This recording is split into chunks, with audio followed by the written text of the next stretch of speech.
Hello everyone, and welcome. Today we'll be doing some live streaming of the new character Bullet. Hello, Jesus.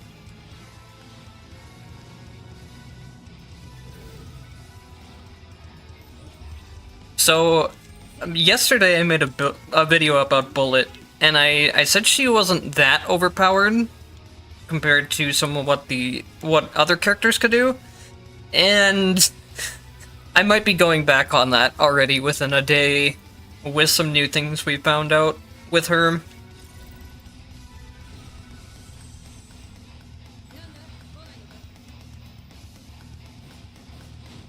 It's funny because the thing that's setting her over the edge isn't even...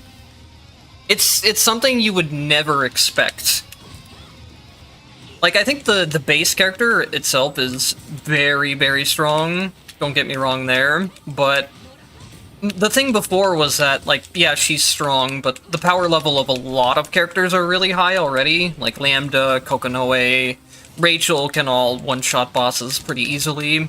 Same with Hakumen. But we found out a couple things about Bullet recently, that on top of just having a really strong base kit, she has access to some things that other characters don't. One of those things being that her passive here is actually a 50% overall damage increase. So in this game, there's base damage increases where if you increase the damage of your attacks through like potentials and stuff, it doesn't scale with the increased damage. It only scales with the damage that the move would deal at 0 potentials, basically. What Bullet's passive is an overall damage increase, so it does scale with other damage increases. And it's a 50% damage increase, so it's no joke. And then on top of that, it also has the unique property of buffing tactic damage. So that's another one of those things that's very rare in this game. Not many of the damage buffs that are listed anywhere, like from Mind Crystals, from tactics themselves, and then from other things. Most things completely ignore tactic damage. But there's a few cases like Bullet's passive, Ragna's second legacy skill. I feel like there was one more in there somewhere, but I don't remember what the other one is off the top of my head, if there is another one. Just know that being able to boost tactic damage is something that's very rare in this game, and then previously we only had Ragna's to do it. Ragna's was like a 12 or 13% increase. Meanwhile, Bullets is a 50% increase to tactic damage. So when you're getting specific tactic builds set up, like even the Light Wave one that I showed off yesterday, if people saw that, you're really heavily increasing your tactic damage just by playing Bullet. So I guess there's been a running joke of DLC privilege. Rachel has the DLC privilege of just being able to, like, stay in infinite dodge frame. Oh, I think I messed up. We gotta restart the run. Thankfully, we were only, like, 2 rooms in. I took the wrong upgrade there because I was talking. Oh well. So yeah, there's kind of been a running joke about, like, DLC privileges. Rachel having the ability to stay in invulnerability pretty easily, stay in dodge frames real easily with her infinite dash, and then being able to delete the entire screen. Hazama's DLC privilege wasn't as prevalent, but Hazama gets the ability to stay in infinite iframes while also refunding all the MP that he uses. And I guess Bullet's DLC privilege is just that when you're playing Bullets, your tactics are more effective than other characters, because for some reason they decided that her passive should be a 50% damage increase to everything.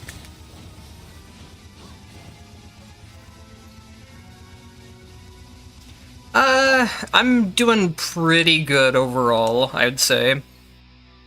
Some days are still better than others, but overall I've started adjusting to the different weather a little bit now.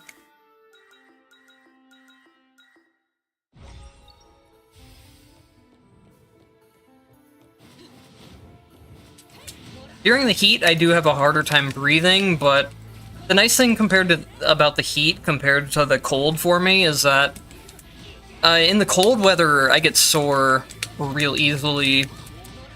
So even inside, I'm not able to really exercise that much. And then, now that I can at least exercise without getting sore, I can do more inside, which has been nice.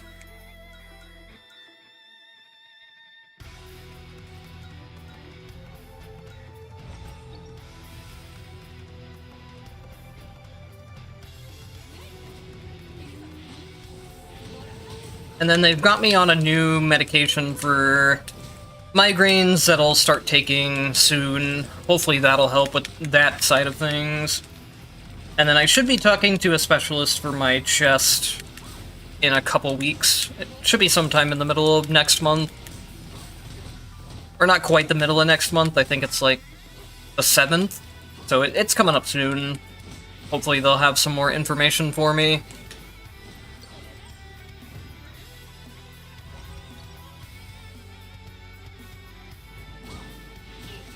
And speaking of, like, Bullet's DLC privilege, we haven't even gotten to everything yet. We'll see the other thing once it starts to come more into play. It is something I did talk about already, though, I guess, yesterday. It's the fact that she can create multiple different objects that can be attacked. And this has a lot of utility with, like, last time, for example, we used it with Light Wave and Light Wave Spread, because it causes the light waves to duplicate. What I'm doing with this build is I'm using it for a fire build instead. I'm going to be using that same property of getting a benefit from hitting multiple targets at the same time. I'm just going to be doing it in a different way. And honestly, this build might arguably be better than even the Light Wave build. In terms of, like, maybe boss DPS, I guess. The Light Wave build will always be better in terms of just overall effectiveness, since it has so much range, it has so much AoE and everything. But with this build, I was able to beat the boss rush in just over 3 minutes. I don't remember what the exact time was. But this build is ridiculously strong.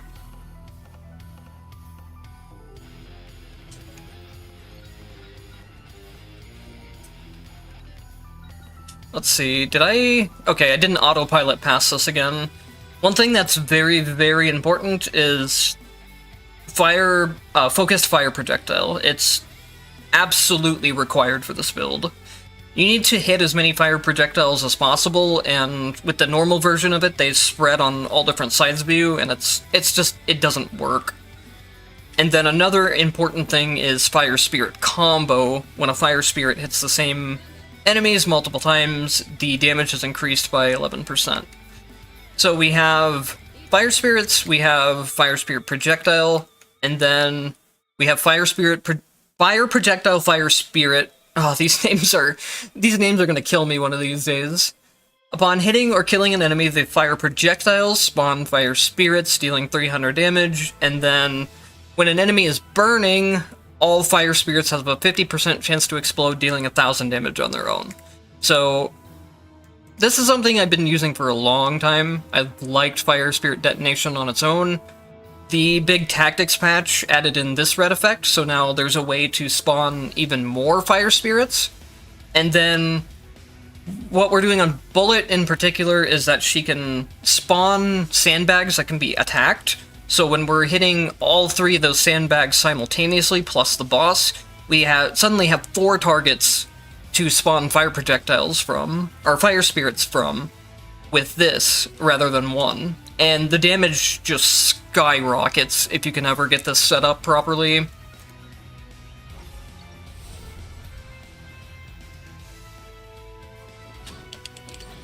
Well, that's interesting. I have asthma as well, or at least they've always said I've had asthma, but it might have ended up being the other chest issues instead that kind of just got passed off as asthma. But I've always been the opposite, where I've always had a more difficult time with the heat in terms of getting out of breath.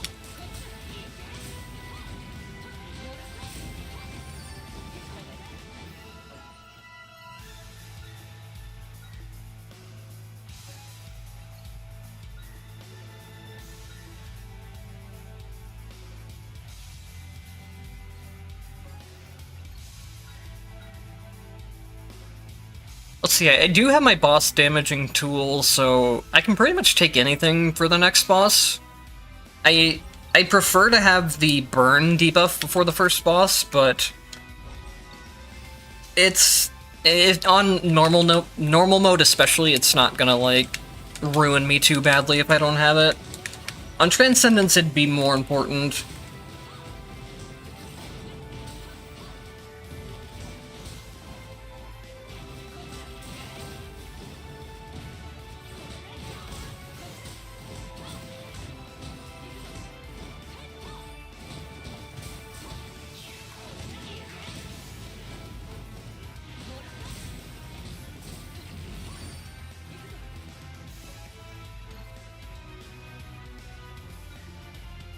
And then we do need to pick up Dash Burn before the boss fight, though.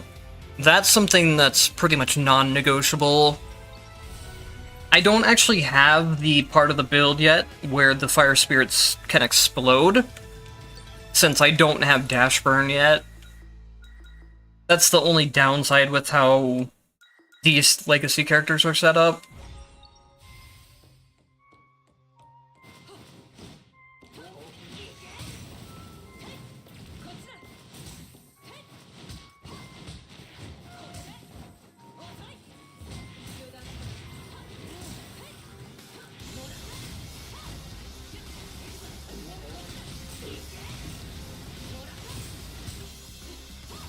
By the way, it's really funny, but you can throw... I don't know if I can show it off. You can throw Afterlife Bombs with her grab attacks. It's not a very good idea, because you can... they can still blow up when they're in your hands, and you don't get invincibility yet by default. You have to wait until you get hidden effects to have invincibility on your grabs. But yeah, you can straight up just pick up the Afterlife Bombs that get spawned when enemies die and throw them.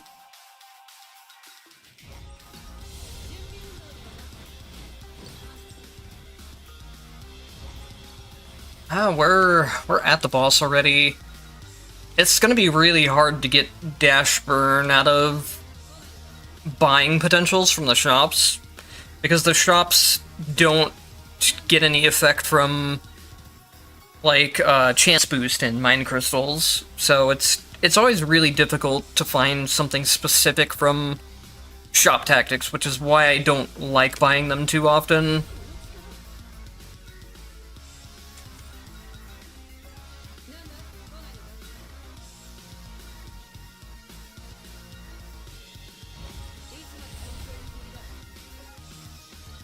Oh, thanks, game, for contradicting me, like usual.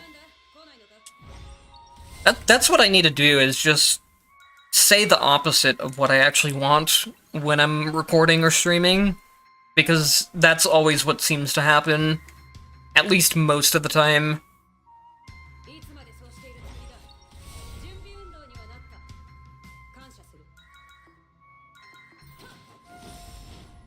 So now we should be set for the boss fight. I don't think it should be any problem.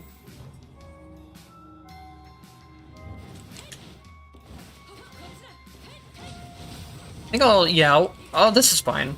So all I need to do is put Burn on him, use both of my legacy skills point blank, and he takes a pretty good chunk of damage.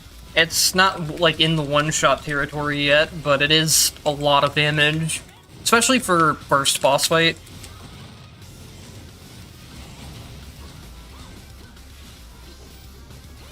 Oh wait, I have heat up state, so I should be using that as well. So we should be able to get maybe like a big burst damage that deals the rest of his health. So I need to stack all three of these first, and then throw my fire spirits into ideally all 4 of them at once. It's something that's difficult to get set up properly, but once you ever do get it set up properly, it just deletes anything.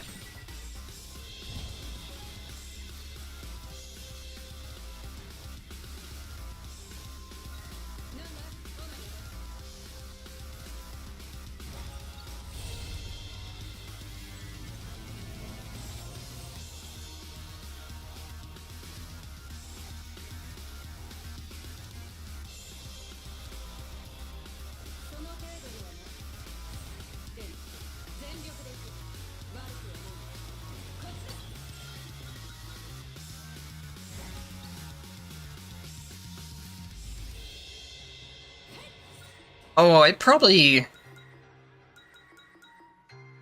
guess it's just how it's set up on my legacy characters. I'm not gonna get nearly as much damage out of the build, since I have skill fire projectile instead of legacy. That's why I wasn't doing as much damage. If you want just like the highest burst damage possible, you want it on legacy. That way you can spawn 2 sets of them at once. This is probably higher DPS over long term, but with the legacy version, if you get it set up to where you can do the full burst damage, you don't need DPS because everything is dead anyways. Normally I like this and the obligation isn't that bad, but Bullet doesn't have any problems with MP in the first place, so I don't really care about it.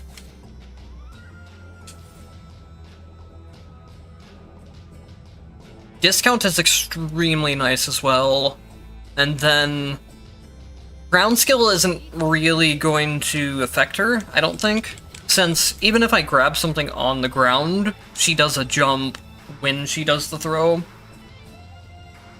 So I'm pretty sure this passive thing is just pretty much negated of ground skill damage being reduced.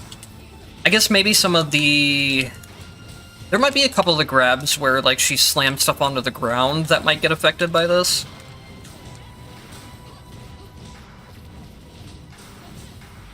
But I don't think overall it should be too big of a problem.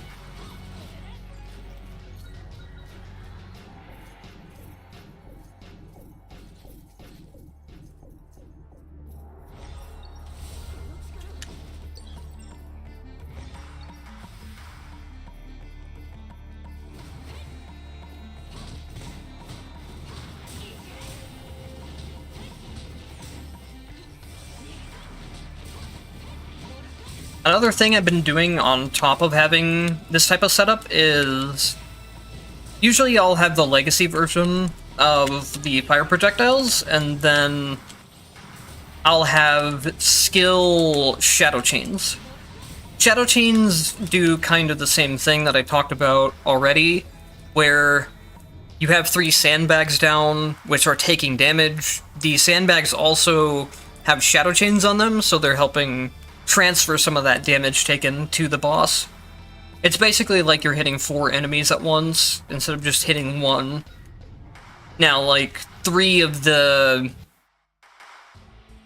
damage instances are gonna get reduced really heavily, because Shadow Chains only transfers, like, 10% of the damage dealt at most, but that's still 30% more damage than you'd be doing normally. It's also, like, if you have Ragna's second legacy skill that provides healing on hit, it's the same type of thing. If you're hitting 3 targets, you're getting healing from all 3 of them, so Bullet can heal up faster through that as well. It's the same type of thing that I talked about with, what's it called?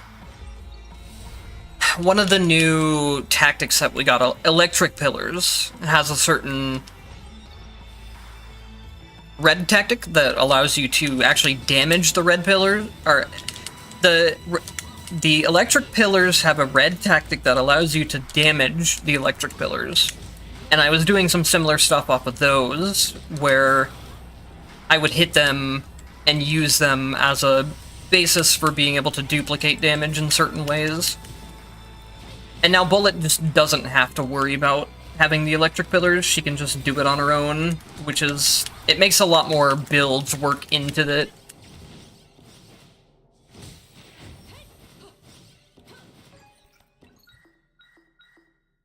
And then we could pick up Burn Bomb as well with this build.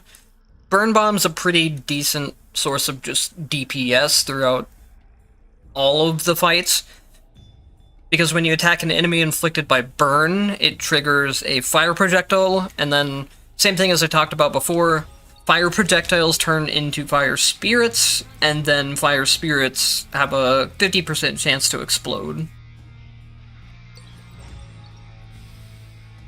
So now not only do we have a huge burst damage source whenever we press the skill button, we also have a constant source of that damage anytime a burning enemy is hit.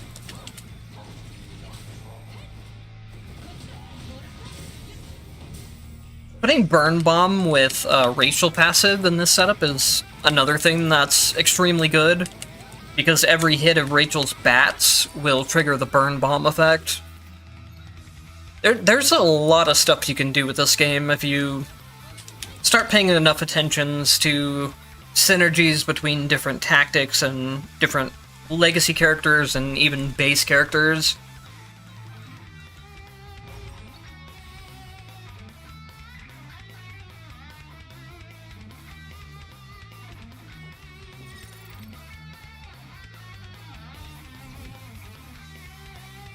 Another thing that's possible is you can put the Holy Mark debuff on the sandbags as well.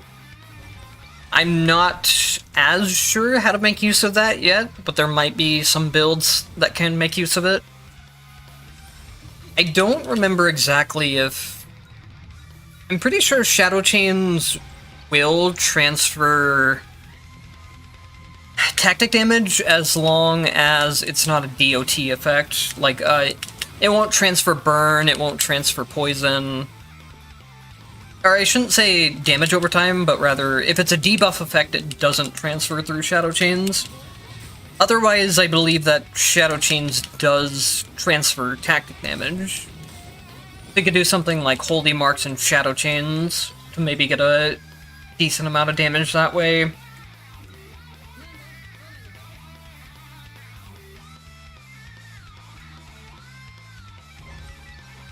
You can also just run the Blade build, that I call the Blender build, which is one of the highest DPS tactic builds already, and then you can just use that with Bullet's 50% damage bonus to tactics from her passive.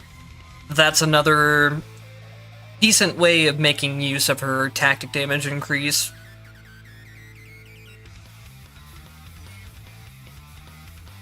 See, I don't think it really matters too much what I put on the legacy slot. I don't really have anything I could build it into that I can think of. I guess since I have Radiance, I can go for Radiance Pull. It does give an extra 50% damage amplification to Radiance, which I think is insane.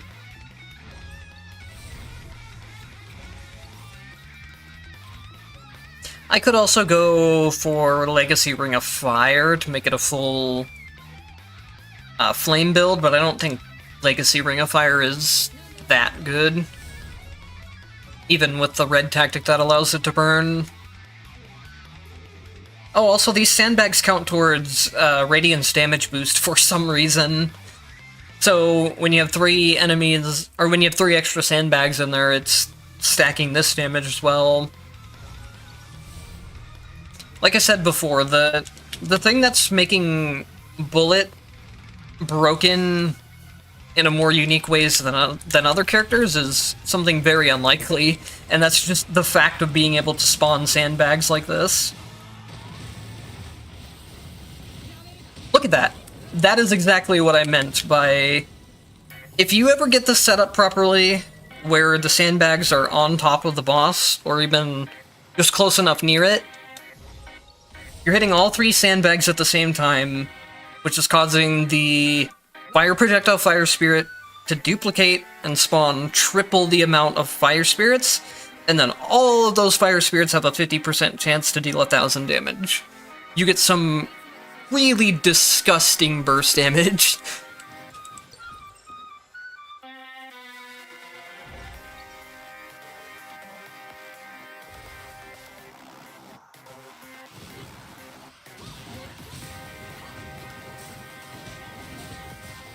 And then think of also, the damage I did there could have been doubled if I had Legacy Fire Projectile instead of Skill Fire Projectile, because I would have been able to spawn 2 instances of the fire projectiles instead of just 1. It's honestly really ridiculous how much just being able to create an attackable object can really break certain builds.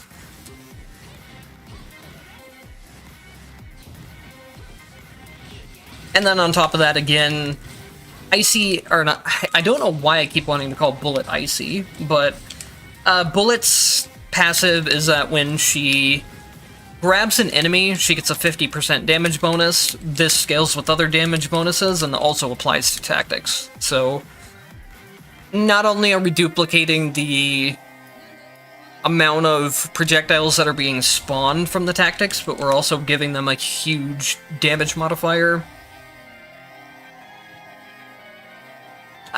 Yeah, I guess it is canon. Trees should be weak to fire. Hello, by the way, welcome to the stream.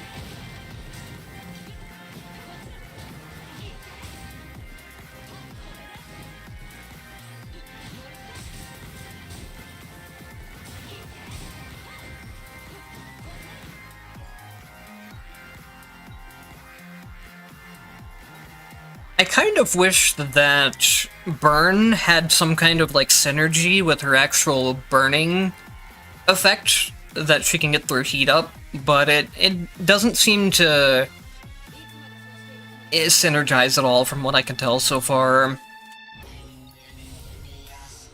Which I guess is probably kind of for the better, because her stacking burn is ridiculously strong already, if you manage to get multiple stacks on it.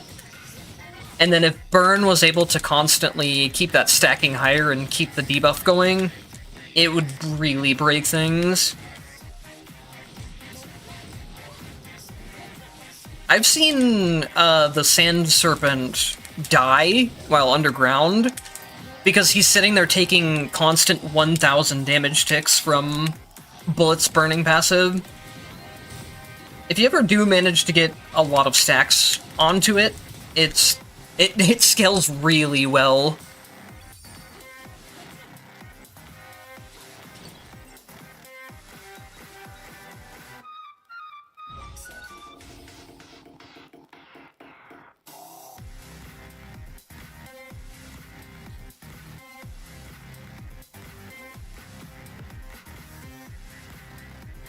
Yeah, Bullet is very strong as just like a base character, and then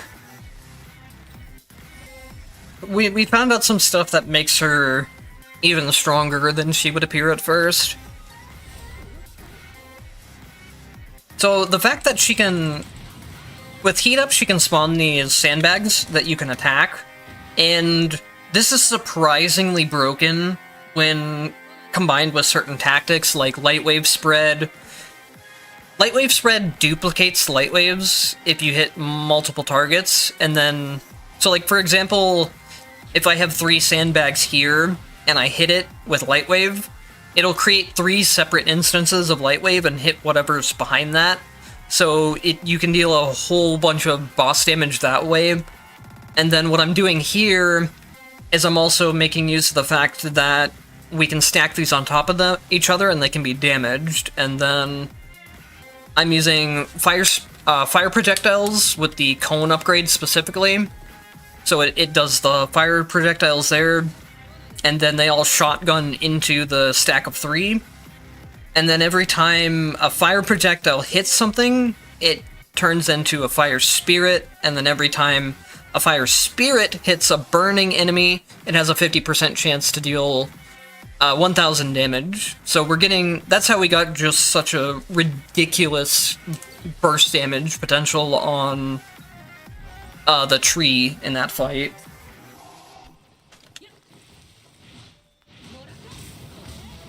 It's something that it's a setup that is pretty difficult to get during actual boss fights, but if you ever do get it to work well, then you saw what happened. The tree just exploded completely.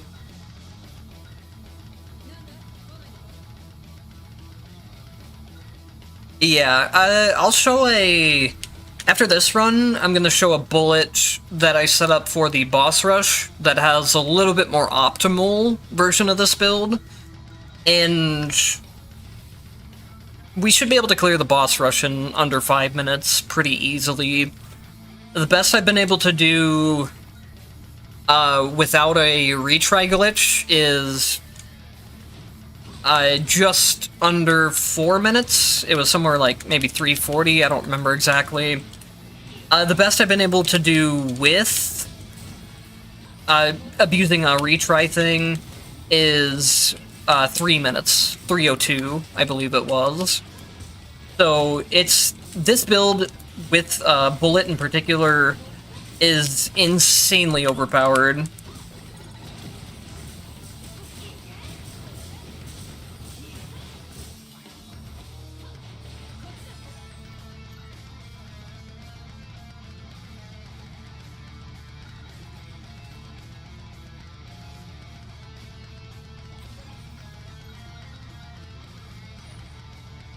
Let's see.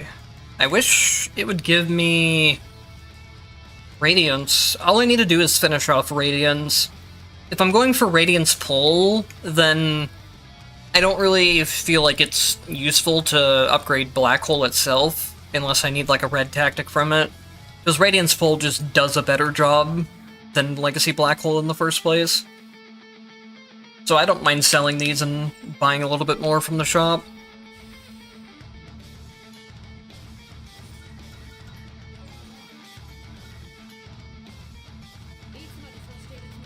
You really can't go wrong with ever taking Ice and Electric. They're both extremely well-rounded elements that work on basically any character you put them on. Other elements tend to... They can be good, but they're more... how do I put it?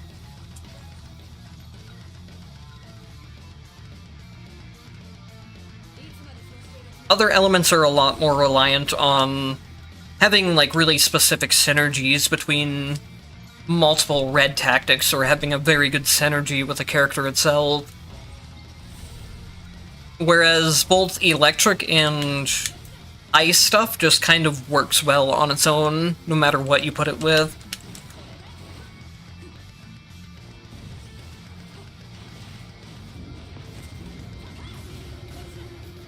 Now, unfortunately, I can't really do much about I, because I can't stack these since he's in the air.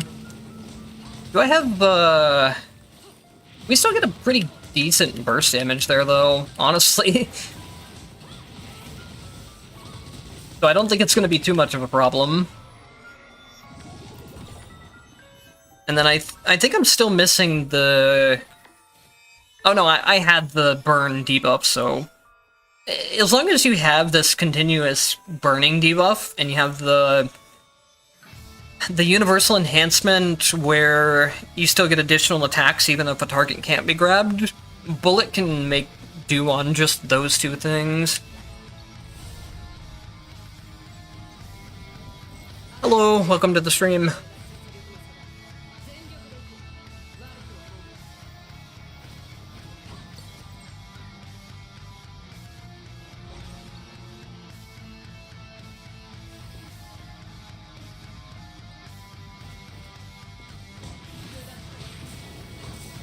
Yeah, this is a build that was always pretty decent. It was never, like, top tier compared to some of the other tactic interactions, but... I don't know if you were here earlier when I mentioned it, but Bullet's passive is that, for one, I've complained about this many times in the past, but I wish they would just give us proper information on these tooltips so we didn't have to test everything ourselves, but we've tested it, and you get a 50% damage increase that scales with all other damage increases, and then it also applies to tactic damage after a successful throw. Applying to tactic damage is one of the reasons why the build is so strong on Bullet specifically. Most damage increases in this game do not affect tactics at all. They only affect the damage that your character deals.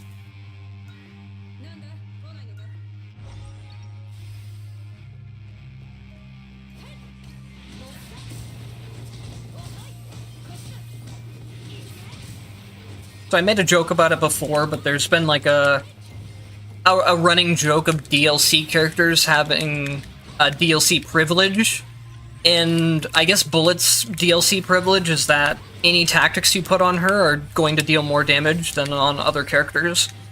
Just because.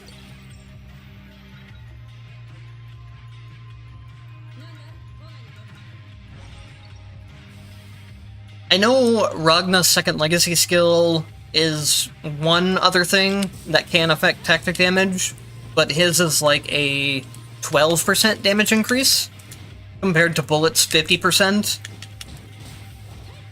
And then I think the other one was Rending Impact. Yeah, the other one was Rending Impact, which is also somewhat like a 12%, somewhere around there. So Bullet being able to suddenly have a 50% damage increase to tactics is massive compared to other characters.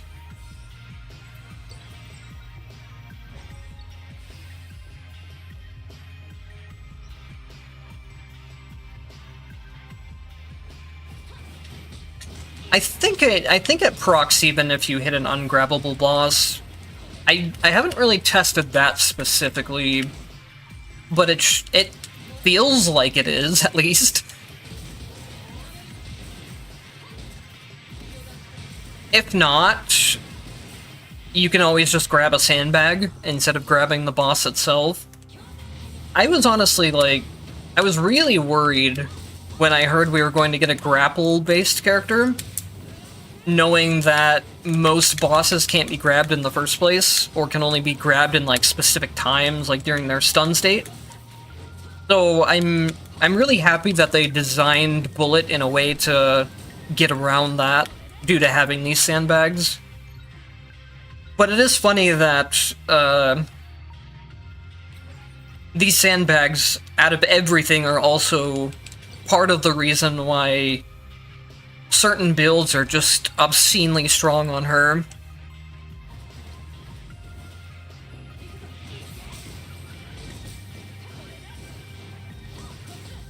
If you want to get even more targets that you can hit simultaneously, you can put in shadow chains and electric pillars on top of this. That's not something I've tried yet. I'd have to figure out what build I would be able to use the legacy slot like that into.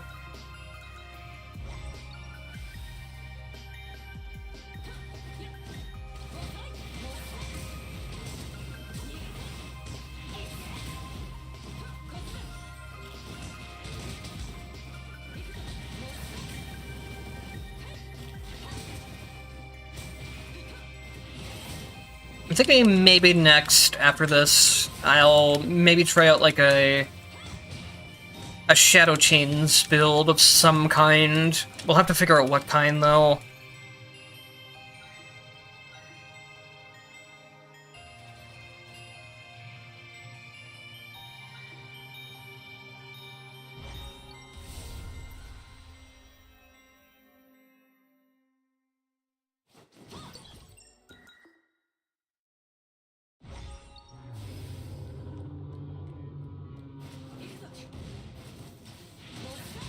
I don't know if I would say it's unintentional, exactly, but it might be unavoidable.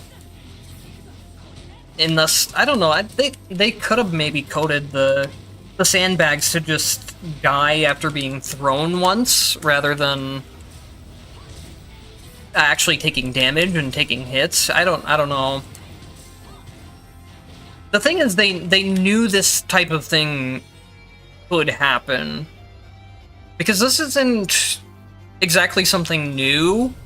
You could do this before with there's a red tactic that allows electric pillars to be damaged.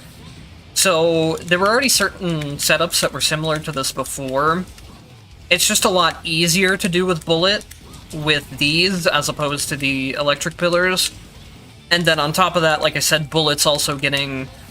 He has a buff that gives 50% damage to tactics on top of that. So it's very effective on her.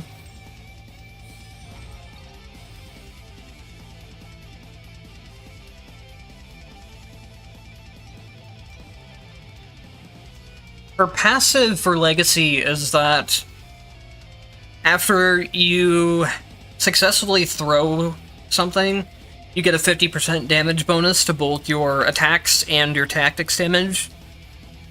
The problem is that not a lot of characters actually have a throw, so it's going to be difficult for other characters to make use of her passive.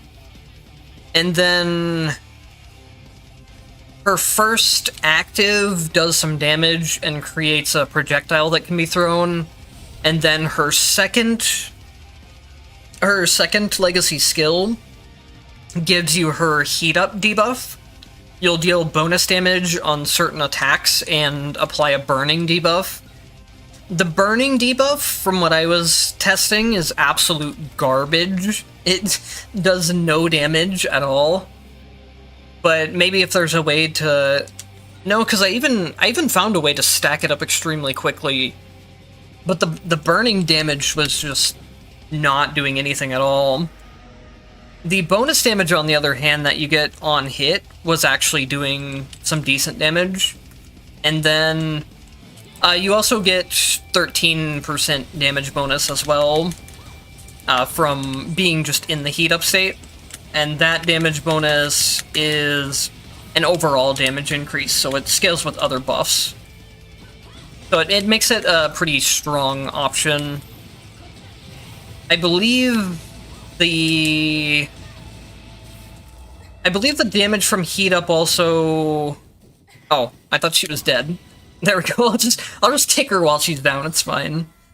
I think the heat up damage increase that you get from her second Legacy skill also increases tactics, but that's not something I've checked yet.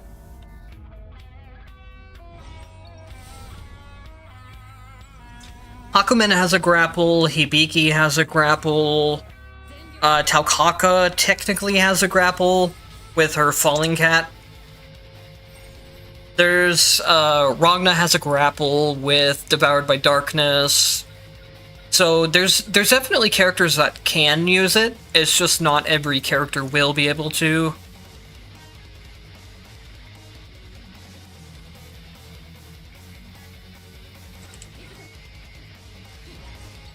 I think we probably just...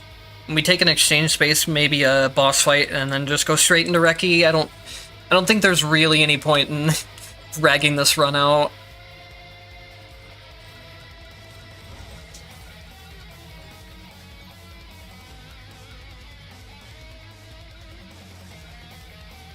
The throwables created from this passive can also... Oh, I don't... Let me see, does this create a throwable? Oh yeah, these smaller throwables also work for the purpose of being able to attack them and apply some debuffs on them, but they break too quickly to really do a whole lot.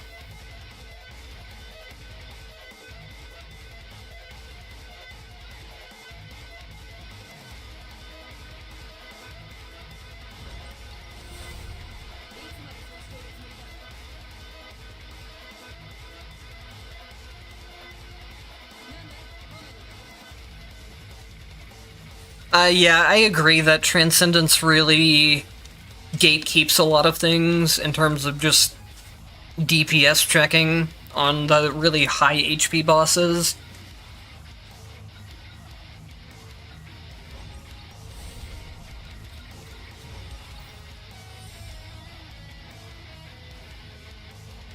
I don't think her Legacy 1 will trigger the passive unless you actually throw something. I think it just creates the spawnable that can be thrown. Oh, do we want to... I guess we'll do Floating Mind. As long as it's not Transcendence Floating Mind, I'm fine with it. By the way, you can get Infinite Height if you want to. If you have her up plus skill and you have the MP to do it, you can just chain it consecutively back to back. I'm surprised this boss can't be thrown.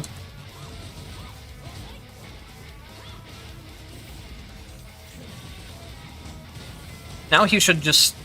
Oh, wait.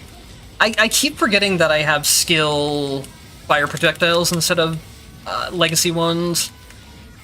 That's fine, though. I don't think skill fire projectiles is really that bad in the build. But like I said before, if you want the full burst damage, you go into the legacy one.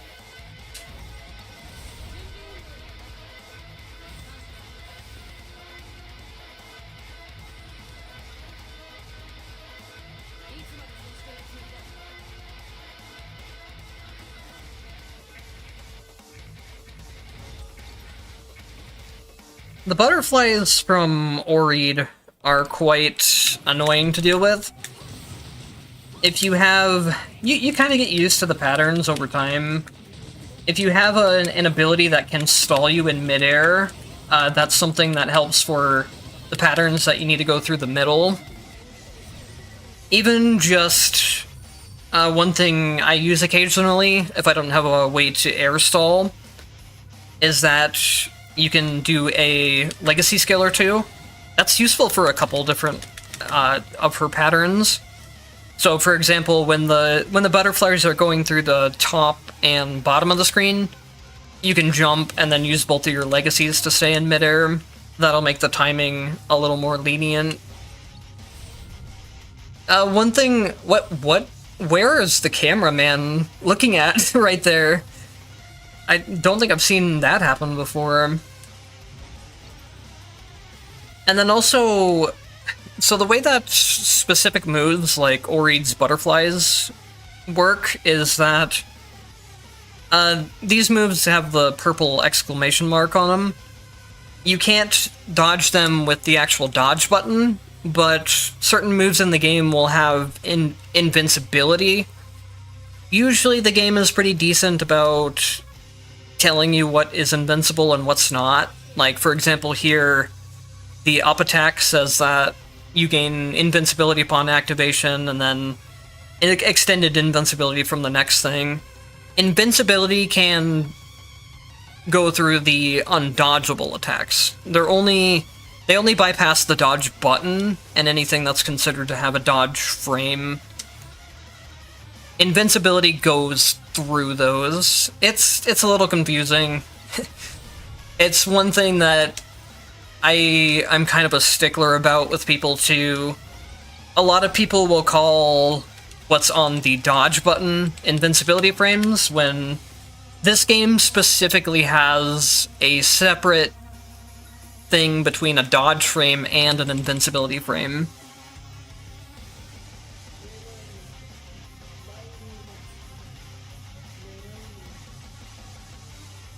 So invincibility and invulnerable dodge state is just a combination of the two.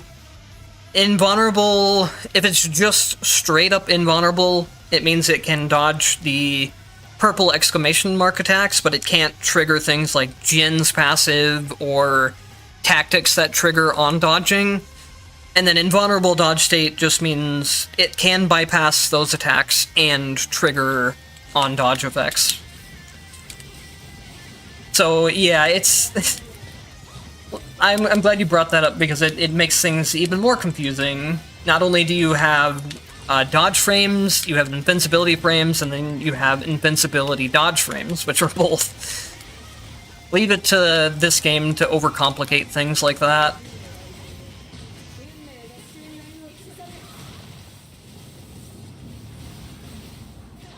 It used to not matter back when the game was newer, because none of those purple exclamation mark attacks existed.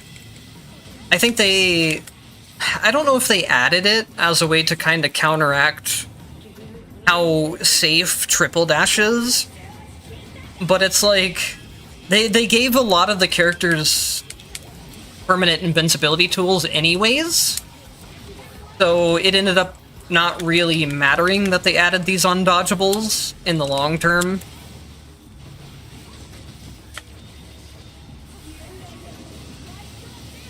What is... Something weird is happening in this fight. I don't know exactly why. It's making things... What? What? Oh! I know what's going on. That's actually hilarious. I'll explain in a second. I need to try and not die. I kind of screwed myself over. I'm just realizing.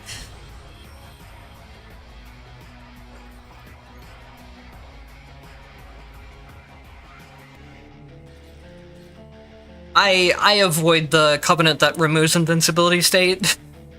I took it once, and I never want to do it again.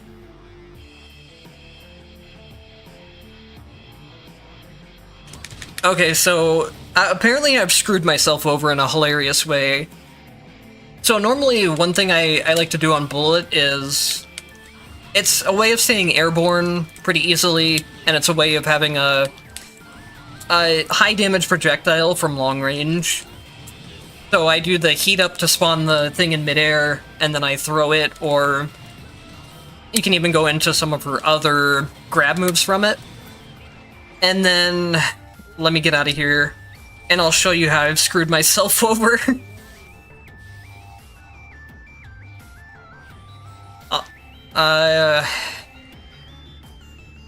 Hang on. I need to get to a place where I can...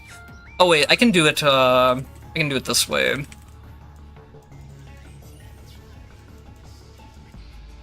We'll change Radiance to crouching. So I'm gonna put Radiance pull down, and, whoop! There goes my sandbag. Can't throw it now. Radiance pull is affecting the sandbags too. So, I'm just shit out of luck if there's a Radiance down, and I want to try and do that now. Oops! I guess I have learned that Radiance pull is a little bit of a hindrance on Bullet for that specific thing.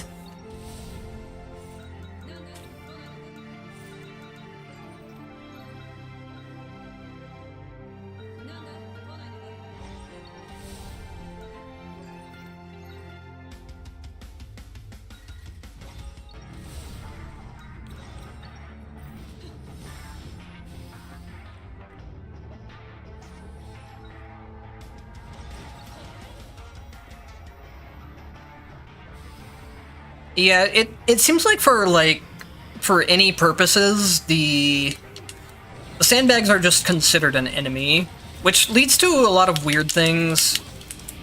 I'll explain more after I finish the run.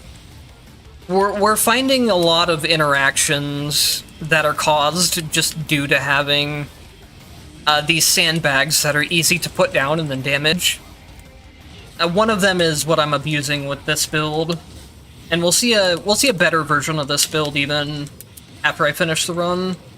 I'm going to absolutely annihilate through boss rush.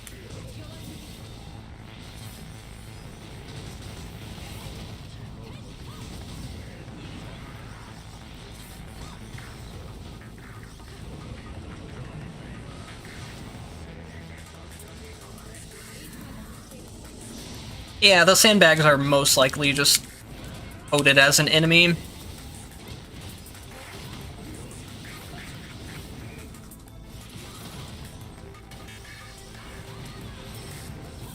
I wonder... Nah, I doubt it. I was gonna say if there's, like, some way where maybe I can, like, grab a sandbag as it's being pulled away and get some weird momentum boost. It wouldn't be the first time this game had some kind of weird momentum glitch.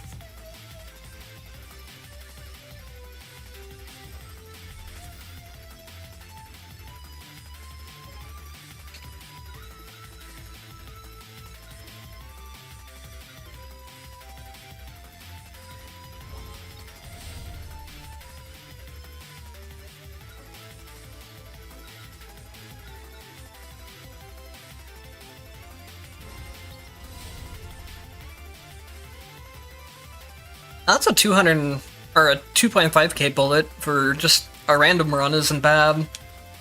I did have the shop discount, which is probably a large part of that.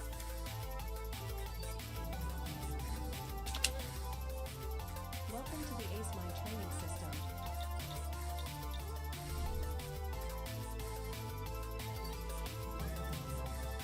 Yeah, Bullet's very good all around, and she has some gimmicks that make her even better with specific tactics.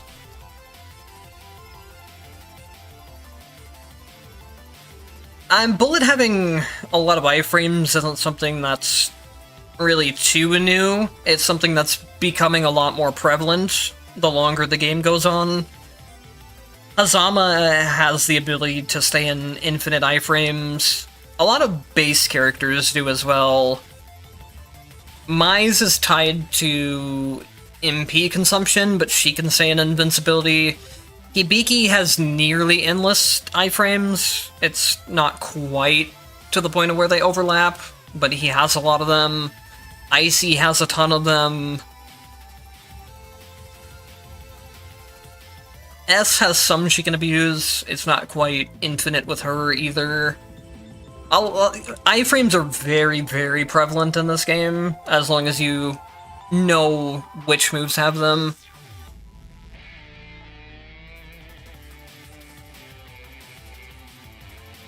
Alright, so for the people that missed the explanation before, one of the reasons why I say that Bullet interacts with specific tactic builds really well is that her passive doesn't tell you any of this, but it's a 50% damage increase that applies both to her actual damage and tactic damage, which is really rare in this game. The only other sources of things that increase tactic damage are Bloodcane, Ragna's Second Legacy, and then Rending Impact does as well, which is also somewhere around a 12% increase.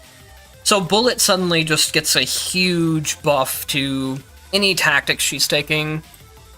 And then, with her sandbags being an attackable object, there's some builds like Lightwave builds and this fire build that I've put together.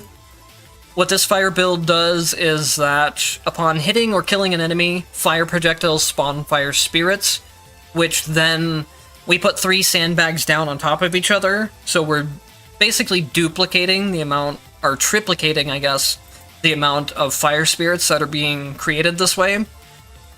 Then, upon hitting a burning enemy, fire spirits have a 50% chance to explode, dealing 1,000 damage each.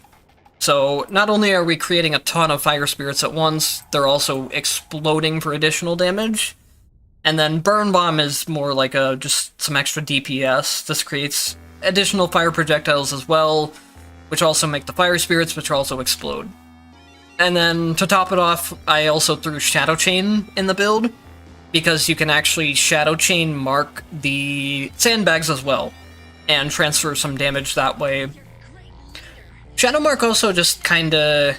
it's not too ridiculous in a lot of cases, but you have 2 bosses to be hitting in boss rush anyways, so it's a damage modifier. And you can see here that this record was set by retrying individual boss fights as many times as I wanted. You can always exit to menu and go back in to retry, but something like a 3-minute run, maybe even a sub 3-minute run, is theoretically possible on her. There might even be a build that can abuse tactic synergies even harder than this. Other records, the previous records have been under 2 minutes for characters like Lambda or Kokonoe. There should be a Coco... is she back here? Yeah, this Kokonoe has a 236. This Lambda has a 241. Someone has beaten this record for Lambda. I don't remember how low they got it, but it's in the 2-minute range, which is ridiculous. And then a lot of other characters I haven't really bothered to speedrun with, but getting a 3-minute run on Bullet on day 2 of her being out is already insane. And a lot of that has to do with just how strong this setup is when combined with her heat up passive and then her just having multiple targets to create.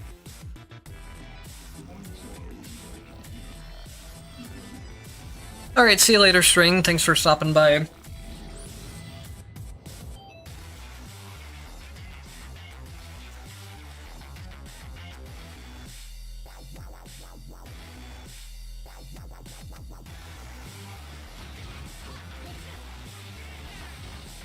Honestly, personally, I feel like endless mode is just going to get boring once you reach max tactics, but I don't know, I'm willing to see how it plays out.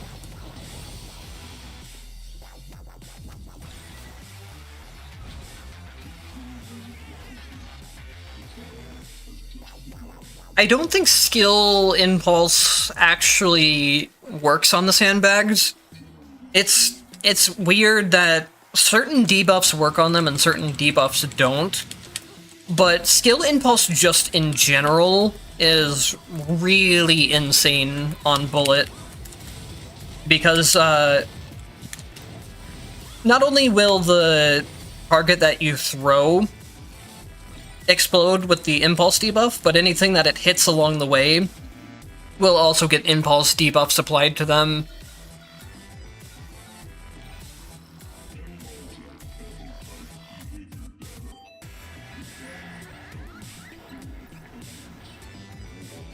Oh yeah, I remember something I need to check. There's a build I made where every time Rend executes something, it creates a Blade Storm, and then the Blade Storms can also make their own Rings of Fire. I need to check if you can Rend execute these sandbags or not. Because the problem with that Rend execute build is that you couldn't really ever use it in boss fights. It had really insane room clearing, but it just had no way to deal with bosses.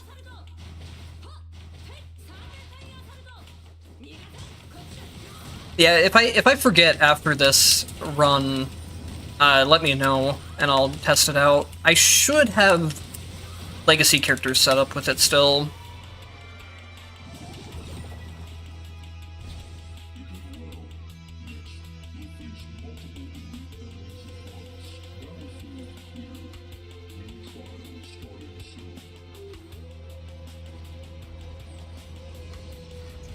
The other thing you can do with stacking sandbag shenanigans is you can use Lightwave Spread. If you have 3 different stacked up sandbags, then Lightwave Spread is a little bit weird, because it creates a new Lightwave for each bounce. So whatever is behind the 3 sandbags is going to take 3 instances of Lightwave instead of just 1. And that's another way you can abuse these, and then you just use her charged attack.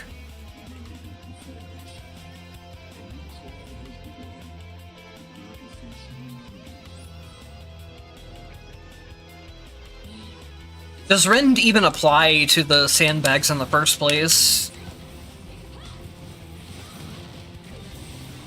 Because fire doesn't apply to them, and usually if one debuff isn't going to apply, then... No, that's not true actually here though, because Impulse, or not Impulse, but the Shadow Chains apply to it, and the Holy Marks apply to it, so I think those should be considered debuffs, maybe. Who knows, with this game it's always hard to tell what is coded as what exactly. Things in this game are very inconsistent.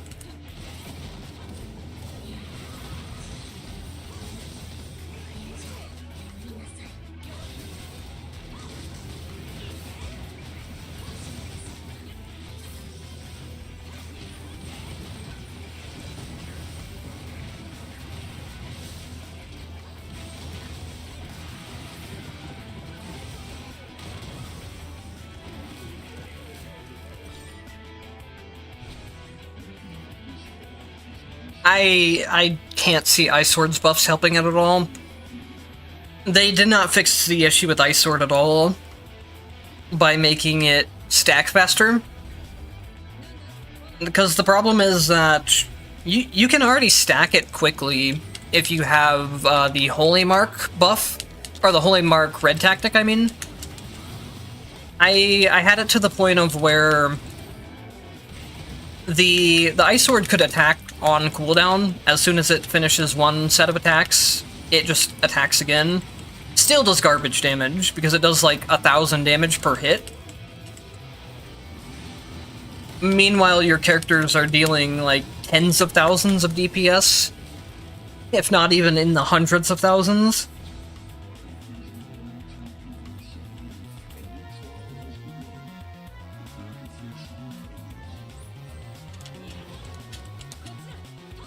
And then on top of that, the Ice Sword just... I wish they would make it, like, teleport to enemies before it attacked. That way it's less likely to miss. They made it where if it misses, then it doesn't consume the stacks anymore, but that doesn't really help out a whole lot if it's consistently missing. I don't know, Ice Sword's just mechanically not very useful attack in the first place with the way they've designed it right now. It also doesn't do anything too unique that other things couldn't do already.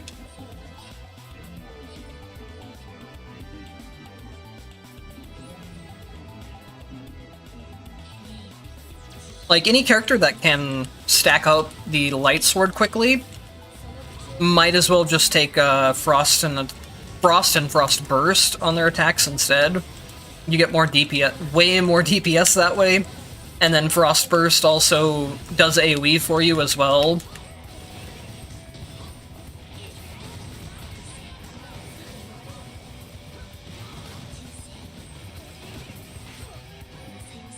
Even something like, if you want something that can hit far in front of you, Attack Flying Blades is better for that, because they fly all the way out on screen instead of just in a small range in front of you.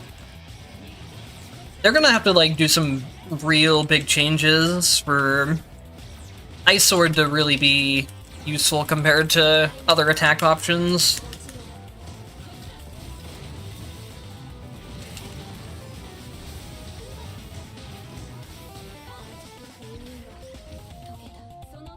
And there we go. That could have been a lot faster, but like I said, it's... with this build, you can pretty easily go in and do a sub 5-minute bullet run. It's just that powerful. And then if you are getting consistently optimal setups with the sandbags, you can go all the way down to 3 minutes.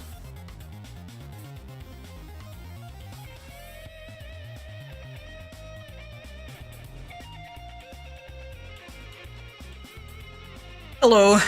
Yeah, they're going to be supporting the game for quite a while, as long as they can fund it. They have plans to keep adding as many characters as possible.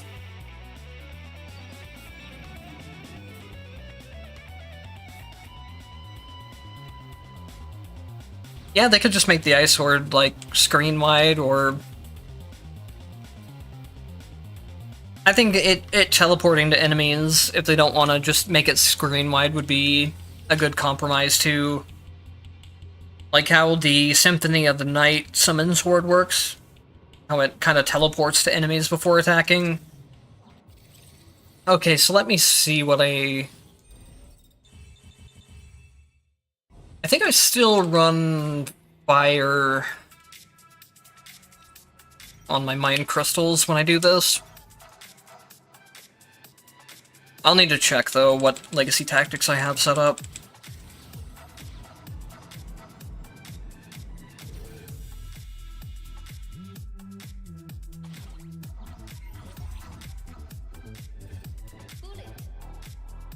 I think the Dead Cells character will be free, yes.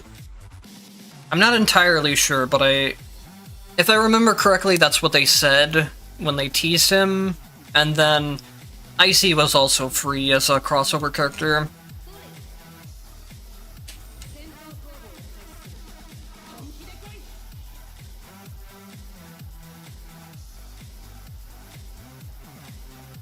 I might need to go to my other save file to run this build. Oh no, I have Execution Storm here. And then I take...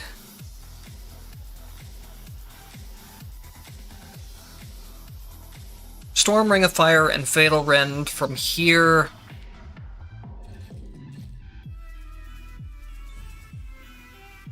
I feel like there's something that I need to pick up during the run.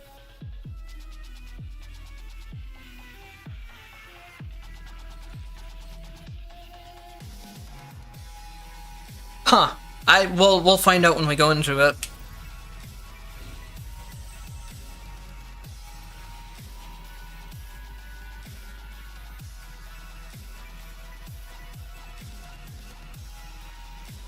Honestly, I was half expecting the Dead Cells character to come out with Bullet, like what happened last time, and I'm kind of surprised they haven't, because they teased the character before Bullet even, and then Bullet came out first, so I don't know what's going on with him. Okay, so it looks like Ring of Fire, the Storm Ring of Fire isn't active until I pick up Legacy Blade Storm. That makes sense. So I should have actually taken Blade Chance.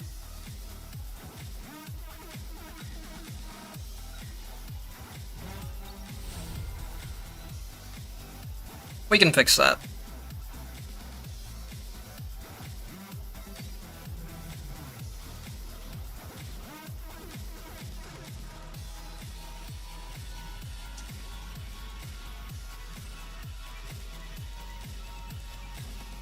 I knew there was one tactic I had to pick up before both of the red tactics would be active, but I could not remember which one it was.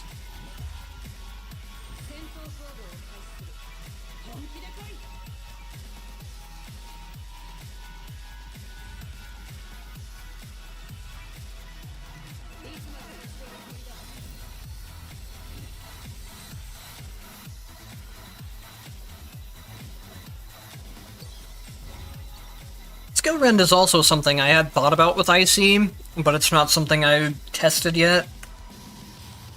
I don't think Rend's damage is really that significant enough that it would be worth it even on her grabs. But with the whole Rend execution setup, it will be pretty fun to use.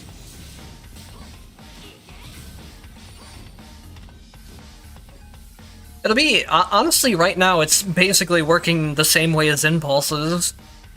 I throw an enemy into a group of enemies, they all get Rend applied, and they all execute. And then they all do an AoE around them. But as soon as I pick up Blade Storm, things are gonna get a lot more crazy.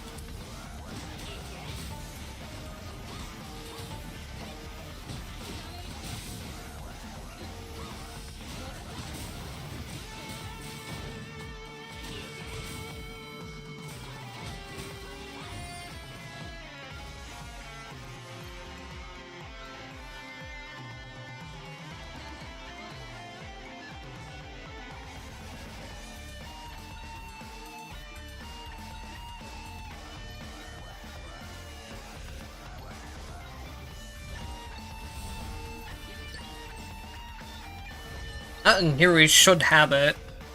Even if I have to reroll for it, I don't really mind. If I was playing on Transcendence, I would be a lot more picky with what potentials I get, but non-Transcendence, I don't feel like Bullet really cares nearly as much about which potentials she gets.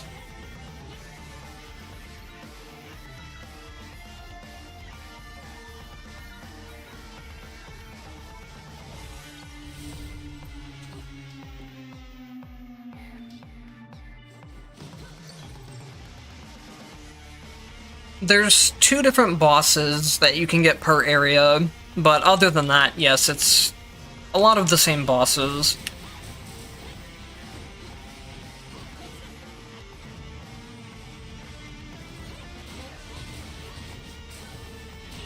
So now we basically just get to watch the entire screen explode for the rest of all of the normal enemy rooms, at least. The way that this setup works is you have Skill Rend with the Red Tactic Execution Storm. Whenever an enemy gets executed by Fatal Rend, they spawn a Blade Storm, and then this also works on the Storm Ring of Fire works with the Blade Storms that get spawned this way. So now every single Blade Storm spawns a Ring of Fire, which then hits full screen.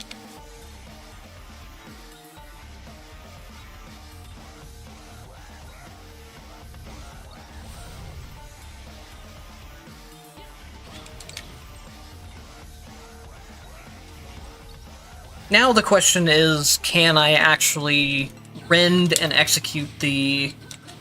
It does not look like rend gets applied to the sandbags,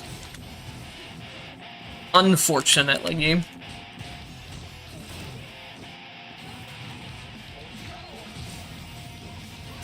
I'm pretty sure I don't see the rend debuff going on to them. I'd have to look a bit closer. That's something I normally just take a video of it and slow the video down. But I don't think Rend is applying to the sandbags, which I'm not surprised by, given that you can't burn the sandbags either. You most likely also can't apply toxin to them.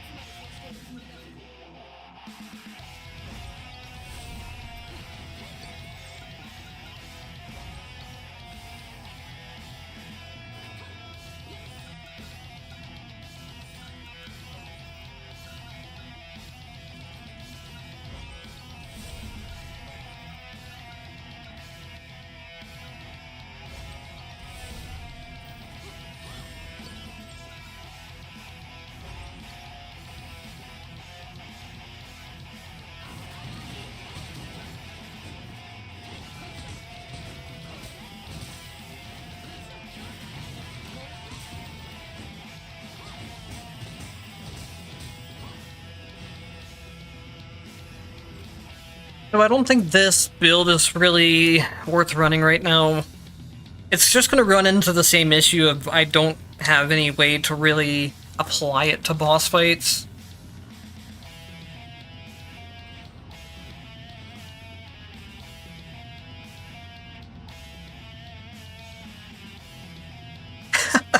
I totally agree with what you mean by, you wish they would make it clearer what they mean by fire attacks for her heat up debuff thing.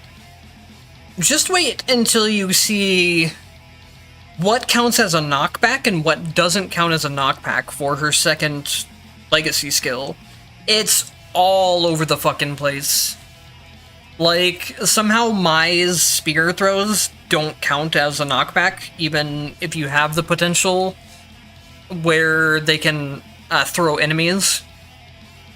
But then Mai's drill move from Ayane Shiki counts as a knockback, but Thousand Spears doesn't, when those two are basically the same thing. It was also a small amount of time I tested it with Lambda. Like, Lambda's jump attack counted, but her dash attacks didn't count, and then her up attacks counted for some reason. And then, like, with her base skill, it was like the third hit in specific counted, but the first two didn't. It's a fucking mess. I really hate the inconsistencies in this game sometimes. So this is what I'm talking about, by the way. It says attacks with knockback effects will inflict additional explosive damage upon hitting enemies. But what the game considers an attack with a knockback effect or not is all over the place. Also, this just does not work on certain bosses. The bosses like Sweeper and Tree, even though you can technically knock back Sweeper slightly when he's in a stun state, this just does not work at all on him and certain other bosses.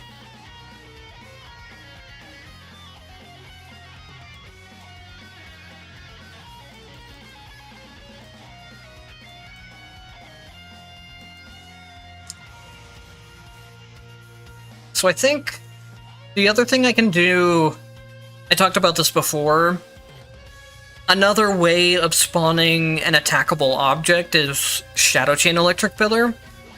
It's just deciding what I want to combine with this. It might be another time where we want to go Light Wave. I could run the fire build again, just using... No, I can't run the fire build because I need a place to put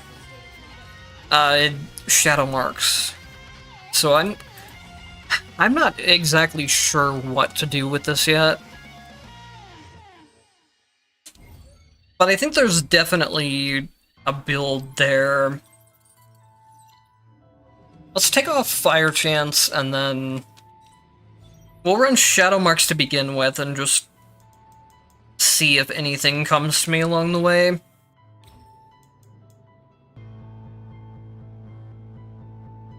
I know I wanted to try something with Holy Marks, so maybe that.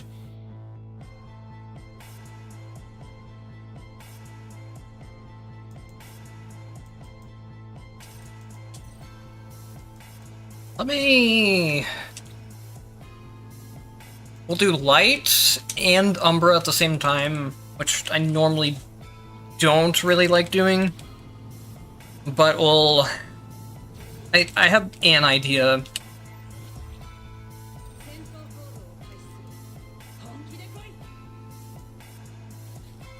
So I'm gonna run Summon Radiance with Radiance Pull, which Radiance Pull is going to troll me again, but it's just something I'm going to have to deal with. And then I'm gonna run Shadow Chain Electric Pillars and Legacy Electric Pillars. Or would I want to run... Actually, no, I don't need Radiance Pull. I can do this another way too. Instead of running Radiance Pull, I'm going to run Shadow Chain Tether. I really like this as just a generally useful red effect. Whenever enemies are connected by Shadow Chain and they get hit, they all get pulled together, basically. And then when you have Electric Pillars constantly hitting and applying the debuff, everything just gets pulled directly into the Electric Pillar. The only problem is this has attack Shadow Mark when I'd much prefer to have skill Shadow Mark, but I guess it's not a huge deal.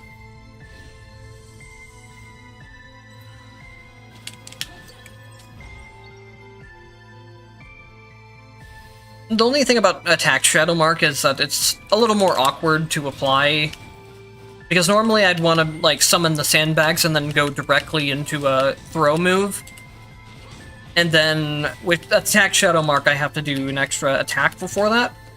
But my Electric Pillars will also apply Shadow Mark on their own, so I guess I don't really need to worry about applying it either.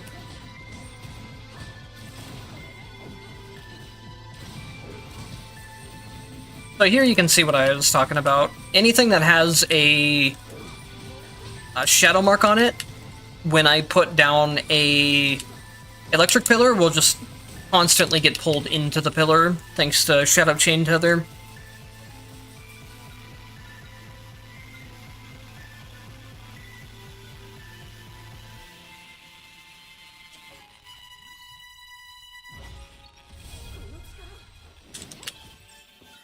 And then also, the Shadow Chain, or all of the all of the damage that the electric pillar is dealing will be, some of that damage will be getting transferred through shadow marks as well, so it makes them a better AoE tool in that regards, basically.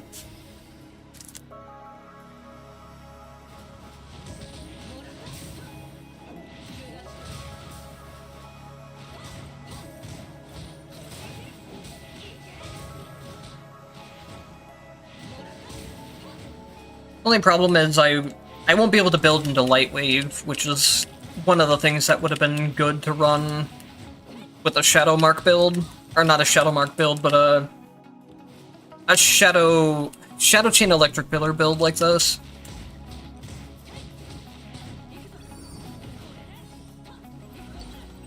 But we'll see what else we can maybe cook up. I've done the Light Wave already, so I do want to look for other things too. What I'm thinking is maybe get AoE Holy Marks, and then...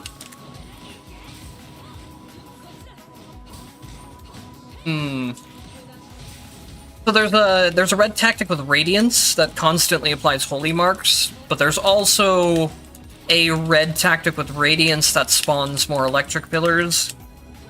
And I can't have both of those simultaneously. So I'm gonna have to decide on that.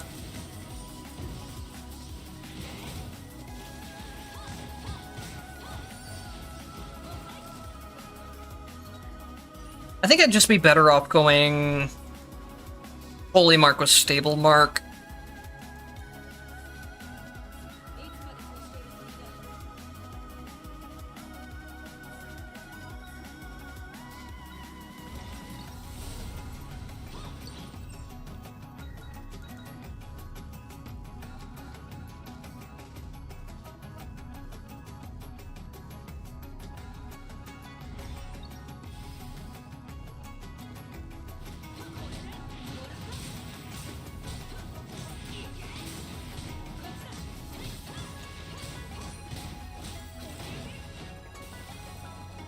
Problem again with Holy Mark is that usually with Holy Mark builds, I want to run Supreme Mark, because Supreme Mark like doubles the damage that Holy Marks deal. It's actually ridiculous, but I can't run Supreme Mark either because that takes the attack Light Wave to get.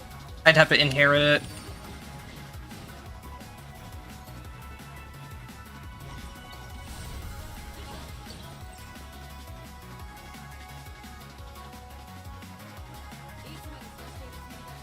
I wonder if...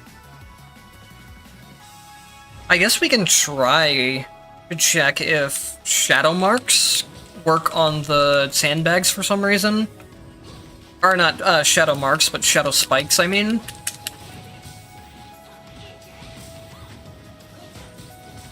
It'd be kind of goofy if it did, but I wouldn't put it past it to actually work. Shadow Spikes are one of those other things that are usually very good in normal rooms where you can create a bunch of Shadow Spikes at once, but then Shadow Spikes aren't nearly as useful in boss fights.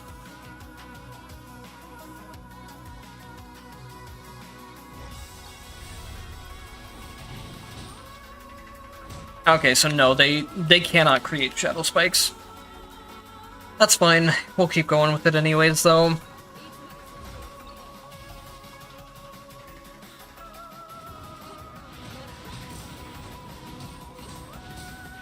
Skill Shadow Mark in general will just be pretty good on Bullet anyways. It's another one of those things like Impulse, where any enemy that gets hit by the one that I throw as a projectile will get the Shadow Marks. So it's very easy to mark an entire group of enemies at once.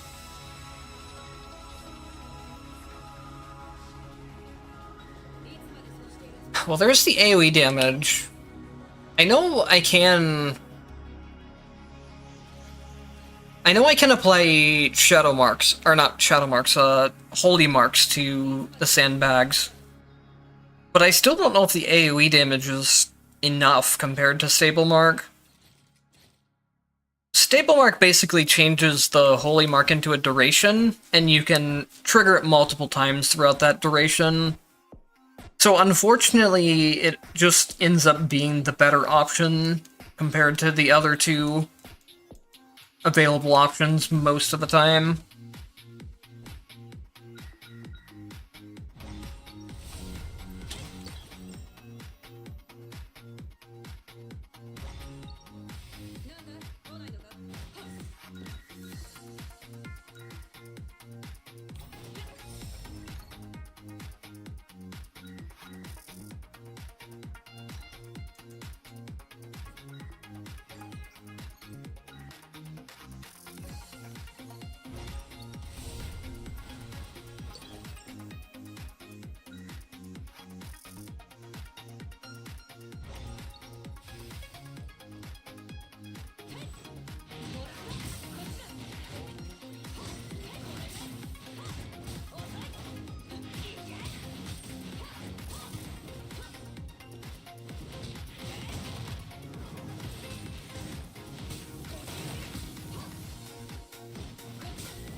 I probably shouldn't have rerolled that last time. Oh well.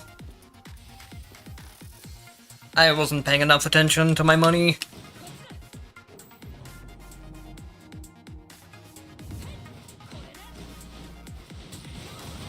I'm a lot more willing to buy tactics in the shop there, compared to usually I won't buy tactics in the shop basically at all.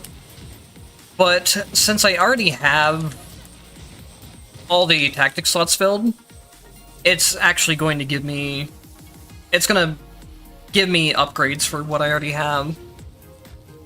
The reason why I don't normally like buying tactics from shops is that it pulls from a pool of every single available tactic that you can pick up. It's not affected by chance boost the same way that actual tactic spaces are. So if you're looking for like a very specific set of tactics, then seeing them from the shop isn't very likely unless you already have a lot of your tactic slots filled.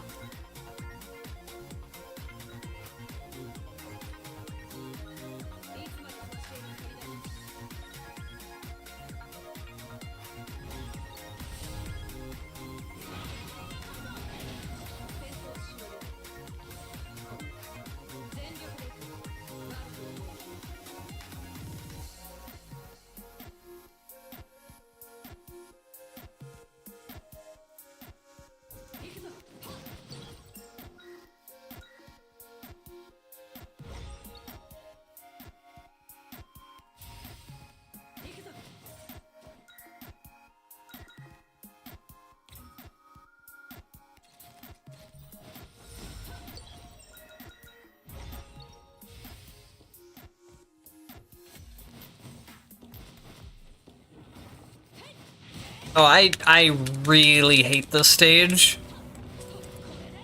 The survival version of it in particular. Especially when they're getting things like these invincibility shields.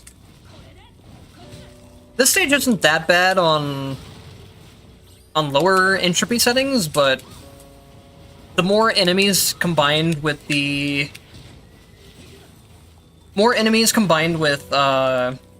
enemies attacking faster makes it where there's so many projectiles on screen, especially if you can't one-shot enemies.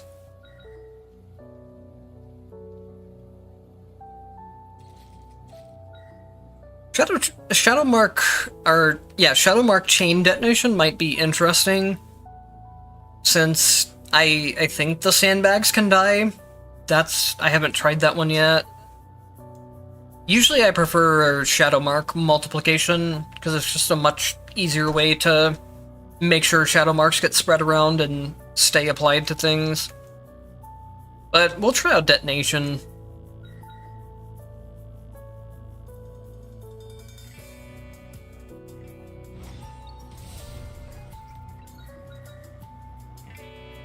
And then we got Stable Mark, which is what I ideally want for Holy Marks.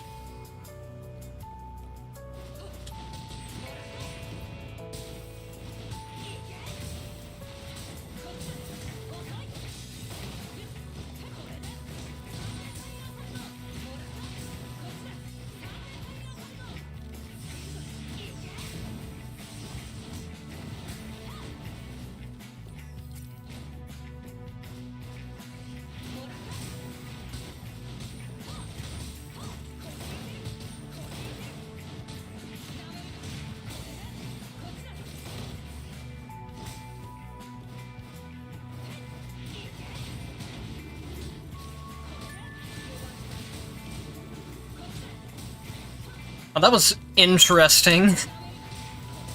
I got Jin's passive off of an enemy that was on the other side of the wall. I guess he just... No, the door's open now. I'm pretty sure its projectile hit the wall, but it just happened to pass through far enough to count.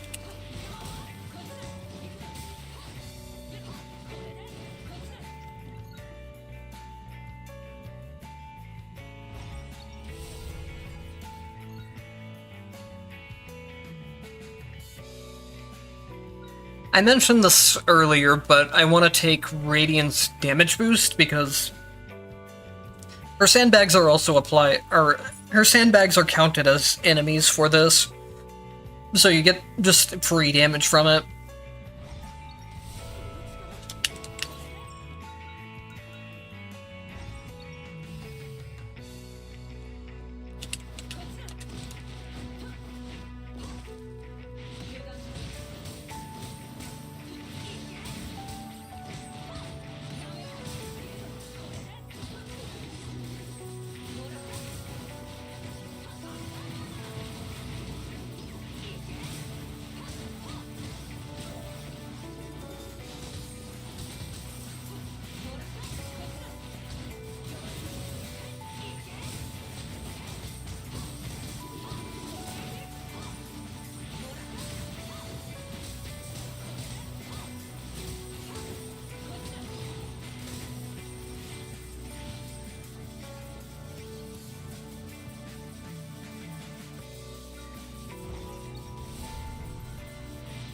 That's weird. Can you not?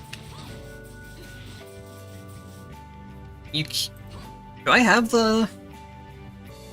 Yeah, I have the thing where even if I hit a grab immune enemy, it should deal an attack.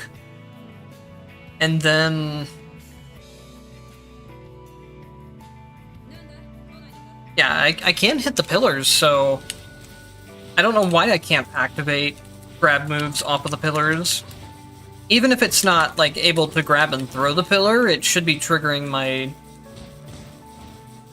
That's weird.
Once I'm able to get the red tactic between Radiance and Electric Pillars, the Electric Pillars will be down a lot more frequently.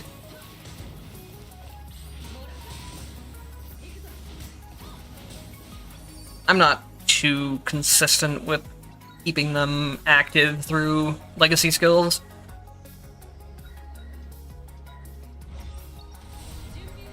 I wish they would make a skill version of Electric Pillar.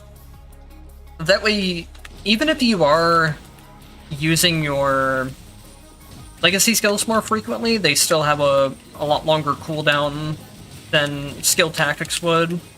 Just because legacy tactics have such a long cooldown.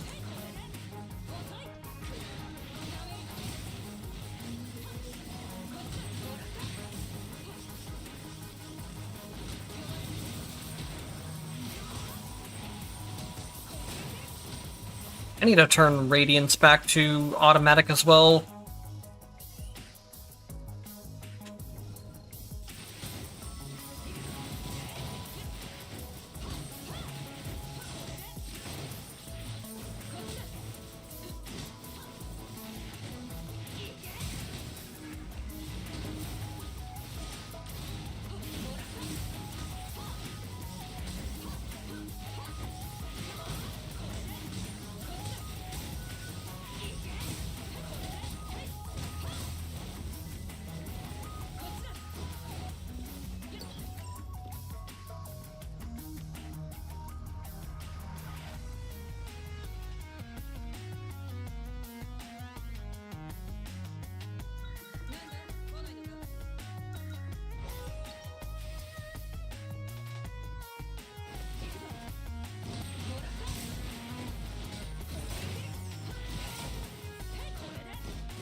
There we go. Now we'll be able to have 2 more sources of Electric Pillar just for boss fights, and then just a more steady source of them as well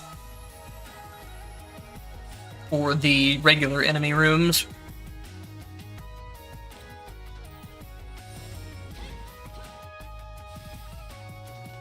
Though I think with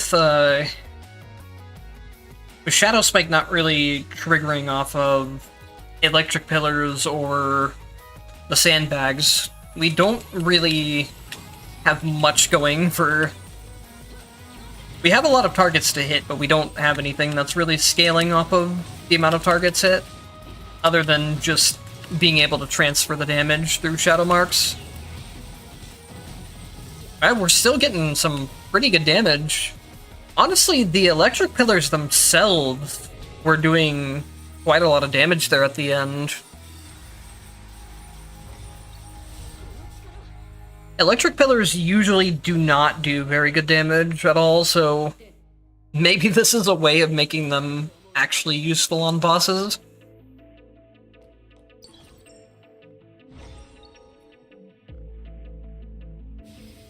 If we could get the Black Market, I think it's Black Market. I don't remember if it's Black Market or Covenant. That gives you 50% tactic damage per red tactic. Then we could probably just make the Electric Pillars DPS for us.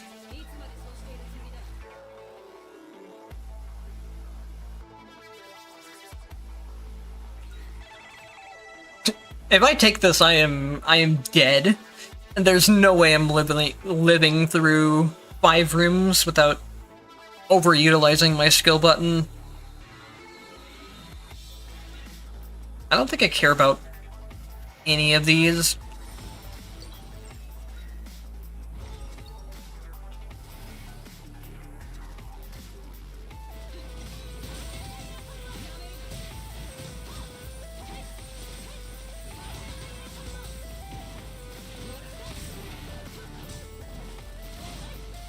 honestly, I'm not too big of a fan of covenants and black markets and stuff in general.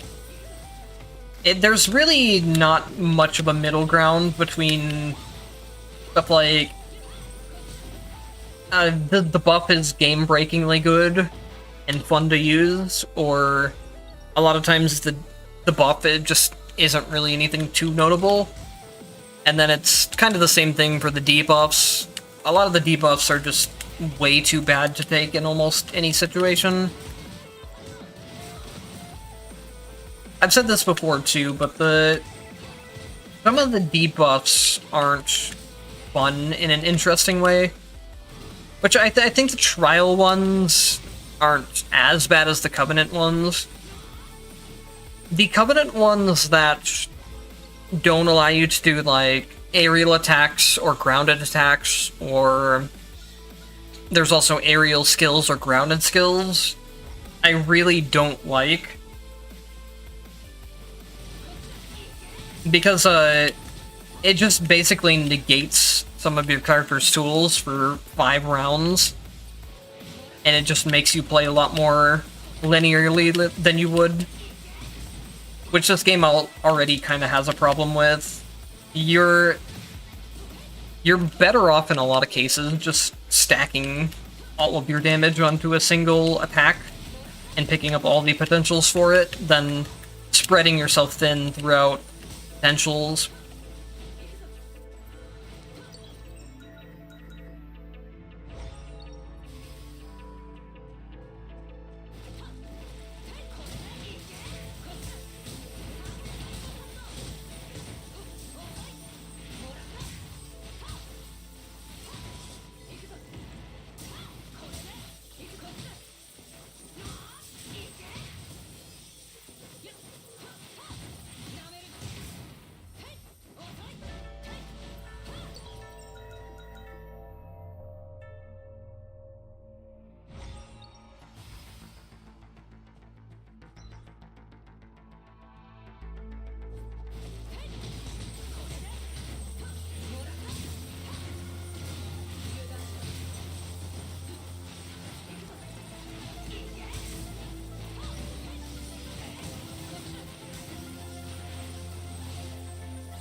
I still don't have my stacking burn effect from heat up.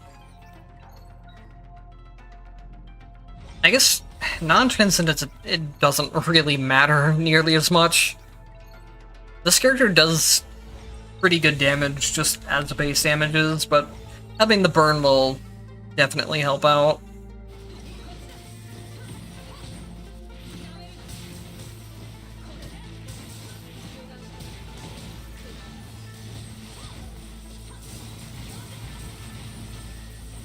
I should be always just dropping sandbags into my electric pillars whenever they're active, because it makes more damage transfer around to other enemies. I don't know if it's really effective enough to be worth the time doing, though, especially when I can basically just press the skill button and kill everything on screen.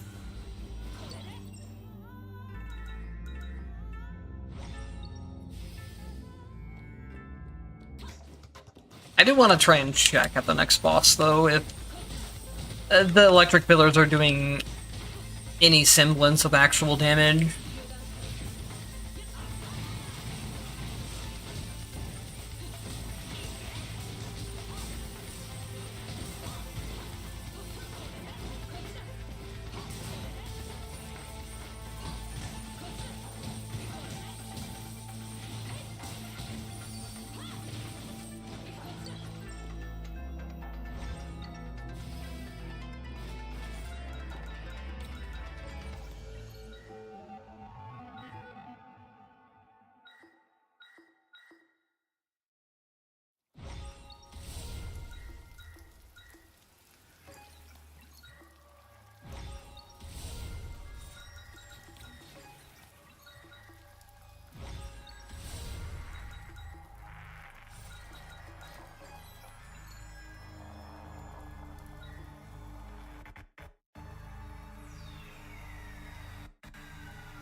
Alright, so let's drop sandbags in here, make sure the... Well, problem with this boss, I guess now, if we could manage to get the chains set up again, or not the chains, but the pillars. Here, now he shouldn't really move out of them too much. That's... It is dealing damage, I can say that much. Is it any type of considerable damage? Probably not.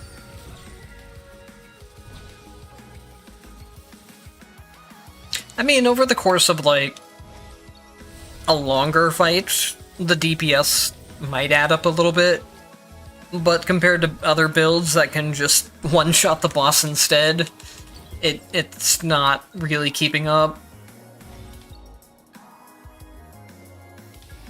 Let's see if we can get, No, the tactic damage is black market, I'm pretty sure, so I'm gonna wait to use my refresh.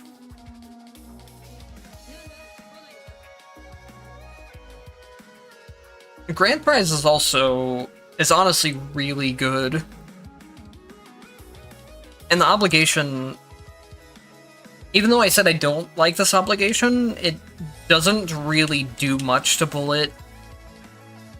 Depending on which grabs you use, I guess. Some of her grabs do slam into the ground, but, like, for example here, even if I use my base grab, she jumps into the air when she uses it, so it's not getting affected by ground skill damage reduction, even though I used a grounded skill technically. For anything like those that says either grounded or aerial, the attack itself doesn't matter, only where the character is matters. So you can use that with certain things to kind of get around them. But you also have to watch out for that too, at the same time. Like, for example, with Kokonoe's laser, something like that, that lasts a long time on screen. You have to be careful not to, like, if you have reduced aerial skills, if you jump to dodge something and the laser is still going, then the laser is suddenly not doing damage anymore. So it updates in real time, and it's based on just wherever your character is. It doesn't matter what the move is or where the move itself is.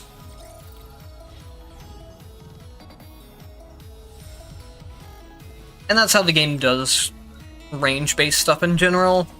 It works the same way with, like, Hazama passive, Noelle passive, that type of thing.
I guess I should actually check.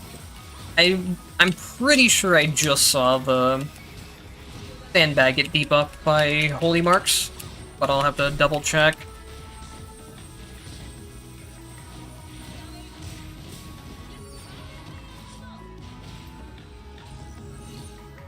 Let me check that right here.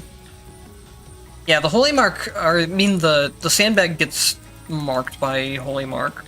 The electric pillars don't, but the sandbag does. I wonder if that means...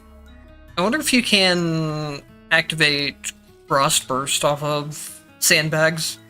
That's another thing that would scale better from hitting multiple enemies. But I think with Frost Burst, even if it does work, the problem would be that the sandbags would die too often. You would have to be respawning them constantly.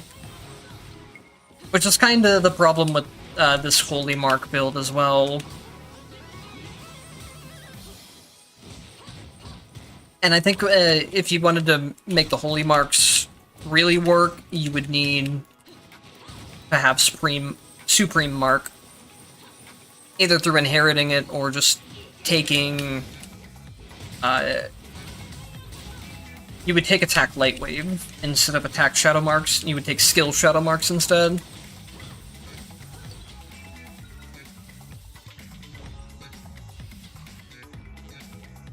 With how kind of janky and all over the place this build is, it's not really that bad, and honestly, I think I haven't done it yet, but I think Bullet would probably be one of the better characters to run no tactics with. Some characters are pretty miserable without tactics, and then other characters can get away with it a lot more easily.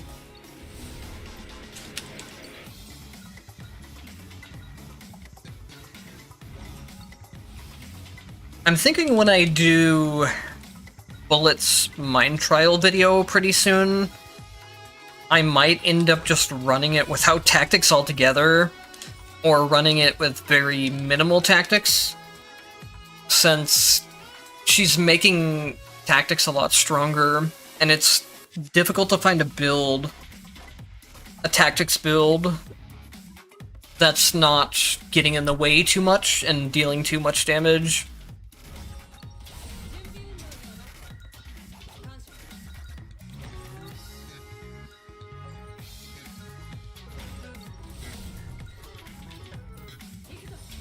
Like, I had fully planned to use that, the fire build that I showed off today for the Mind Trial video.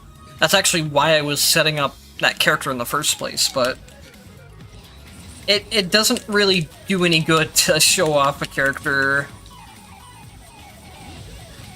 in that type of way, in my opinion.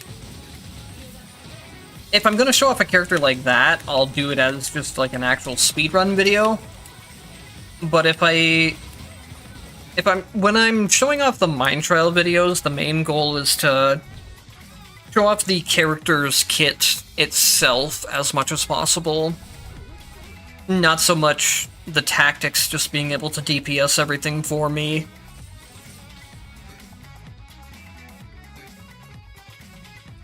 I have not tried too much with the lock-on counter, but I sat in the training room yesterday for a little bit. Or not training room, but I was trying to get it to work against mind training bosses, but I could never get it to activate.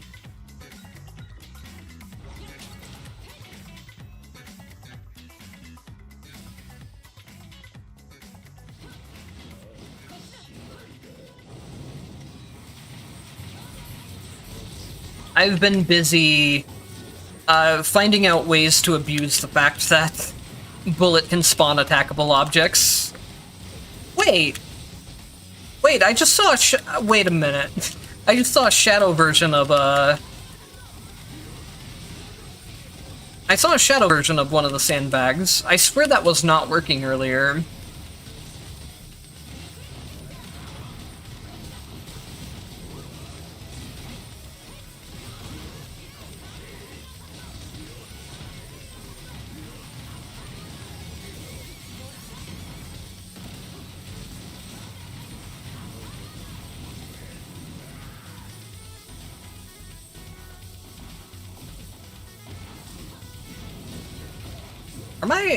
My electric pillars don't seem like they're applying Shadow Mark to him properly. They're supposed to be applying a Shadow Mark. Let's see. Or maybe they are and I can't see the Shadow Mark. This is not doing damage though. I can tell you that much, even with the shadow marks on him and everything. Electric pillars just do not do damage. I guess technically the electric pillars are supposed to be more of a crowd control source maybe, but their range is so terrible that they're generally not that good of a crowd control either, unless you have Shadow Chain Tether.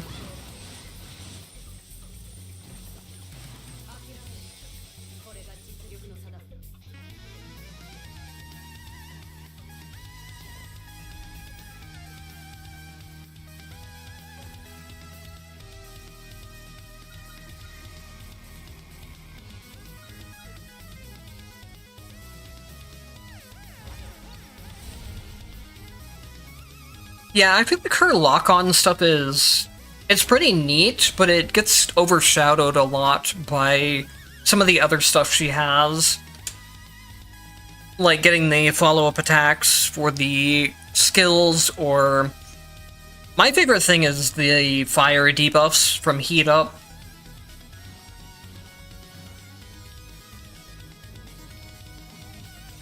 Oh, I think I deleted that character, didn't I? Oops. That's fine. I know I saw shadow versions of the sandbags a couple times, but it seemed like it wasn't triggering that often.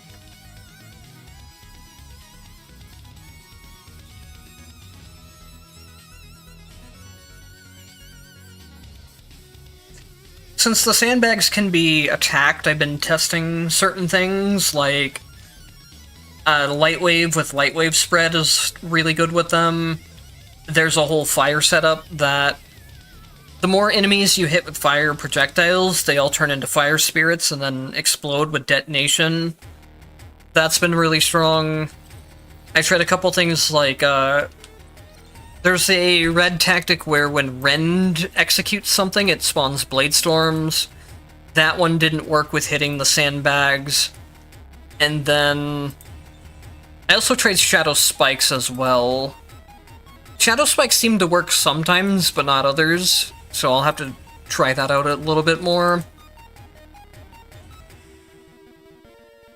I wonder... I don't think Flying Blades scales on the amount of enemies hit, but I can't remember. I think Flying Blades just kind of happens as you attack.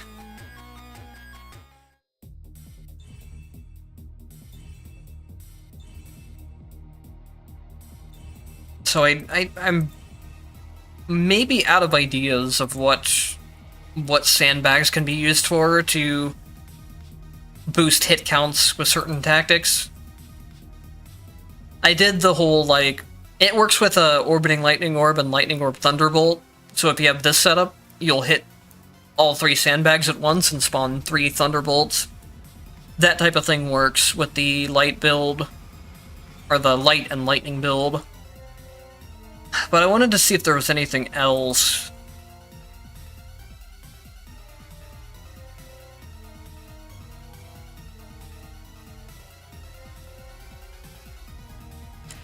Yeah, even any, like, tactic shenanigans aside that she has, she does a lot of base damage on her own, and then once you get the immunity for her grabs, she doesn't have too much of a problem surviving.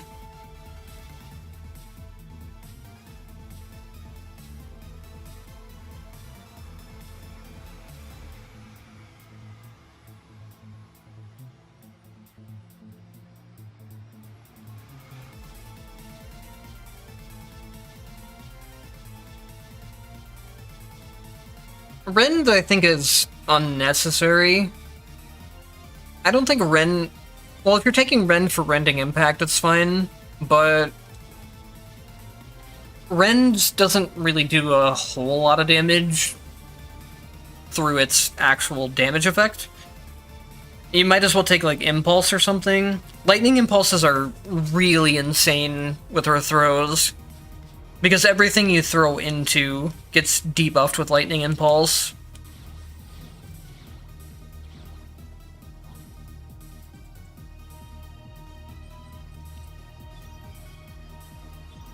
Though I guess Rend is still fine, because, like I said, you have Rending Impact with Rend, and then you have the Execute. It's not too awful.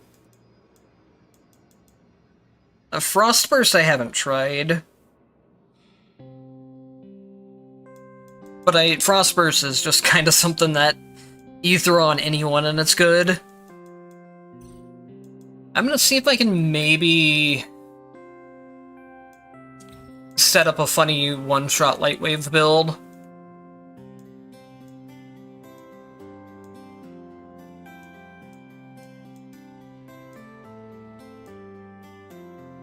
Where is the... Oh, here we go. Take initiative is very important if you're trying to set up one-shot builds. 100% more damage to enemies at full HP is really amazing. The problem is that it's really difficult to find a move that hits in one single hit and won't remove that full health bonus.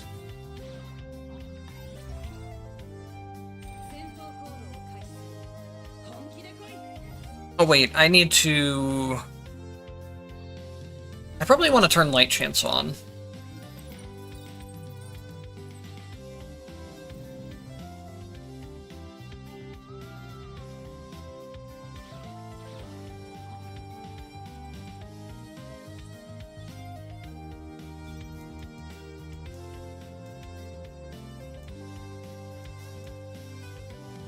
What do I drop? I could drop Potential Discovery, but I don't really like to.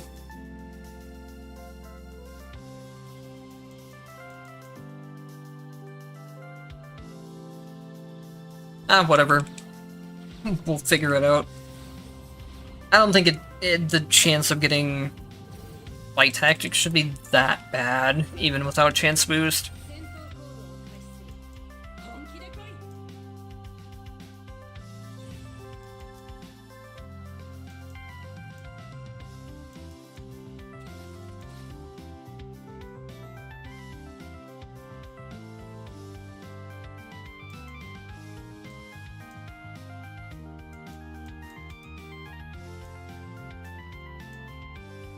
I swear I had something to take with this build.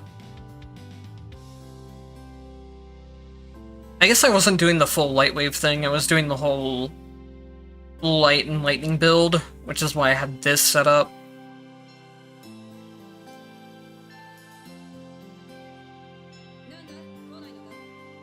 I'll just take Skill Lightning for the Lightning Impulses.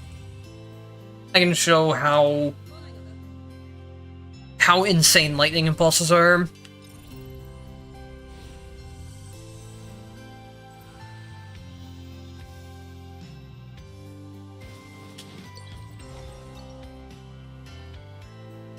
Yeah, Rachel's wind skill in general is just disgusting. You can put it with like you can put it with Frost, like you said. You can put it with Rend Execute.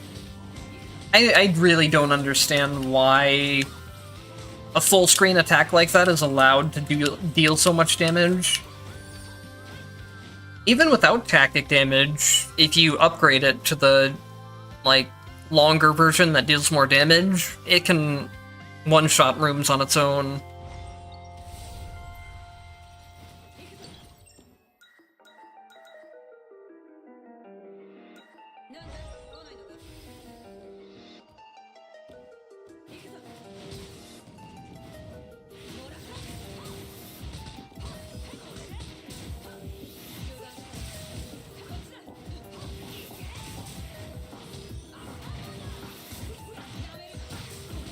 Bullet's OP, but basically every character in this game's OP too, so it's really nothing new.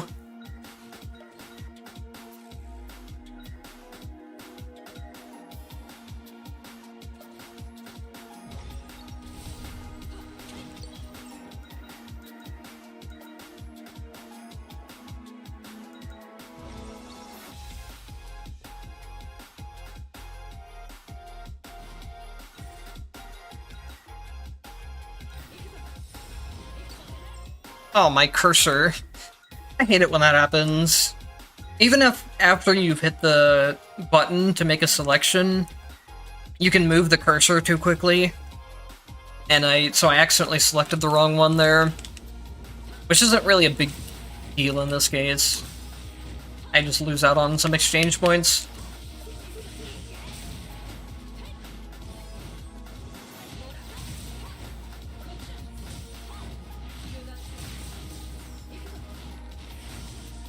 Honest low-tier bullet, yeah. I'd honestly probably put her up in top tier. I think she's definitely stronger than a large majority of the cast. But I don't know. OP has kind of lost its meaning for me, I guess, in this game. Due to how many different ways I've one-shot bosses.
One thing Bullet's got going for her compared to some of the other high-tier characters, though, is just the ease of use. You don't have to pay too much attention to most of the potentials you pick up, and you don't really need any proper execution or anything. If you can mash the skill button, you can win. Which is honestly what Rachel does, too, but Rachel does have the downside of having to pay a lot more attention to potentials.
Let's see.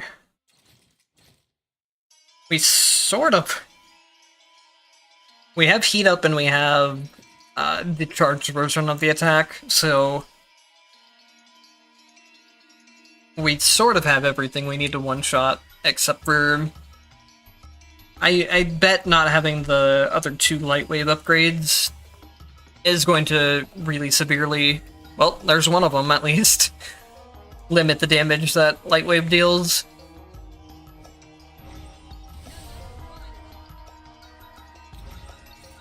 What if this just gives the last light wave upgrade? Nope.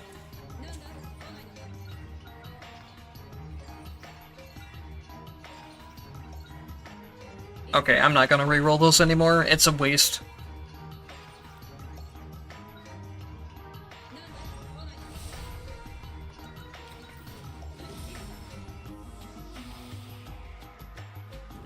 So what I want to do is set up 3 of these here, trigger him, make sure I do... Oh.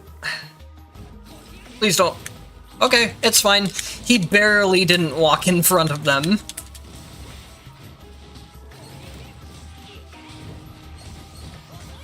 And that's how you murder a boss.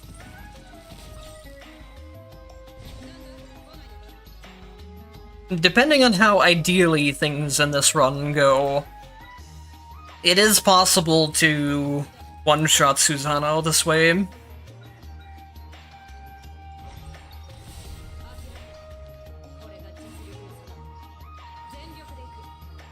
But the way that Lightwave spread works is a little weird. It says that upon hitting an enemy, the Lightwave moves on to another enemy behind it, but in this case where I'm hitting... let me spread them out so you can see. You can have a max of 3 sandbags, and then if they're all stacked together, it'll create a new Lightwave for each sandbag for some reason. So instead of getting hit by 1 Lightwave, the boss is getting hit by 3.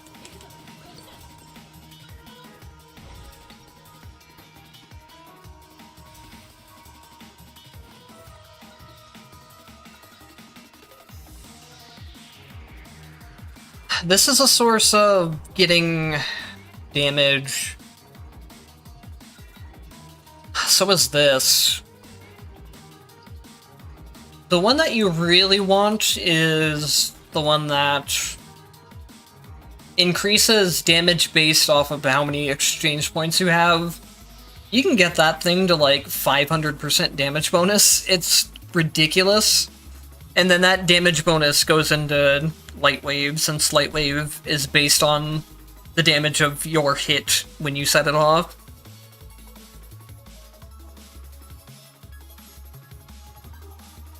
I think we can try to make it work with this, though. I don't think it's worth re-rolling into. I would take this one, since it's a little more reliable, but if I do one-shot a boss, it's going to remove my debuffs, and then really tank the damage I get from that.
I don't know if I want to take this yet.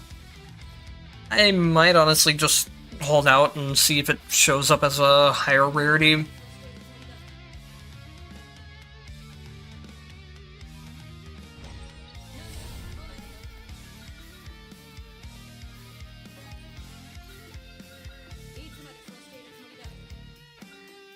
I'm fine with taking it at blue, because now if I get a Tactic Ascension from the shop, it'll give it +2 and it'll go up to gold, instead of it being stuck at purple if I take it at a white tier.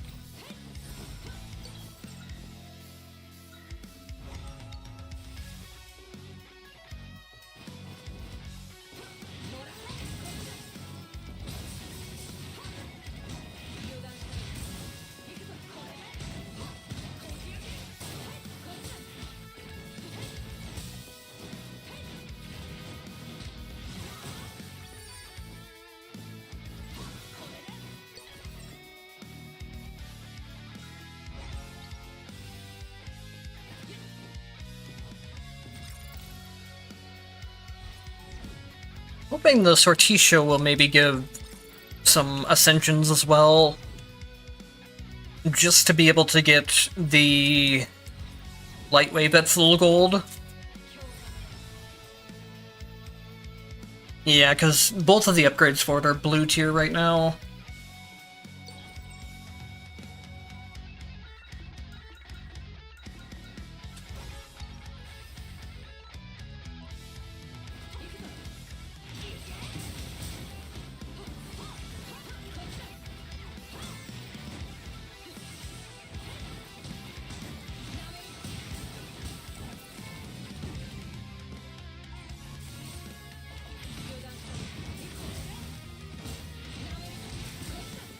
I'm honestly really surprised I didn't take damage from the spikes there.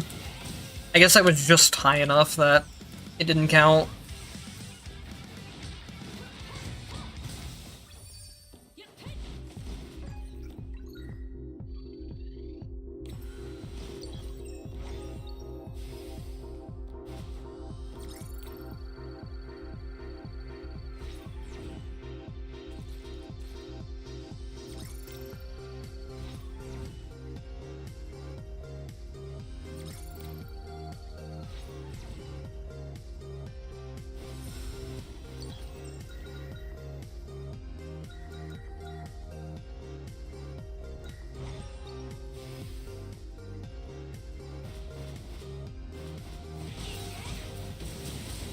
What happened there? It felt like I threw an enemy and the enemy just got like stuck in midair. Maybe they got hit by one of the orbs.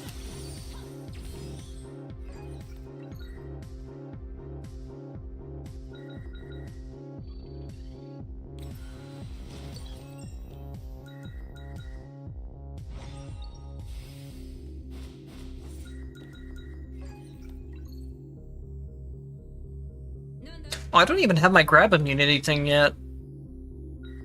I should probably try to get that here before the boss. Just in case I do actually need to damage the boss. It's very easy to mess up the light wave setup and not get it to work properly.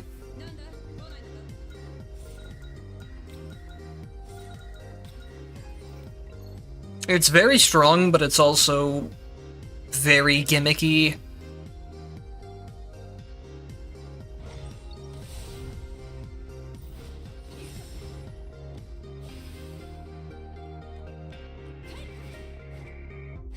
Luckily, I don't think this boss should be too bad. Just make sure I want to get iframes from Jin before I do that. It's really not that much damage, honestly.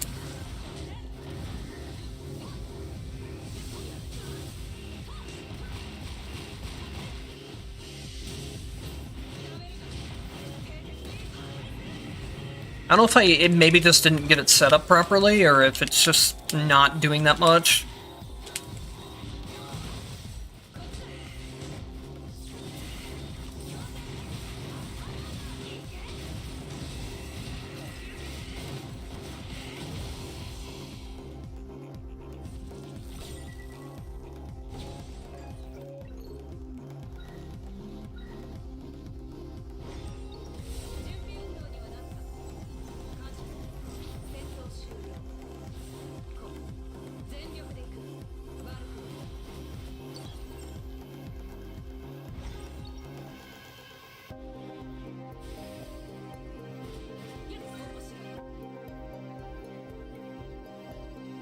Okay, this is actually perfect. I can start stacking some HP from shops, maybe. Even if I don't, it's just a free skill damage mod. Wait, no, I'm not using skill damage. I always forget when I run Lightwave build that I'm running attack damage for once. This probably... yeah, this obligation probably won't matter anyways, so we can run that. Why is the attack damage modifier lower? I guess it kind of makes sense since you're not using NP for attacks, but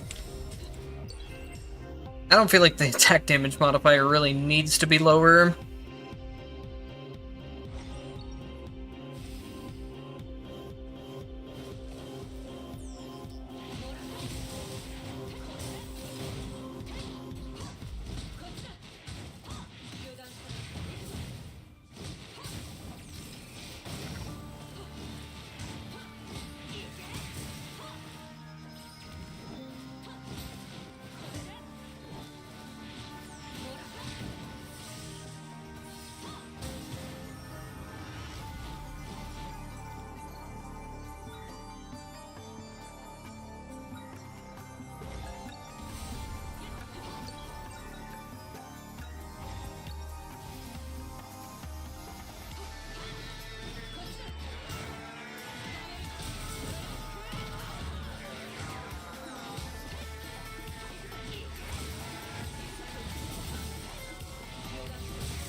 I'll pick up holy marks. I don't really care about filling out the rest of my tactics anymore.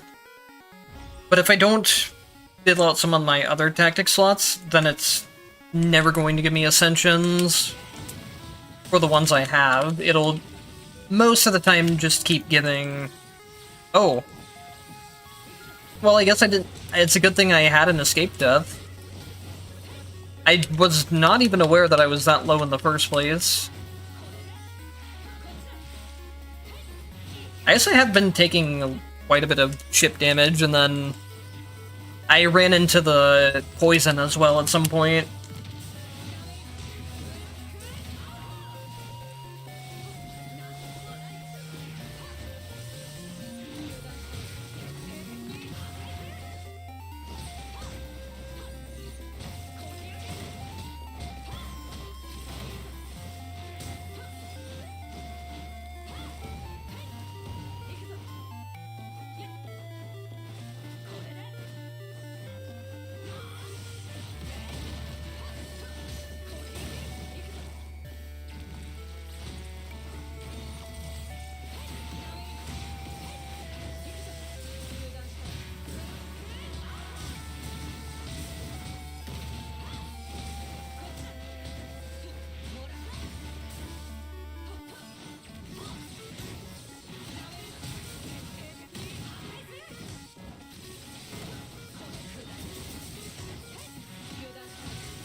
Let me check something.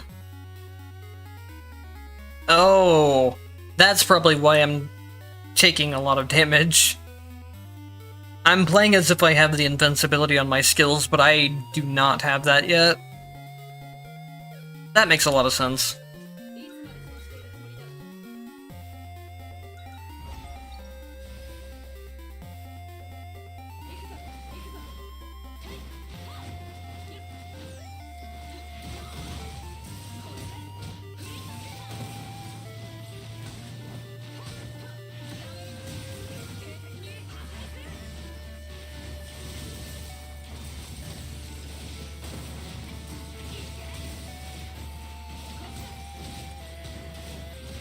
I wish the down version of her charged attack felt a bit better.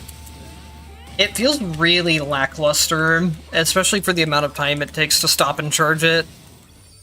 So, I have a question.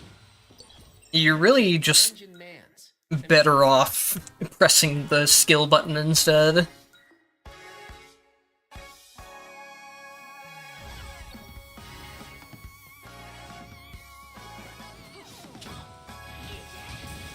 I also feel like I have no exchange points either. I don't think I've taken that many special stages here.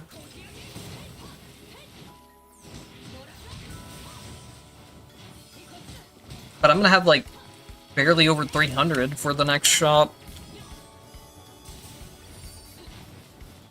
No, I guess I'll have 447.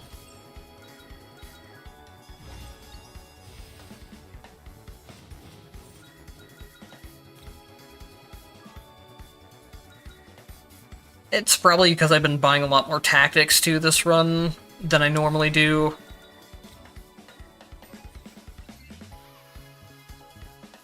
There's part of what I need for invincibility, and then I think I still need the...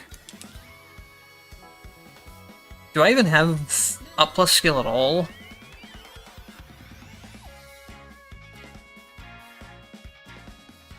Nope, so I'll have to make sure I pick those up as soon as possible. I'm at the point during the end of the stream where I'm just on complete autopilot, mostly. I'm not really paying attention to a lot of things anymore like that. Arakune is... Okay, we can get it set up here. Oh!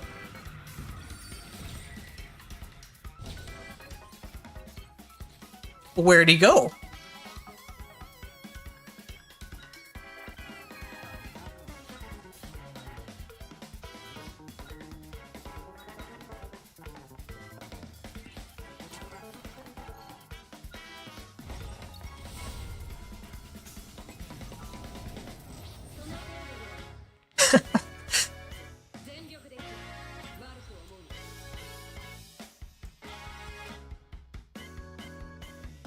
Now, I do have, keep in mind that I have 160% damage bonus just from these special effects. And then I have 100% more damage to full health enemies. And then I also have the damage bonuses from Bloodlust and Exhilaration. So, yeah, while this kind of, like, one-shot with Light Wave is really funny to look at, it doesn't just work this way all the time. There's a lot of setup of, you need a lot of stacking damage bonuses to make your damage output high enough. But it is really funny when it just works like that.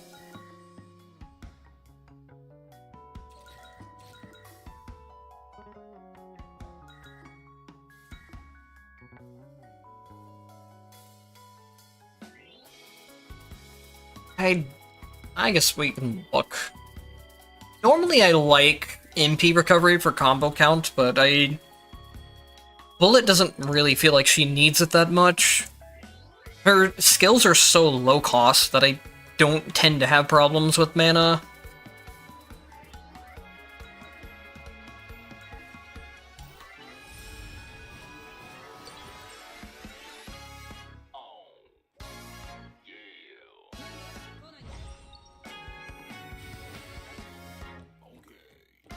I think if I take the time to set up a perfect run for this build, and I would most likely have to use save load manipulation too, or RNG manipulation is probably a more understandable way to call it. If I set up everything perfectly, I think I could probably one-shot Transcendence Susano, but who knows.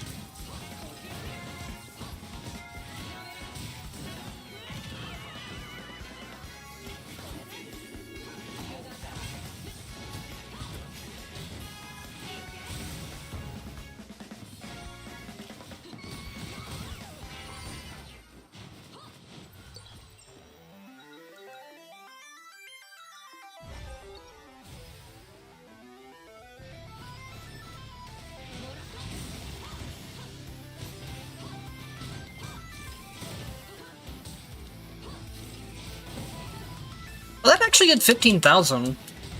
Maybe the charged down attack isn't as bad as I thought it was, but still, sitting there to actually charge it up is the problem. I wonder if down attack has a higher single hit than the regular charged version. I might need to check that. Oh my god. Get out of here, I swear.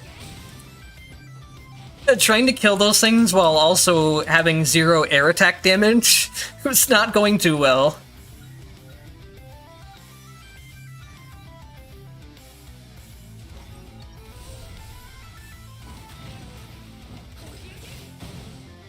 How did that miss? Huh? That did 55,000 damage. I don't know if that was the Light Wave's damage or the actual... Okay, I think the actual attack's damage is more around 17,000. Why did it do 50,000? The Light Wave did 50,000 the first time, and then it did 20,000 the second time.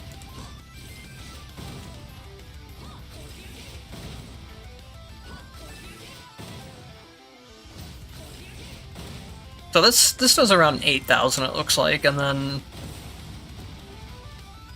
this does 6,000. So I think using the the basic version. Why is it doing more damage sometimes? I don't understand.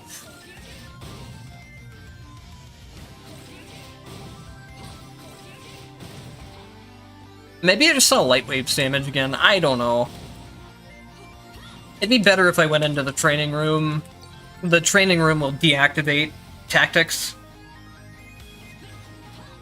At least the training room when you select potentials is what I mean.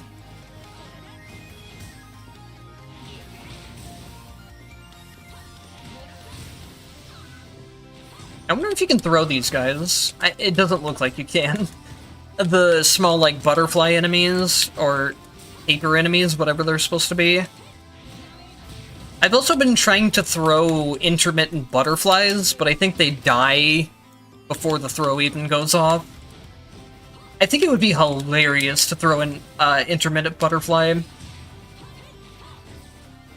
I don't know why, but I just think it would look funny.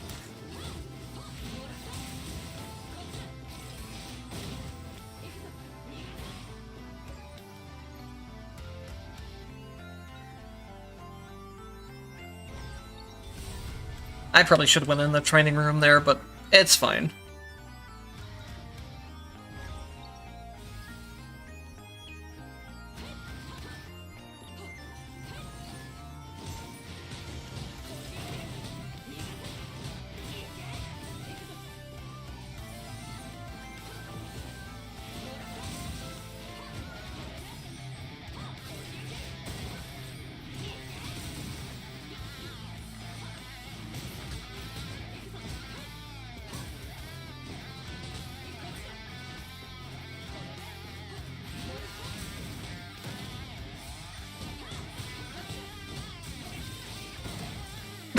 Come on, man! Imagine charging an entire heavy attack just for one of those stupid pieces of paper to kamikaze in and eat the entire thing.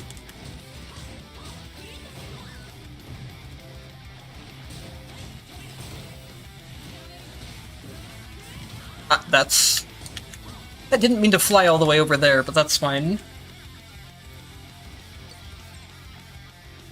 Some people have been saying they've been getting, like, stuck out of bounds or stuck behind doors that they're not supposed to be behind by using pursuit attacks. I haven't had that happen yet. I almost clipped underneath a map one time, but it didn't quite go under enough that I fell through. It ended up pushing me back on stage. But I haven't had any problems where I get stuck because of it putting me areas I'm not supposed to be at.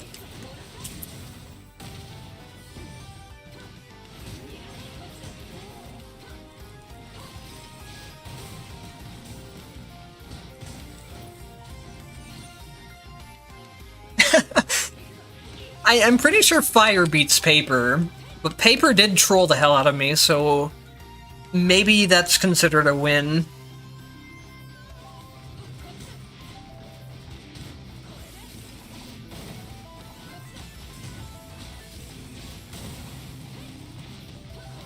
It's just, the down attack feels, or the down charged attack, I mean, just, it feels so lackluster, because it does really high burst damage like the normal version does, but then the flames don't really deal any notable damage afterwards. And the flames don't apply the burn debuff for some godforsaken reason. What they consider a burn is just completely obligatory. That's not the word I want for it. I keep forgetting what the word is for it. But it's just like, it makes no sense what's considered a burn and what's not. Or what's considered a fire attack, I guess. It says while in heated up state, fire attacks inflict a burn. Which, the first part is completely wrong. You can burn even outside of heat up state. And then just...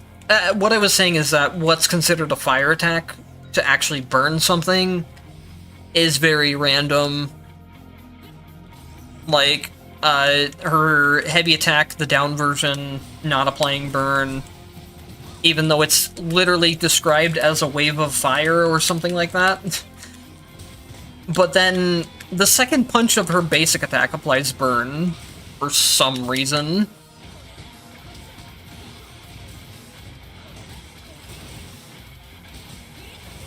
I should probably be careful not to die here, actually. Hang on. You saw nothing. I would never cheat in a video game, I swear. I really don't want to lose the run because I want to see if I can one-shot Oreid and maybe even Susano. I don't know if the set of buffs I have will give me enough damage to one-shot Susano and Reki, but we can try.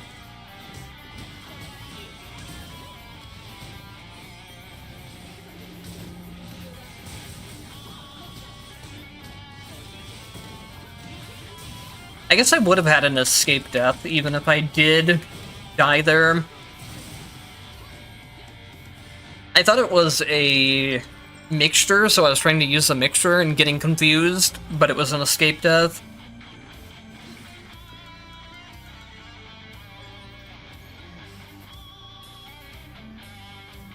You can abuse a lot of things by going back to the menu. You can even restart boss fights, including in the boss rush. You can make, yeah, you can make the game extremely easy if you want to.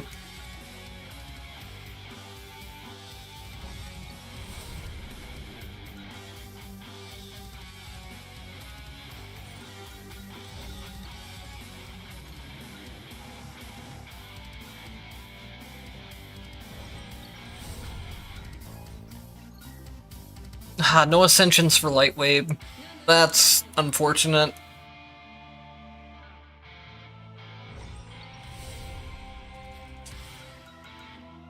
I'm also not getting HP from shops, even though I'm supposed to be scaling up some of my damage with HP.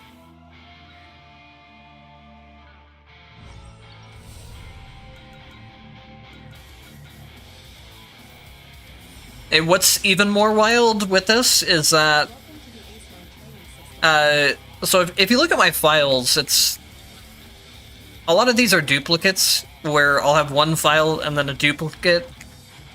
So at any point in the file selection menu, you can just duplicate your save file. And then you can basically use that as a checkpoint. So if I die now, I could come back to, wait, what? I think I just messed up the save file I'm supposed to be on. Hold up. Hopefully I didn't just overwrite the save file I was on.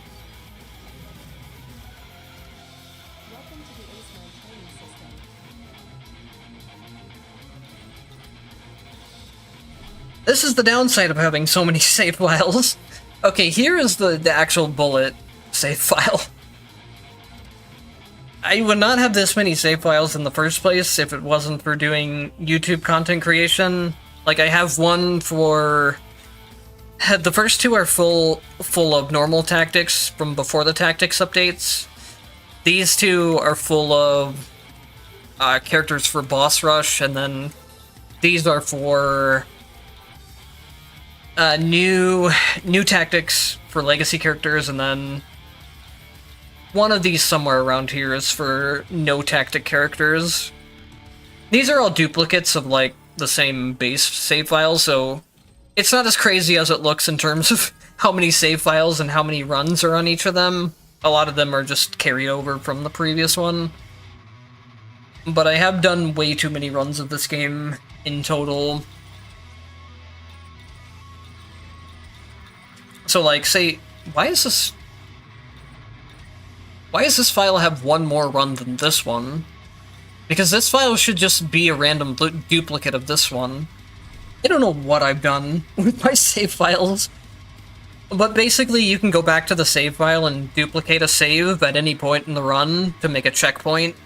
If you just really don't want to lose a run that you've gotten set up. You can also do this to RNG manipulate things, which I kind of mentioned earlier, I think. if you duplicate a save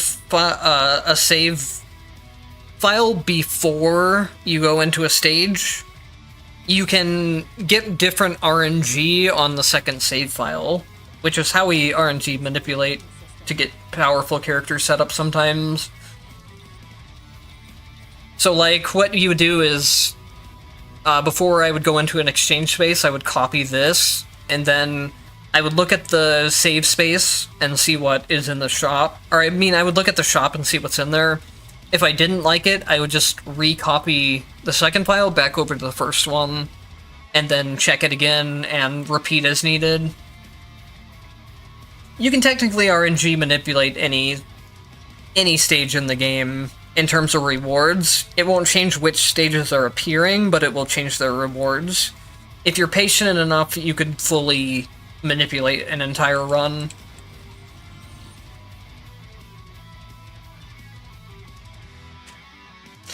Hello, Maxwell. I'm glad to hear that the bullet video that I put out helped. You might see something a little crazy in this run.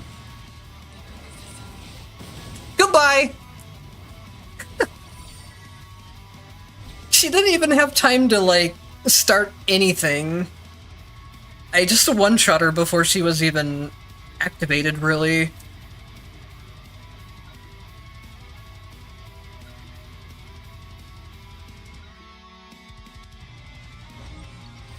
Maybe the Reki one-shot dream is alive for this run. I didn't know if the buffs would be enough, but honestly, having a 250% damage bonus is quite a lot for non-transcendence. Hello, Lily. We are committing war crimes, I guess. We may or may not be able to one-shot Reki with this run. Assuming I don't die before we get to Reki. A child nuked on Joyous Day. Honestly, with all the atrocities that Oreed has committed, it's kind of deserved.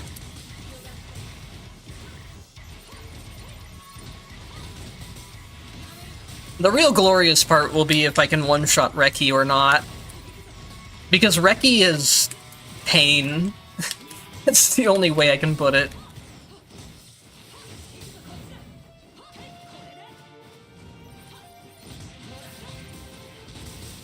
So for the new people that just joined, the way that the setup that I'm using right now works is that I have a red tactic called Lightwave Spread, which for some reason is a little weird in how it works. I stack 3 of her sandbags, since they're attackable, and then I do the heavy attack. You need to make sure you do the heavy attack backwards, because there is the kick that you do before the actual heavy attack will trigger the light wave. So I do that backwards, then just turn around and do a fully charged heavy attack into the sandbags. There's a couple reasons why the damage scaling goes crazy when you do this, and that's because the damage of Light Wave is calculated off of the attack that hits, that triggers the Light Wave, and then when you attack, like, 3 enemies, for example, all 3 of those damage numbers get put together before they go into Light Wave's damage. And then on top of that, when Light Wave Spread bounces to the enemy behind it, it also duplicates Light Waves somehow. So when I hit 3 sandbags here, the actual Light Wave that hits the boss behind it is hitting 3 Light Waves instead of just 1. It makes a really ridiculous build. It's something you could do on other characters before with Shadow Chain Electric Pillars, because you could attack the Electric Pillars, but now Bullet can do it on her own, since she also has attackable objects.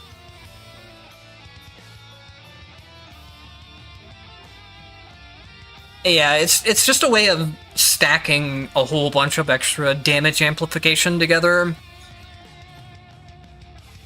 Normally it doesn't do quite as much damage as it's doing now, but I took Black Market and Covenants to increase damage further, and then a big one as well is Take Initiative as a Mind Crystal.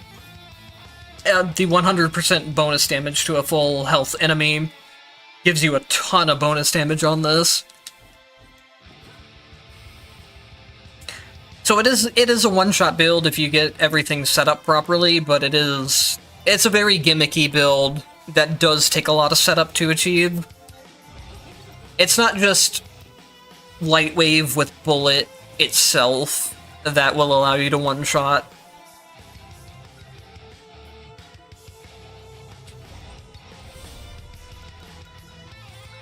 I'm getting... The game, I don't think, has given me a single HP spot in the shops ever since I pretty much killed my HP with Black Market. That's the only thing I'm really worried about, is if my one-shot does not fully one-shot, or I miss it somehow, I'm just probably screwed after that point.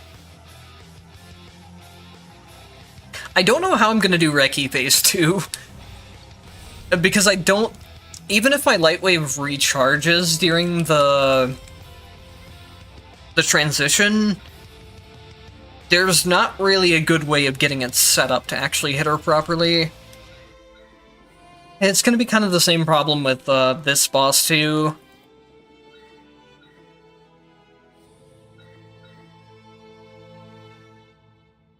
Honestly, it might just be time to send it and go into Reki.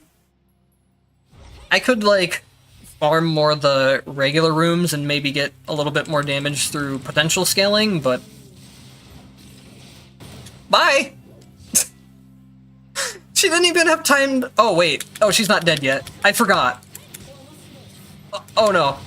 Okay, she's back in stun state. We're fine. We're fine. Crisis averted. Reki has a mechanic where she cannot be taken under 1 HP by tactics. It's literally impossible in both phases. I don't know why they made it that way, but they did. Do I have... I don't have Light Wave yet. Now I have Light Wave. So... we have escape death, it's fine! It's fine, everything is going according to plan. Don't worry, I have this under control. Alright, well, we one-shot both phases of Reki.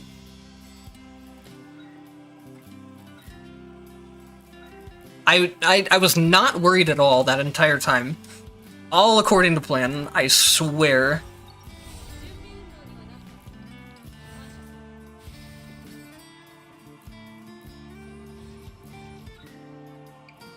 Unfortunately, Bullet doesn't seem to have any synergy with burning tactics. I was hoping she did too. Although, that being said, I can show you a fire build that works really well on her. And that, I guess, it does... Actually, you could say that the fire build that I run does have synergy with her in a weird way. It's another similar build to this where I found a way to abuse the stacking of attackable objects. This should be Elevator Non. There's no way Elevator Non doesn't get one shot.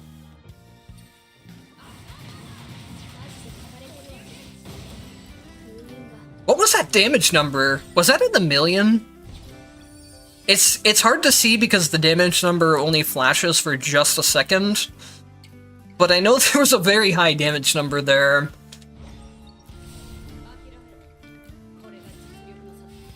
It's Shaddy's just messing up for content. Yeah, you're right. Let's see something. I should be able to pull up the stream in a new tab real quick, and then check what that damage number actually was. So let me... I have to remember how streaming works again. What the... What?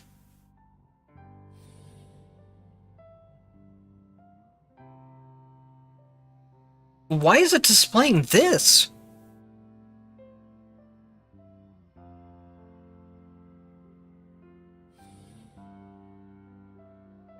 Oh, never mind. Never mind. I know how streaming works, I swear. It's been a long time since I streamed, so I had to figure a couple things out.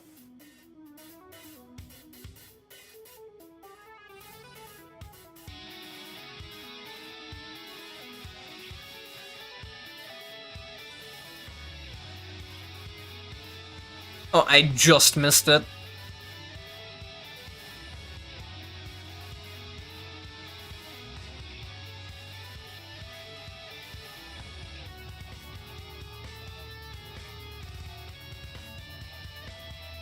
Don't worry, guys. It's coming any minute now. Any minute now, I swear.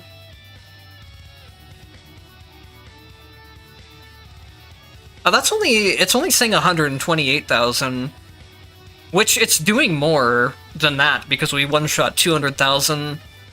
I was expecting this to be like 1 million, with how much damage it's doing.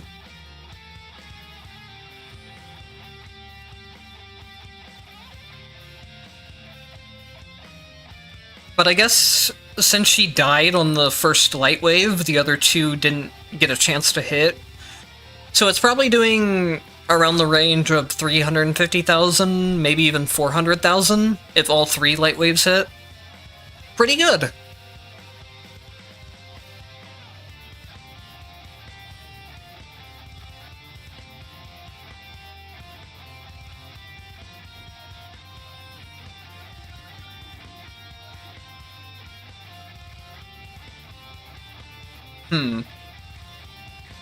So as long as non-firebite doesn't kill me, like, as she drops down, it should be fine, right?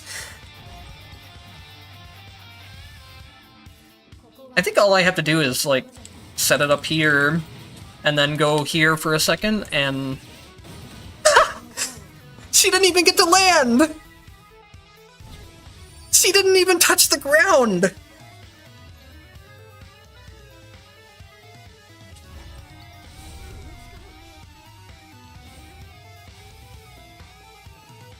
So I wanna check again one more time, just on footage of that one. I want to make sure that what I said about light wave spread hitting multiple light waves is actually true. Even though I'm sure I tested it out before, and I made sure it was working.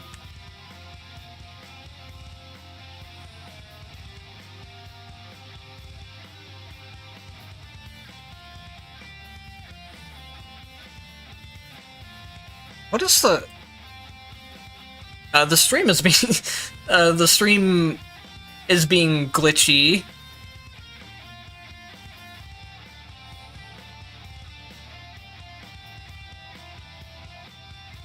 Wait, I think. Hold on. We are getting into streamception territory. Why is it showing multiples? Is that because I'm... Hold on.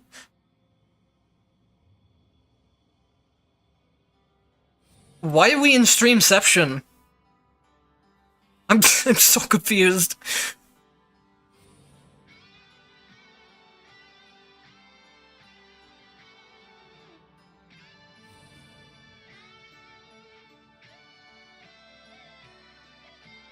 I don't know. I don't know if I can get back to that. Wait, I think I found it.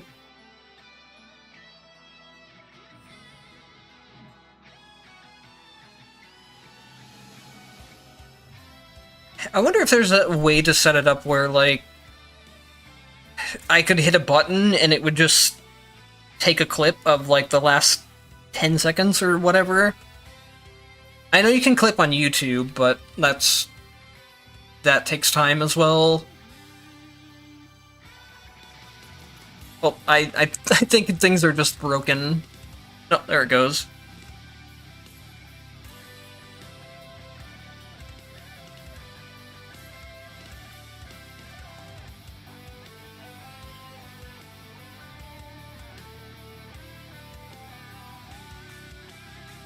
Okay, I'm giving up on this right now.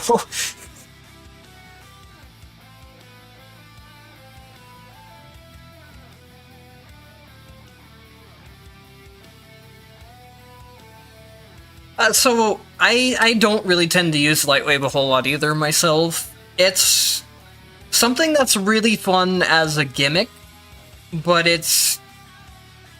there's a lot of better options if you just want a reliable DPS source.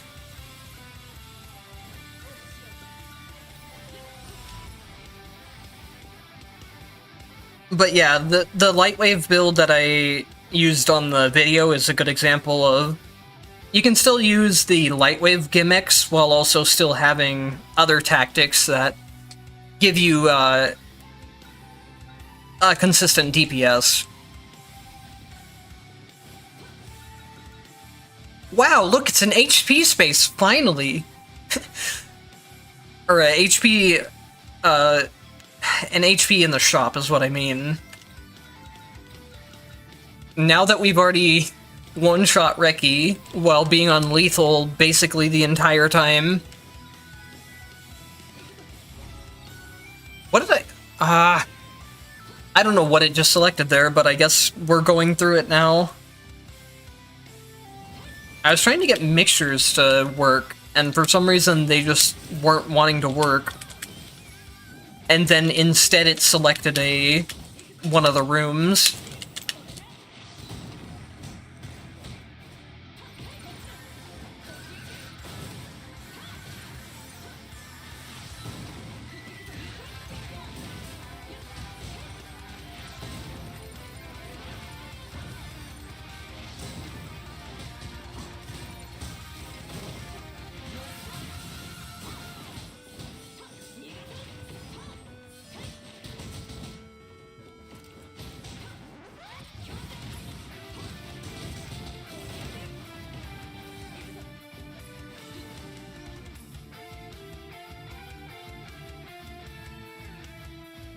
No, thankfully Covenant and Black Markets don't apply to Boss Rush.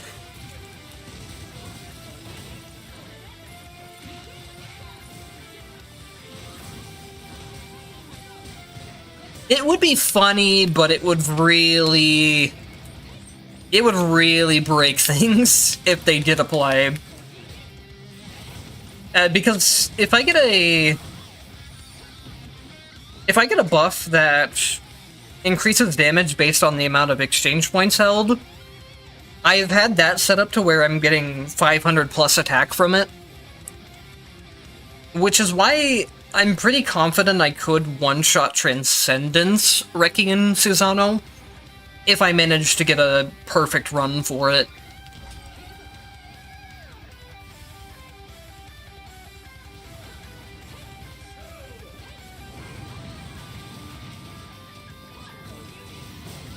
Oh, he teleported in front of me, so I still get a lot of damage off the Lightwave there, like you can see, but the Lightwave spread actually being able to hit properly is making a huge difference. Luckily, my Lightwave will be back up. What? He wasn't damageable yet, I guess? Oops. It looks like we'll have to do things the old-fashioned way.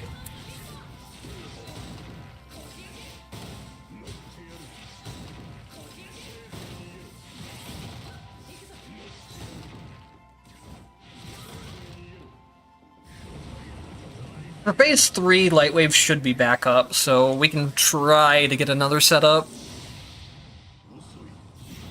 It helps if I can... This might work, actually. Oh, no. There we go. If I can ever get into Jin's passive, it makes things so much easier.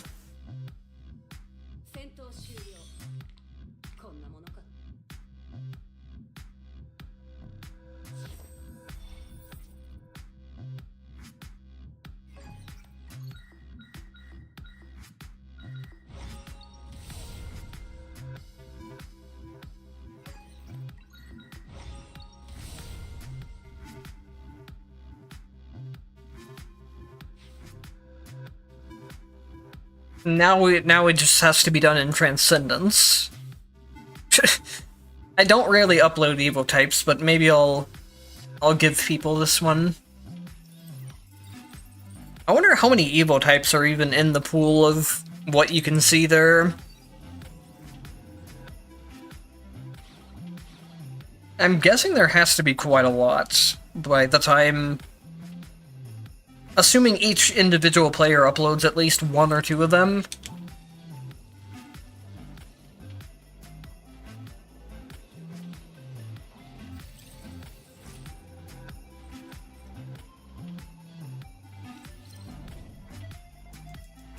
So real quick, just to kind of reiterate my point before of, like, how important all the buffs for stacking your damage through stuff like mine crystals and black markets and stuff is for something like this. I'll show off the damage that it deals without everything. Oops.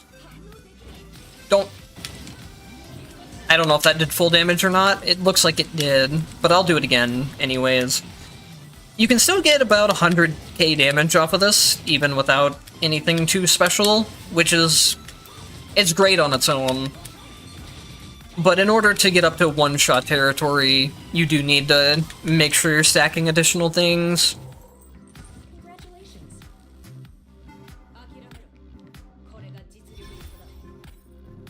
I don't like it when clips get posted of just the one shot itself with no explanation, and then people get misled by that type of thing by just seeing like, oh, Lightwave on this one attack can one-shot bosses. There's more to it than that, and if you just see a clip of that, then people don't understand the extra stuff that goes behind it. There we go, that was definitely max damage.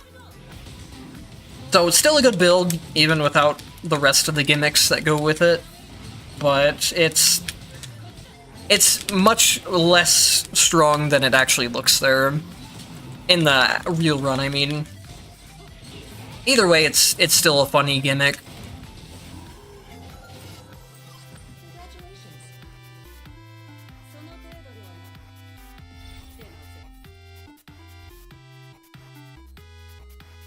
And then... one second.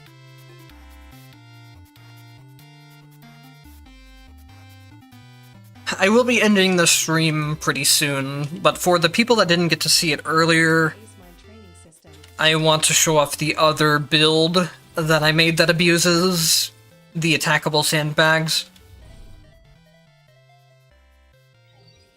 Especially since someone did ask about having synergy with fire tactics.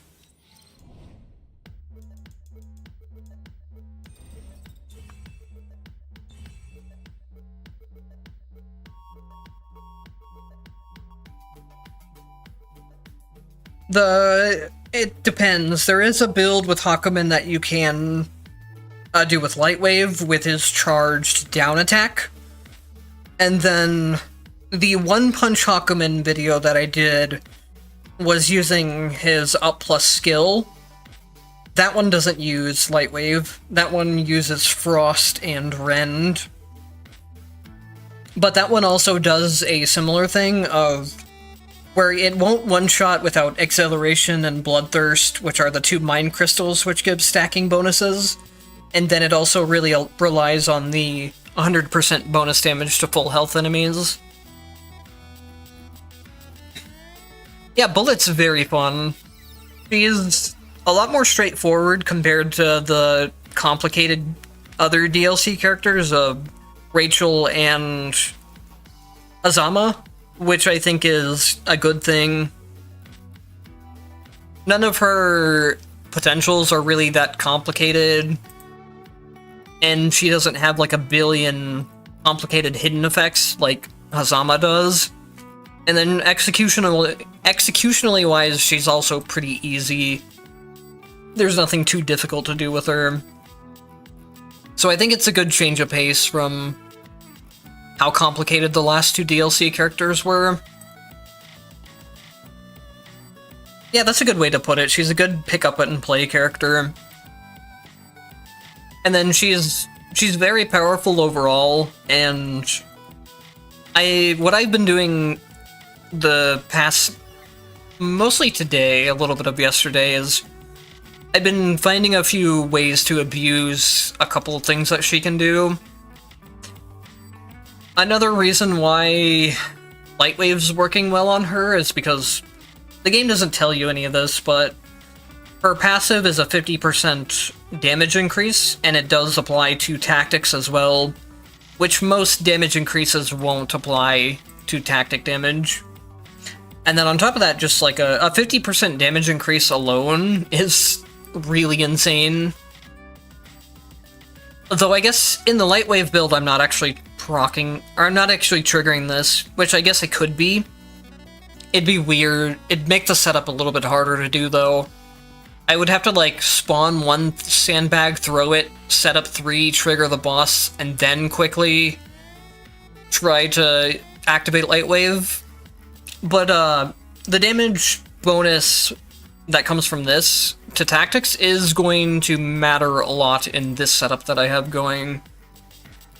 So this setup uses Legacy Fire Projectile, Dash Burn, Skill Shadow Mark, and then Fire Spirit Assist. And then for red effects, Fire Projectiles will make Fire Spirits whenever they hit anything. And then Fire Spirits will then have a 50% chance to explode. And then what I'm doing with Bullet in specific, this build's always been kind of decent, nowhere near like top tier stuff like Light Spears with the electric stuff, or even like the Blade and Poison build that I call the Blender build. This build has always just been kind of okay until Bullet came along. The reason why it works a lot better on Bullet is because she has these summonable objects that can be attacked, and then when I'm doing something like... Wow. They just had to go directly in front of the sandbags. When I'm doing something like... Hang on, that's the wrong direction.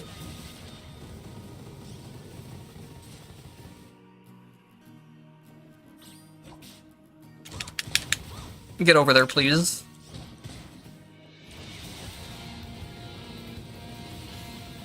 Well, basically, I want to be throwing as many of these fire projectiles into objects as possible.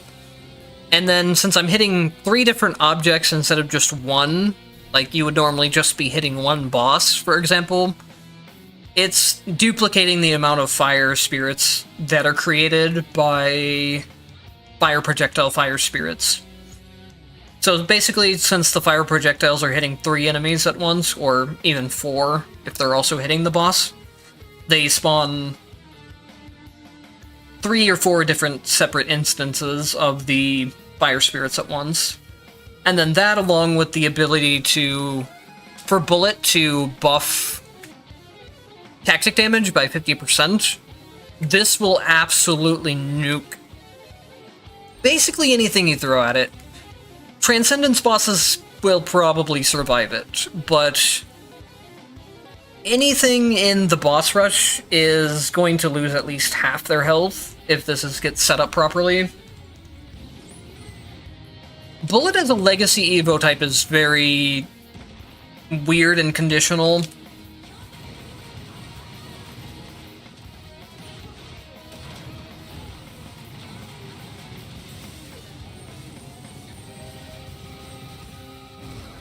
Did I just get, like, no detonations there? With Fire Spirit detonation being a 50% chance, you do sometimes just get unlucky, which I think is what happened there. So yeah, Bullet as a legacy... There are some characters that can make use of throws to get this damage boost, and then it's the same 50% damage that applies to tactics. So if you can use it, it's good. And then... her second legacy skill is actually very good, though. It's another thing, it's similar to Bloodcane was one of the only sources of tactic damage that we had before, but now her second legacy, I think, also applies to tactics. That's something I need to double check on, though. I'm not positive on it. But her second legacy also applies bonus damage for certain hits. The problem is that whatever hits actually works for is very random, so it's just something you have to test out.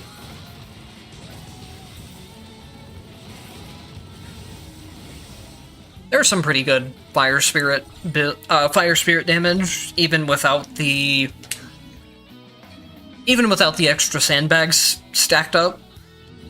Like I said, this build is by no means weak, even on non-bullet characters. Bullet is just able to push it a lot farther in potential than other characters can.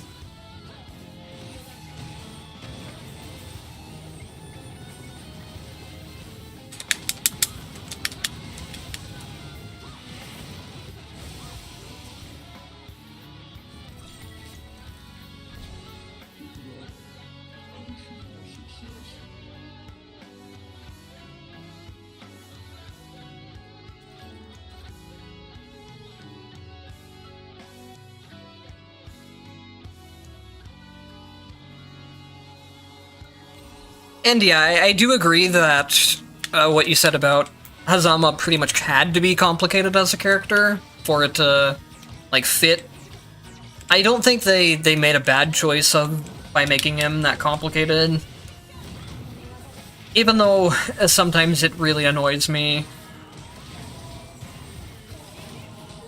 Like, I don't think I would ever make a guide for Hazama. It sounds like a complete nightmare with how much of potential effects, or hidden effects I would have to try to explain to people. Oh, by the way, Bullet can get infinite aerial height if you just have the MP to keep spamming up plus skill. So it's difficult to do, but you can hit non off screen. It's much easier to do in her actual fight, because the screen will actually scroll up with you. In the mine trial, or in the boss rush, you just have to kind of know by muscle memory where you are.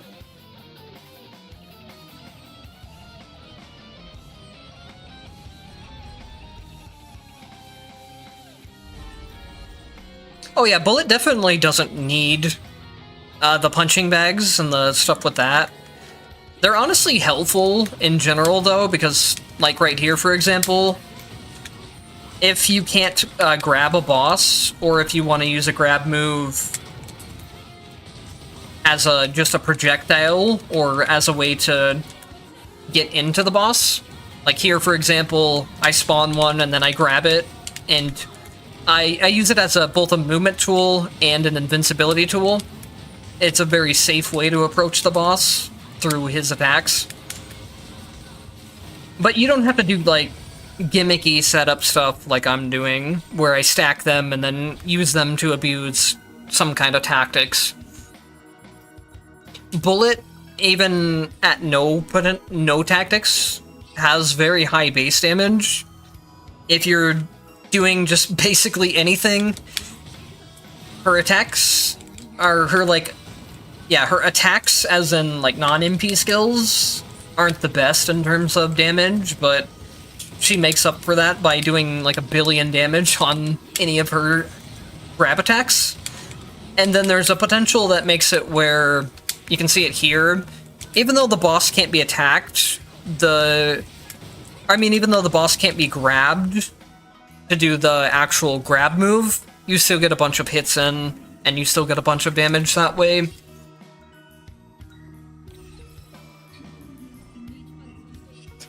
She also has a mechanic where certain of her attacks will apply a stacking burn effect, and finally we get a decent source of damage over time, because the damage over time tactics don't really scale up well into higher difficulties. But the damage over time effect from Bullet is actually insane DPS if you get it stacked.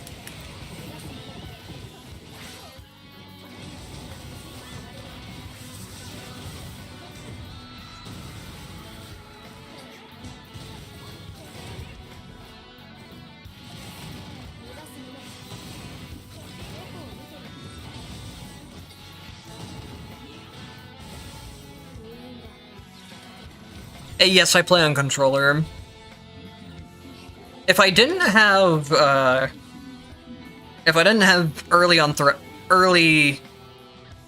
early arthritis, carpal tunnel. If I didn't have carpal tunnel, I'd probably prefer to play on keyboard, but controller is just much easier on my hands. I've even considered playing this on an arcade box, I guess I would call it. It's not like a hitbox, but it's similar to that, where it has 4 directional buttons instead of an arcade stick, but it's the same concept. I haven't got around to learning how to use it with this game.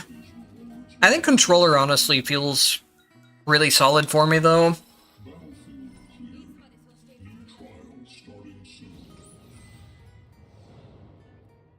My favorite character is hard to pick. Probably between Lambda or Icy. I really like both of those characters. But I play every character, and I enjoy every character for the most part. There are some I don't like playing nearly as much, obviously, but it also depends.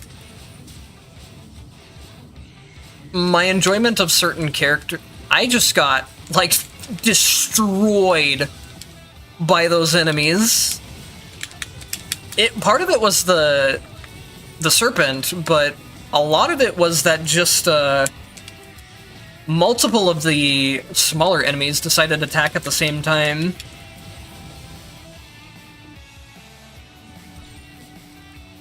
Yeah, leverless controller would probably be the term for it.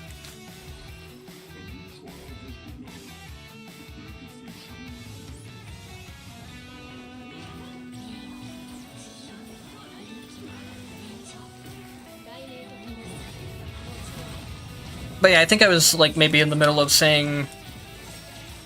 There are certain characters I enjoy playing much more in boss rush, where I already have my potentials put together, compared to playing them in full runs.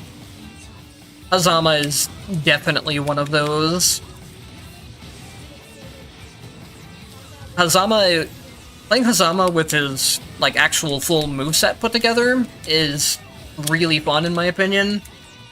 Playing him before that and trying to get all the specific potentials to get some of the stuff set up going is painful.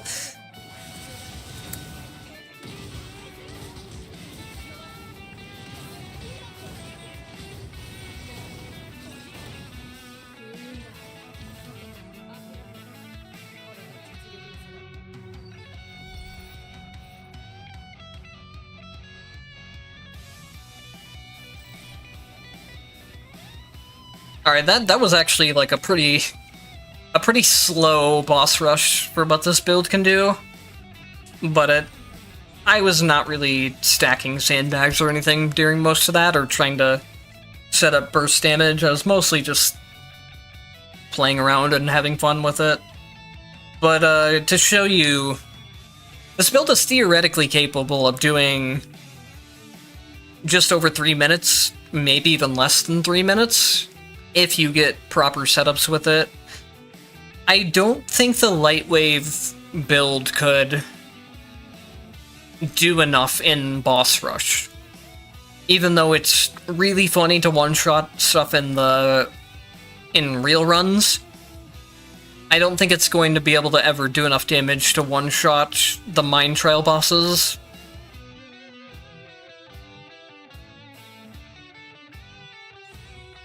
Another good build that works well with Ice... I don't know why I keep trying to call her Icy.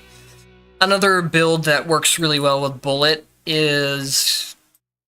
You want Summon Blade Ring, specifically Precision Cut from this secondary upgrade, and then you get Skill Poison Ring and consecutive Blade Rings. This basically makes Blade Rings get stuck in your Poison Rings and deal a whole bunch of bonus damage. And then, since Bullet's passive is a 50% increase to tactic damage. This build that already did a lot of DPS ends up doing even more.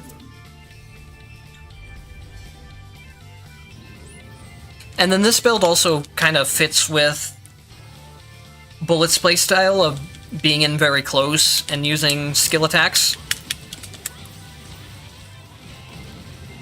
And this one doesn't rely on the sandbag setups that I was doing with the other builds. So if you just want something more straightforward, then this is a good way to go.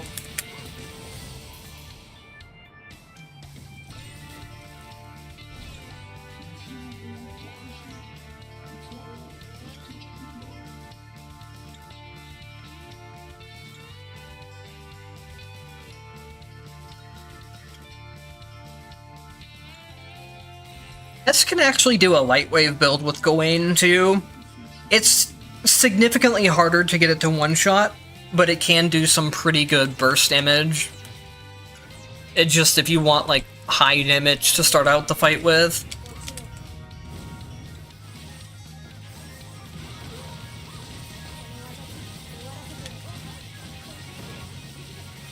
Gawain's honestly like...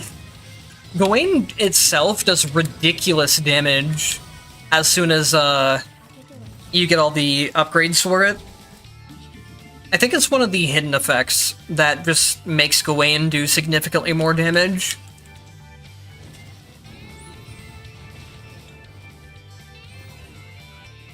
Hello, welcome to the stream.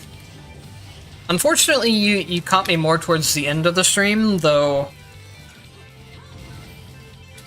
With the amount of people that just showed up recently, I might go ahead and do one more actual full run after this. Maybe we end things off with a Transcendence 100 run, honestly. Not a good idea, because I have what I call streamer brain after streaming for hours, and I don't pay nearly as much attention to things as I should. But fuck it, we ball. I feel like that's the right mindset, especially for playing Bullet.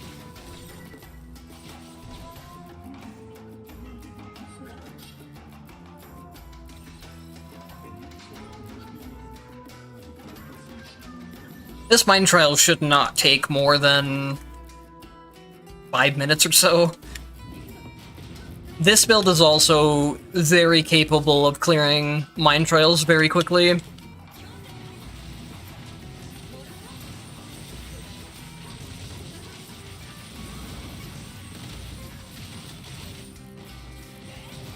Especially if I try to play more quote-unquote optimally, and by optimal I mean spam the skill button.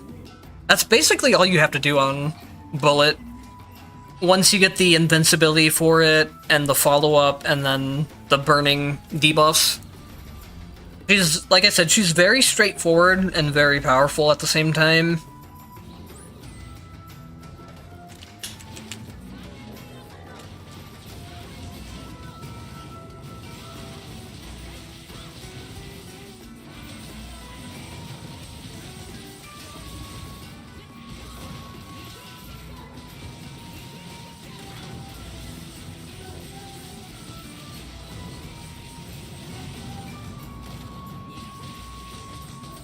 I find it funny that they made Sweeper grabbable. Or not Sweeper, but Watcher. Watcher does not look like a boss that should be grabbed, but I guess Bullet is just very buff.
I am so glad they have not implemented anything like 360 inputs and entropy effects. The closest thing we have to like difficult inputs is probably Rachel's Konami codes. And even those aren't really that bad once you get muscle memory for them.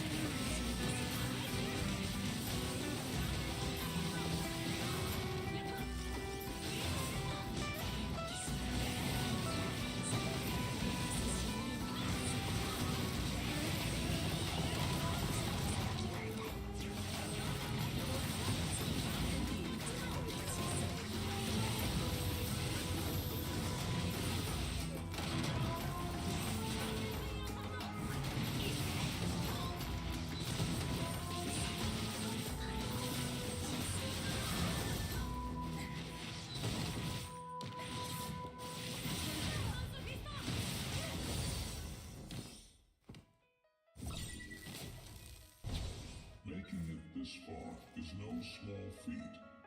Next, your enemies will unleash their true power.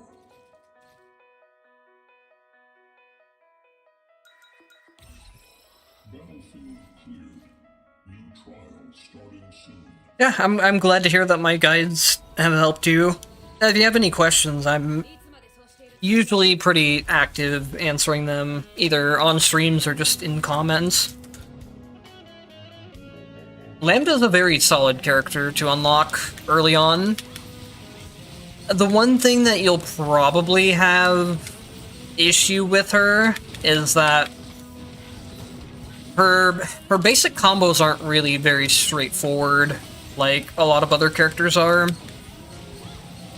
Like, a lot of characters will just have a basic combo string where you just basically mash X and you get a... or not X, but you mash the attack button and you get a decent combo out.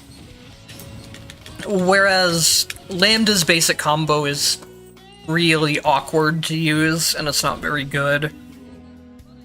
But once you get some, like, potentials going with her and get different moves, she's a very well-rounded character.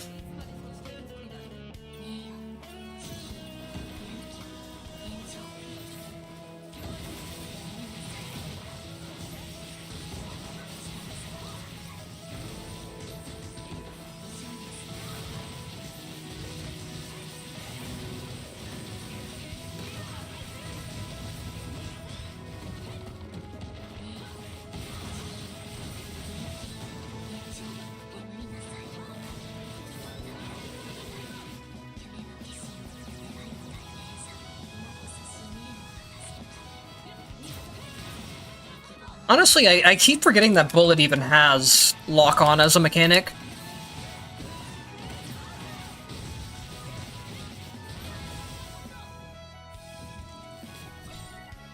It's something that I think is actually really good to use, especially because it has invulnerability on it. But I just... I forget that she has it completely. Does Bullet have a lock-on mechanic like that in... the Blazblue games? I never played a Blazblue game with Bullet in it, I don't think. And if I did, I really don't remember her as a playable character at all. It almost, I don't know, it doesn't necessarily feel out of place, but it's just, it's kind of surprising to me that she has it. The pursuit attacks, I feel like, make more sense. But just having a random lock-on that can go, like, basically anywhere at any time feels a little bit weird.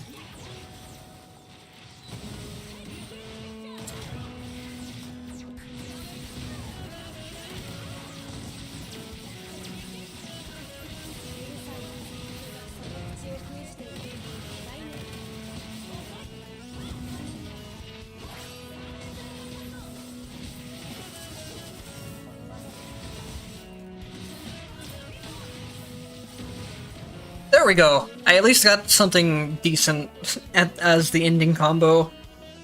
I'm kind of having the suffering from success issue that I can't really test combos too much on bosses on these builds because they're too powerful.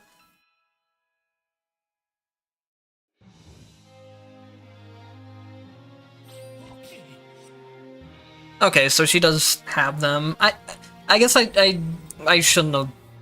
That's not a question I should ask because from what I've heard, so like anytime they make a new character or something in this game, it has to go through an approval process with Arc System Works, and I think they're pretty stingy about adding like new characters or new palettes or anything of that matter.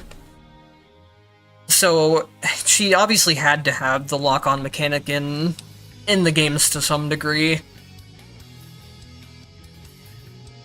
Hakumen actually had a move removed from him in this game because Arc System Works didn't like it.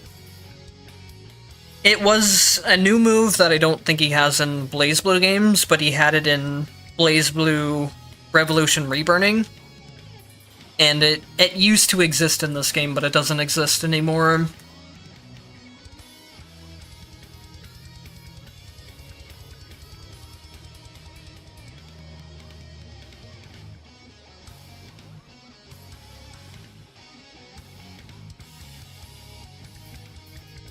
Alright, let's see if we can maybe go for a quick Transcendence before I have to go.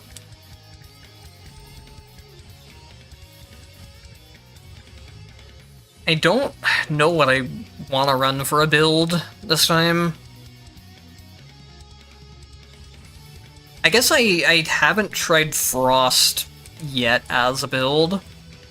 I don't even think I have Frost set up on this account, though. I'd have to go to my other account, which isn't a big deal.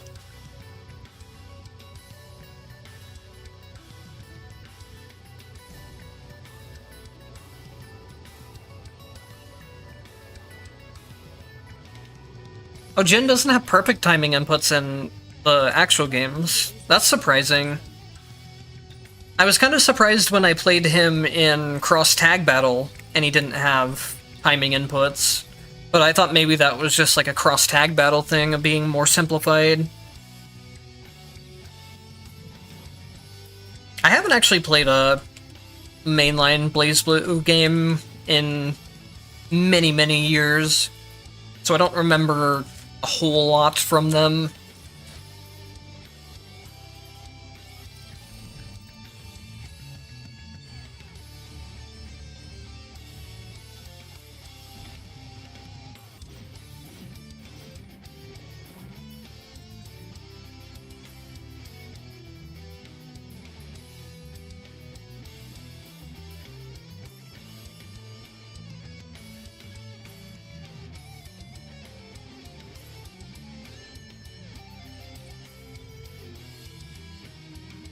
Yeah, I'm the same way with Jin passive. It's once you get used to having it, if you don't have it, suddenly your muscle memory gets completely ruined, and you end up eating a lot of damage you shouldn't.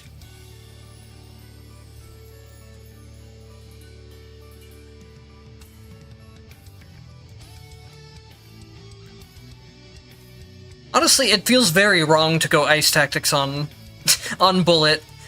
But we'll do it, just to give Frost Burst a try. I don't want that for if I'm doing 100 Transcendence. For 100 Transcendence, yeah, honestly, even for a regular 100, I feel like you really should take some kind of healing in Mind Crystals. Either the Perfect Clear Healing, the healing with high kill streaks, or I think best case you take Mixture Enhancement and Replenishment. Mixtures already heal 80% to begin with, so once you throw this on top of it, it's 160%, and then when you have 3 mixtures, just the total amount of healing you get out of these two is insane. And then if you run something like Discount, like I always run, you can maybe also get 3 mixtures from the shop. These two Mind Crystals are just completely broken, in my opinion. Especially considering, like, a part of roguelikes is HP management. and this negates that very heavily.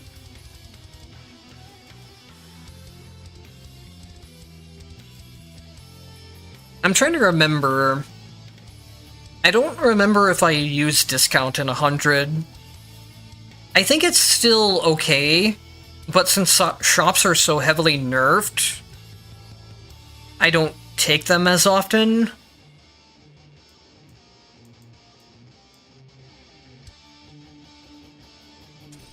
I could run...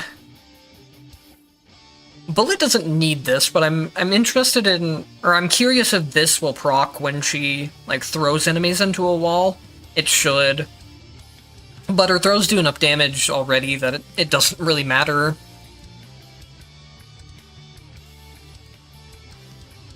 I'll probably just take extra elite damage.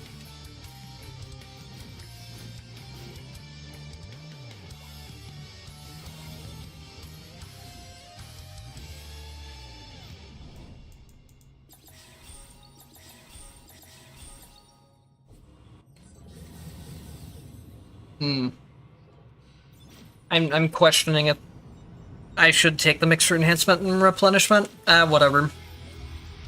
It'd be much safer if I did, but I would have to drop another mind crystal somewhere.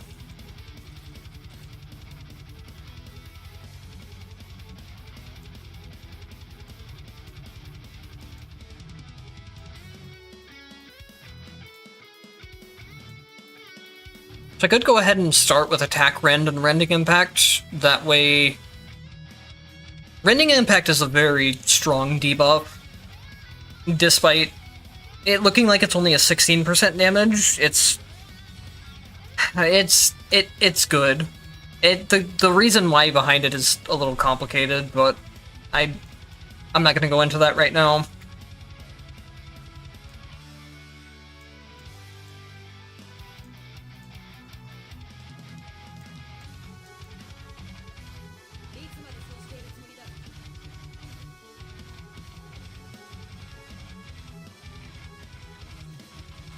I would like to have... This is fine, probably. Just running Ragna with Radiance. See what else I have on Ragna.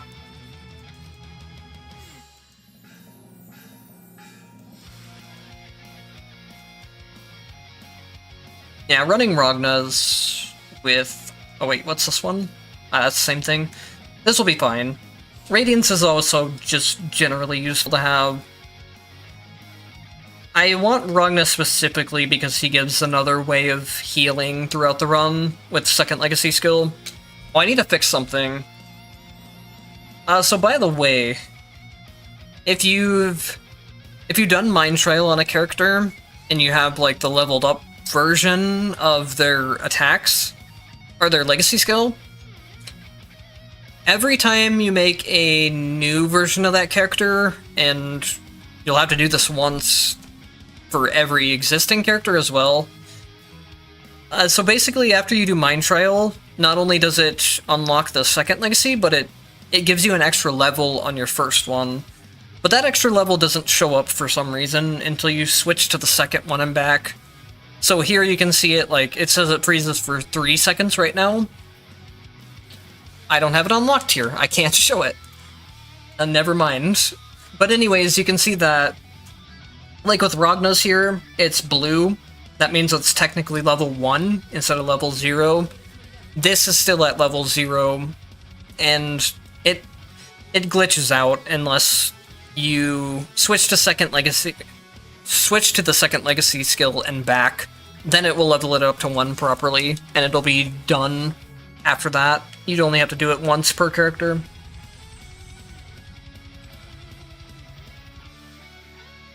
Alright, and then before I start the run, just let me catch up on chat, since I was figuring out mind crystals and stuff.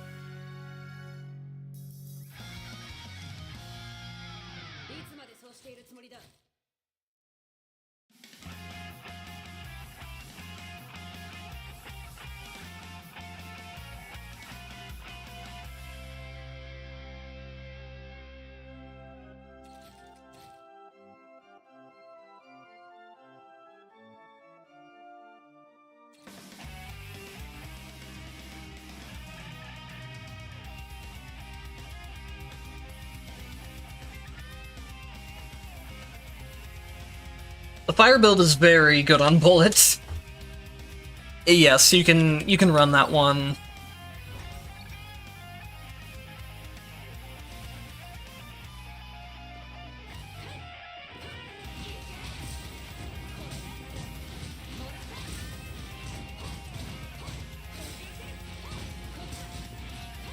I'll probably make another video about that fire build with bullets specifically soon.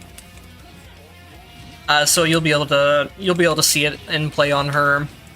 I also did like a full run and a couple of the boss rush during this stream with it. So if you want to check the stream VOD later, you can also do that. There's a couple things with bullets specifically that make that fire build stronger than it would be on other characters.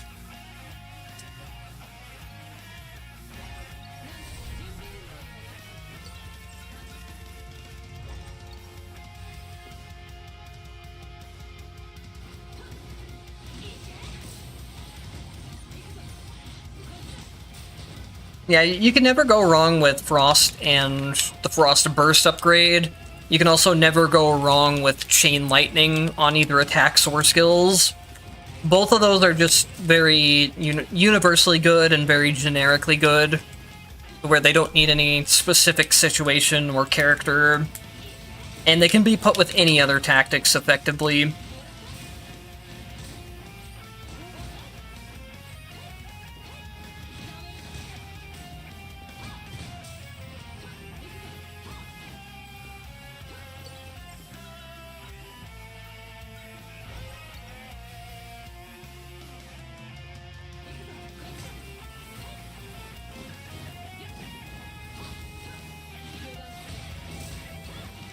I wonder if I should have maybe tried to start with... Well, no, I can't take skill Lightning Impulse if I'm running skill Frost. Never mind. Having skill Lightning Impulse just feels so nice on Bullet, especially early on.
You guys want to know a secret technique for dealing with those pesky flying enemies?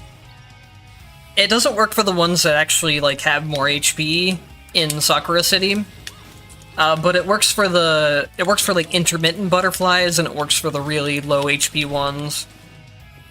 If you press the summon button, you actually get this small like weird aura that does just enough damage to one-shot the ones that don't have HP. I'll show it off after I clear out these enemies. So it's that little aura right there. It's not much, but it comes out instantly, and it can be a way of, like, if a character doesn't have a good aerial attack, or if you need to hit something that's just slightly higher than you can get with your jumps, it's surprisingly useful.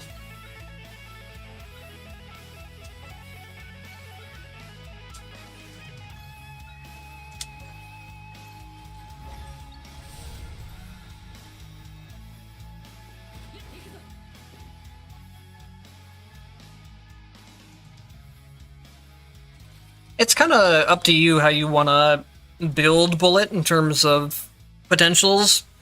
Her grabs are probably the most straightforward way to go, and then probably also the most effective one. Her attacking stuff is fun to use, but it doesn't feel like it does nearly as much damage outside of the specific light wave build I was running with it earlier.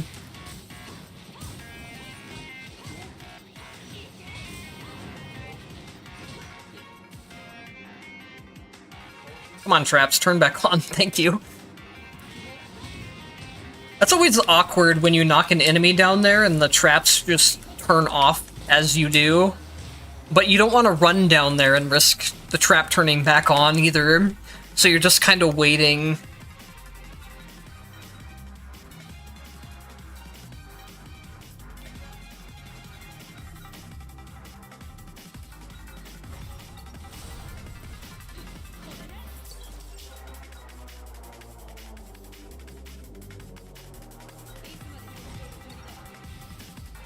Oh yeah, holy marks are also a very good, generically useful tactic that you can kind of throw into any different build. Specifically, my favorite is with stable mark. Normally, with holy marks, they break in a single hit, but stable mark changes that, so instead of breaking in a single hit, they last for a couple seconds, and then anytime you hit the enemy, they'll take extra damage from the holy marks. So it's just a way of boosting your character's dealing, pretty much. And it's a source of damage that's always pretty reliable. At least as long as you're dashing near enemies to apply the mark every so often.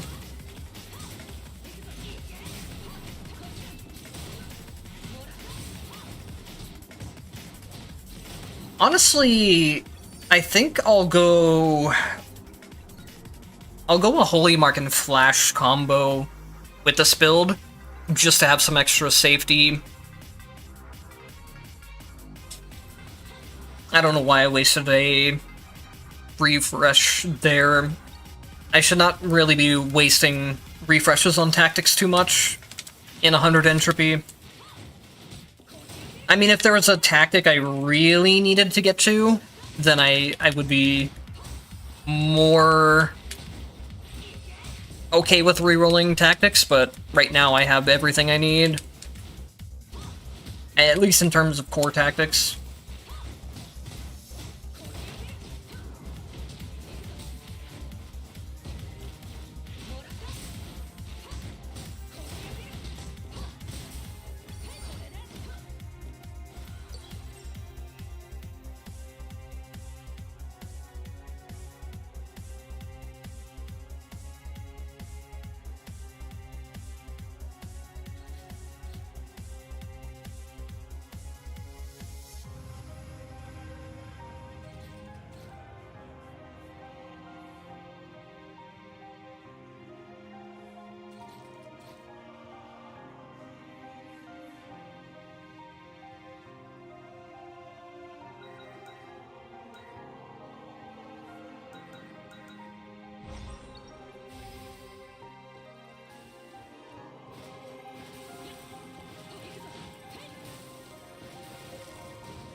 I almost just said, like, man, why am I getting ice spaces so much? Forgetting that I had ice tactic chance.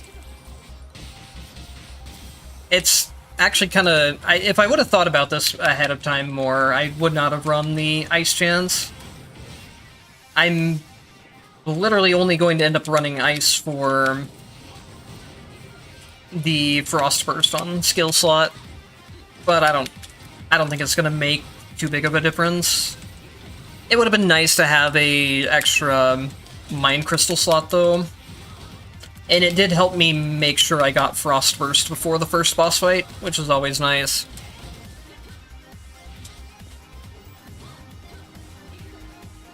I'm gonna eat a bit of damage from Ragna Second Legacy there.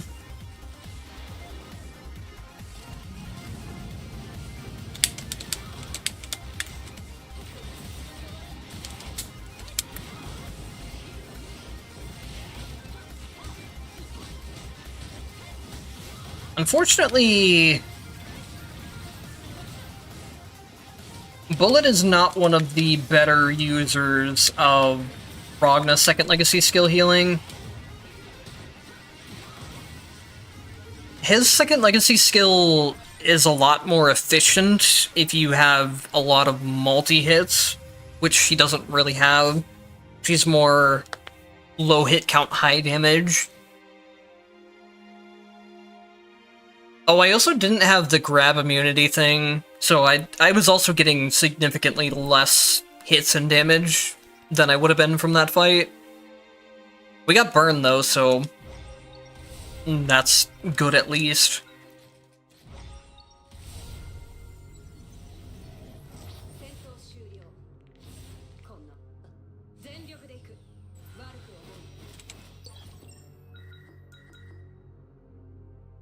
Do I really want any trials?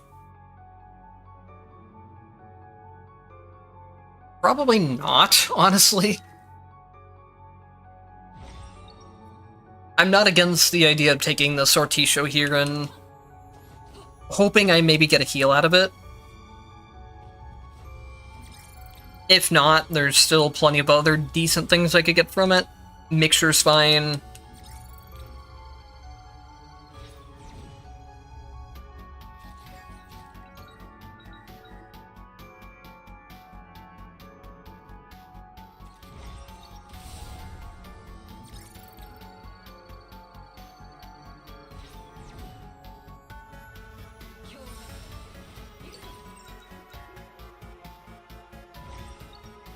That's not great. It's not the worst thing, but rests don't really do much for you long term. Like, you get the healing out of it, but you don't get, like, you don't get the potential, or you don't get the tactic that you would from taking other rooms.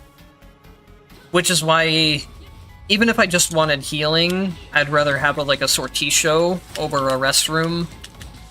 Because the Sortisho can also give me upgrades to the character, along with maybe getting healing. Rest stages are good if you really are in a dire situation and need a guaranteed heal, but they do affect the progression of your character long-term throughout the run, especially if you're taking multiple rest stages.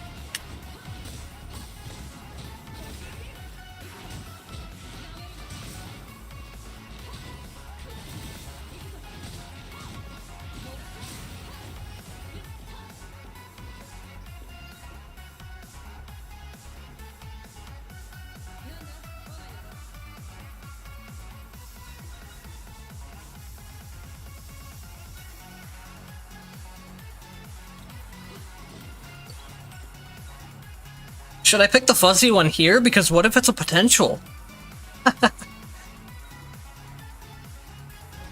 It used to be really, really predictable what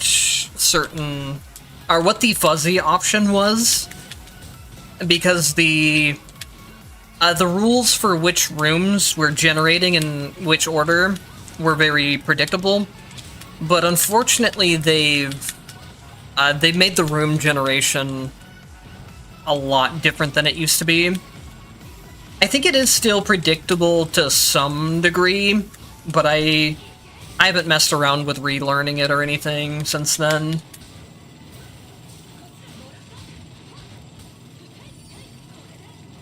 I usually just base it around what I can see.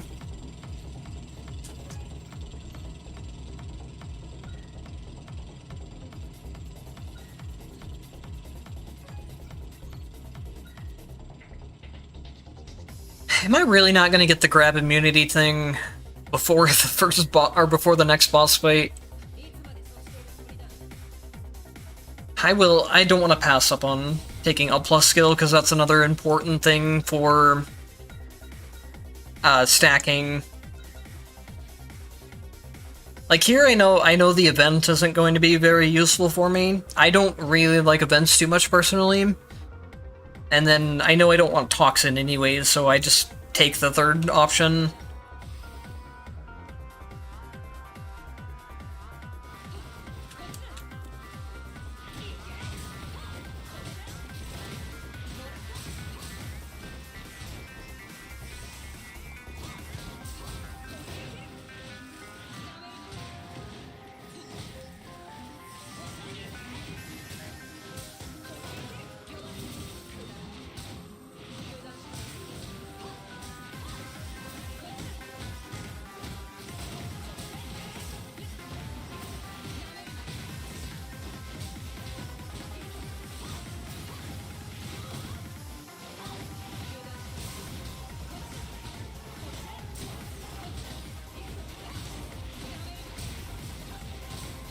Honestly, I can't really complain about potential luck too much, given that I got triple dash before the first boss fight. That's one of those things where if you don't get triple dash in the first boss fight, and especially by the later ones, things get really painful for fighting bosses.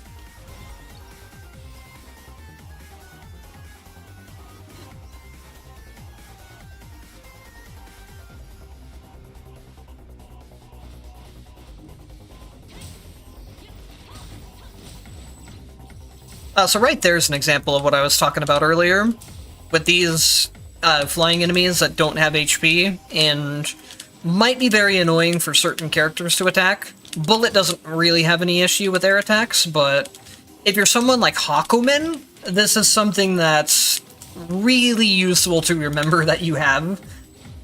Hakumen attacking air enemies without maybe some of his, like, potentials is miserable.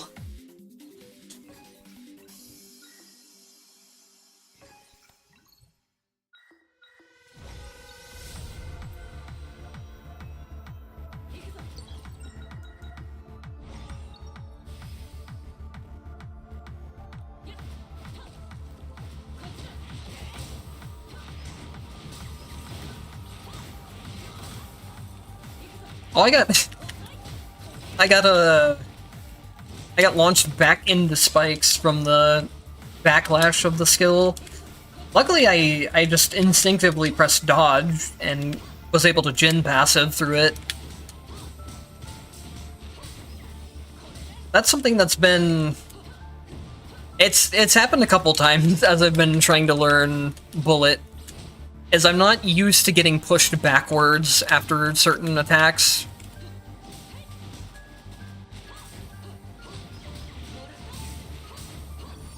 Her diagonally downward dash is also something I have to be very careful about taking.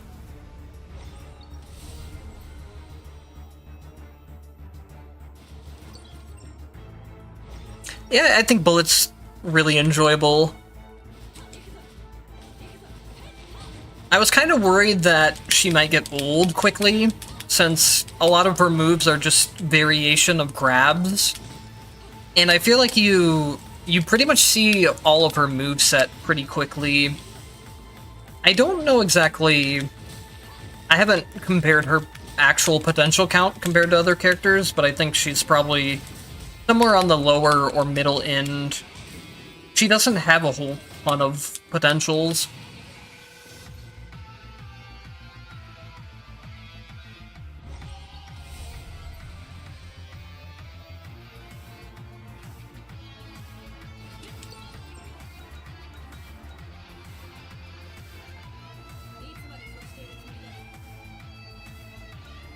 What do we... Okay. So the one guaranteed rule that will always be the same between every single run is that before the boss fight, this first option will always be an exchange space. Doesn't matter if it's hidden, it still generates as the same thing. So if you're on the advanced difficulty, that is always on stage 8, option 1 will be an exchange.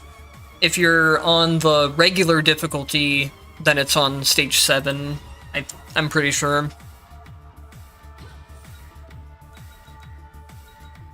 Let me get out my paper, I guess. For shops, there's also a similar thing where if you have enough knowledge, you can somewhat figure out what's here. This last slot is always a buff. It'll always be 50 cost, even if you have shop stuff turned up. The first 2 slots are always going to be something between a debuff removal, a mixture, or a 60% heal. For some reason, debuff removal can also show up on slots 3 and 4. I don't know why. It's the only option that doesn't have just like a set slot. It can show up anywhere here. And then slots 3 and 4 are things between tactic ascensions, HP increase, NP increase, potentials, and then also debuff removal, like I said before. And then if you really want to get into it, you can, based on their prices as well. 100 is a white tactic, I'm pretty sure. I don't have that one written down. 150 could be HP, it could be MP, it could be potential, it could be any of those 3 things. And then in terms of healing options, 300 is the mixture, and 150 is the heal. So if you pay enough attention, maybe even like write this stuff down is what I did, you can get through 100 entropy more efficiently by being able to knowledge check past the debuff, basically. And so much being on 150 cost is unfortunate. That's the part that you can't really get around. So, personally, I want potentials out of these as often as possible. I mostly only shop for potentials in general, unless there's a tactic I really need, or if I need some emergency healing. Sometimes I'll buy buffs, depending on which buff it is specifically. Otherwise, my main goal for shops are for getting extra potentials, because not only do potentials expand the character's moveset, but there's also a 20% damage bonus that's stacks and applies to your character damage for every single potential you pick up.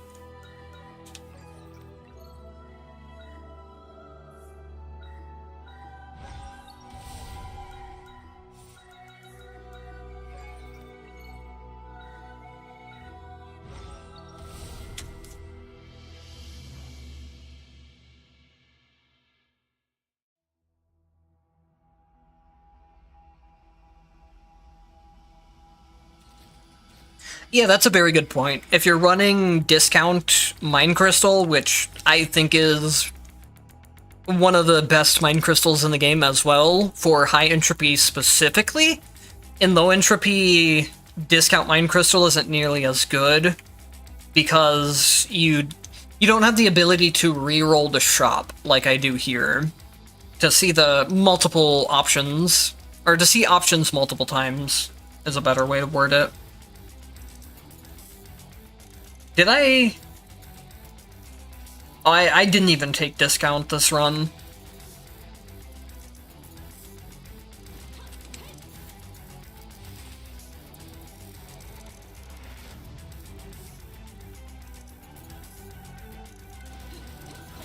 I really like Bullet so far. She's very simple compared to the previous DLC characters, which I think is a good thing.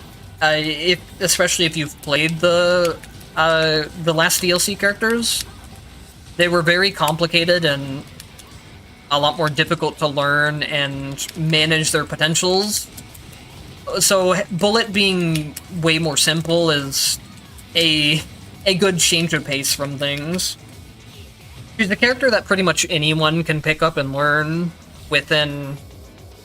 I don't know, it's hard to say, like, within a few runs, because people learn at different paces and have different familiarity with the game.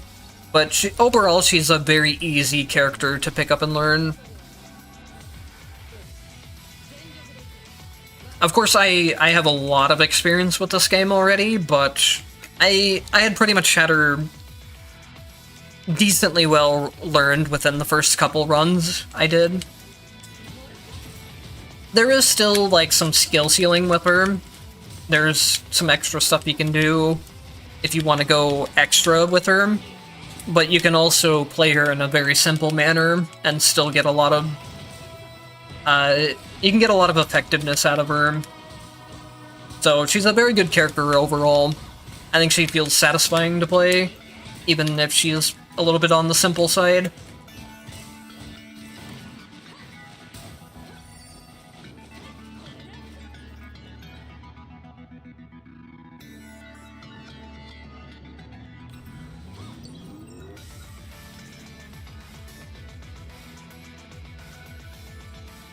I really need to get one more light stage somewhere here, just so I can fill my legacy slot, and then tactics that aren't actually in my build will stop showing up in selections.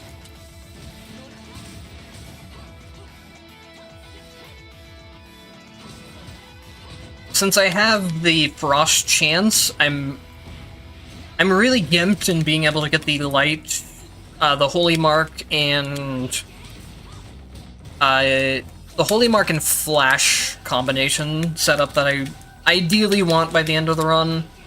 But if I don't get it, it's just a safety tool mostly.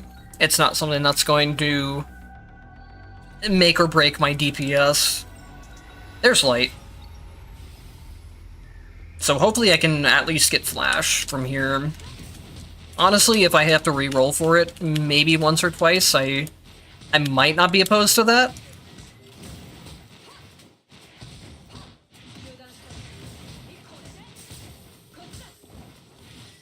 Oh, that was almost bad.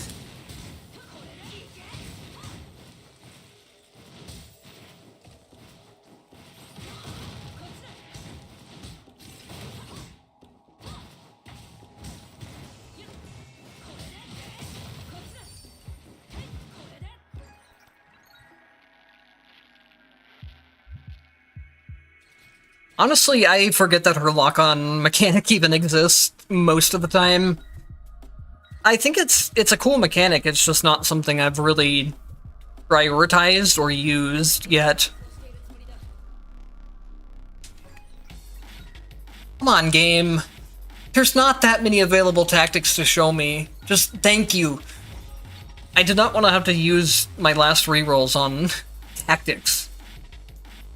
I think the only thing we're missing, though, is we do need the invincibility for skills. That's from... I'll get it as soon as I get the invincibility upgrade here.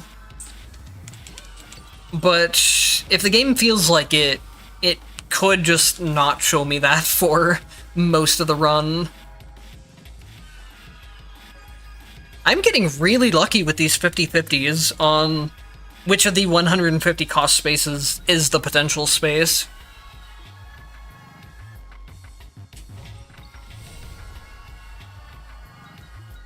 But yeah, I think lock-on is a very good tool, especially once you have the invincibility for it. It's just not something I've really put into my muscle memory for Bullet yet.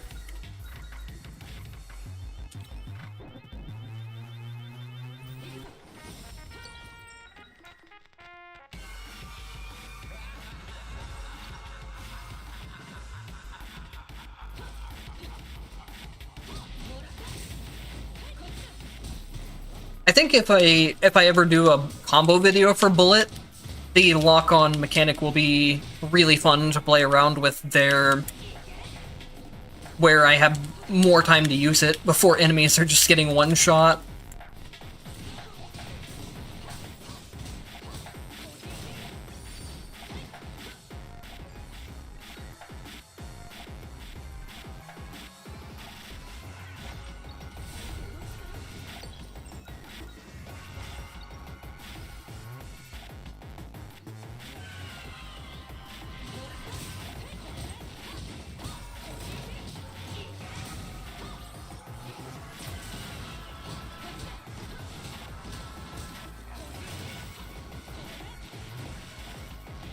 The biggest thing I need to just keep in mind for now, especially when I go into the next boss fight, is that I don't have invincibility on grabs.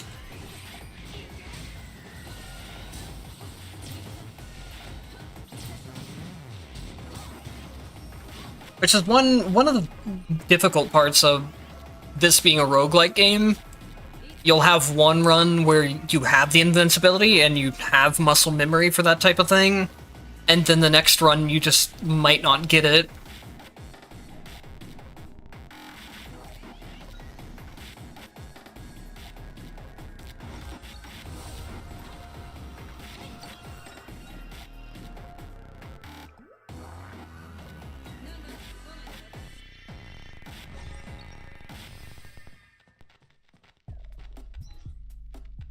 Yeah, that's basically what I said about it, is that it's like having Hazama's chain, except you don't need to actually aim or do anything.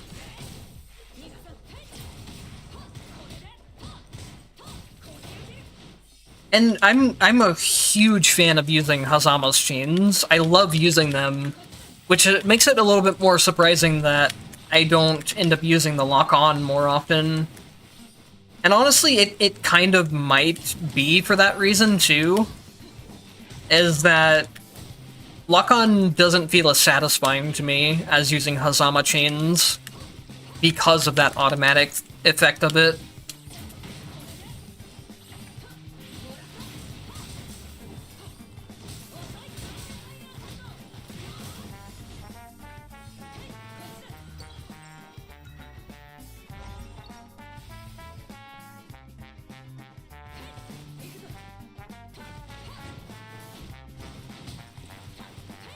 This is going to be a bit annoying.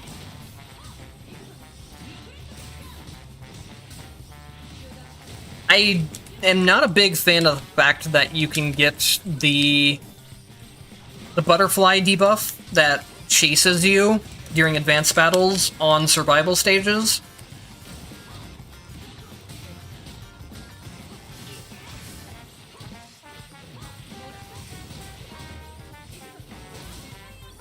But it's, as long as you have at least triple dash or even a source or two of invulnerability, it's not the worst thing.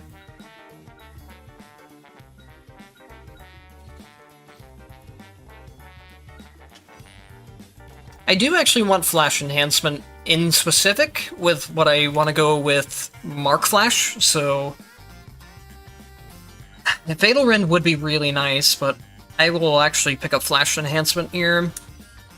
And I need to make sure I max out flash anyways to get Mark Flash, so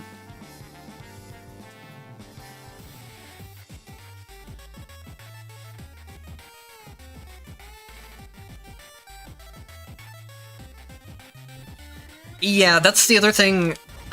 When you throw a chain as Hazama and you get the counter off of it, at least for me, it is just like it's a big dopamine rush. I really love the chain counters.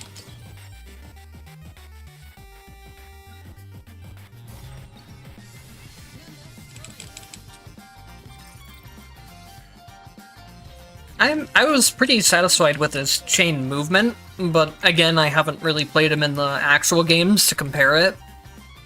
What I was a little bit upset with is that you can't drag around enemies and throw them around nearly as much as I thought you'd be able to.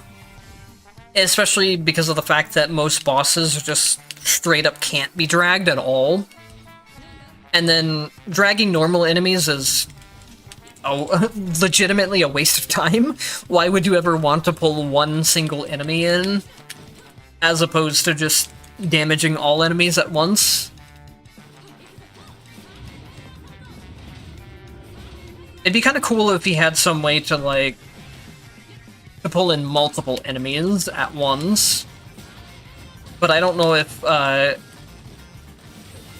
Arc System Works would even allow that.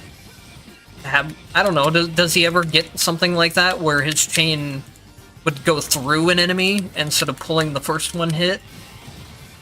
I would assume not, since it's a 1v1 game. That was a dumb way to take damage.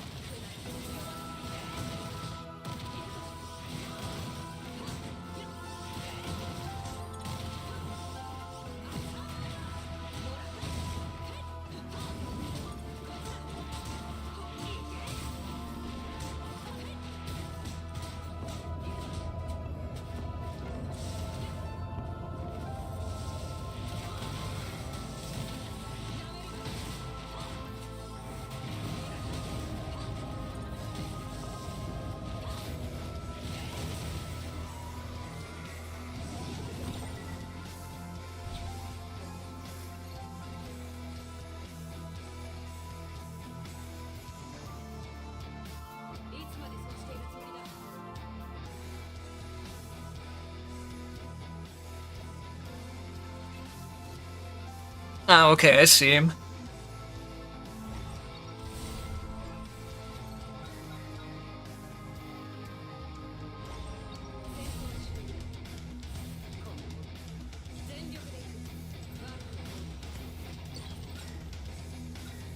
Oh yeah, the only other guaranteed that I know about for rules with the stuff hidden is that the top space, as soon as you enter a new area after beating a boss fight, it'll always be Black Market, Trial, or Covenant.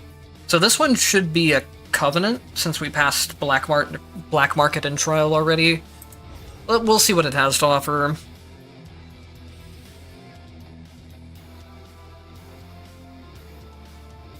Yeah, buffs should stack. I don't know, like, how the damage calculation works, but you should be able to get both buffs simultaneously.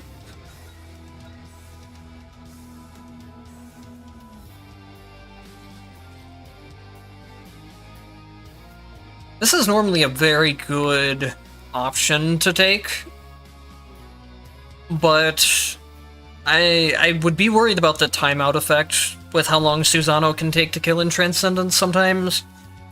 And then also, getting the free refreshes doesn't matter as much in 100.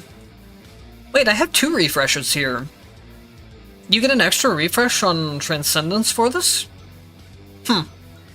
I didn't remember that.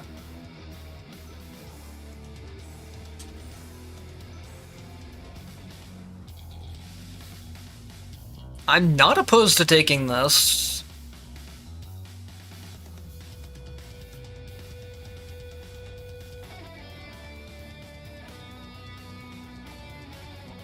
I don't really plan on using mixtures that often anyways.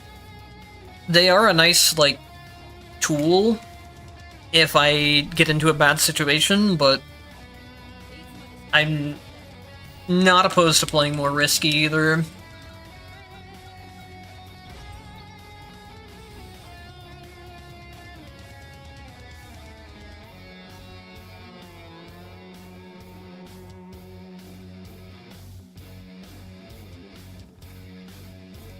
Yeah, if you have that kind of unga bunga itch that you just want to like smash things, I think Bullet will be fit for you.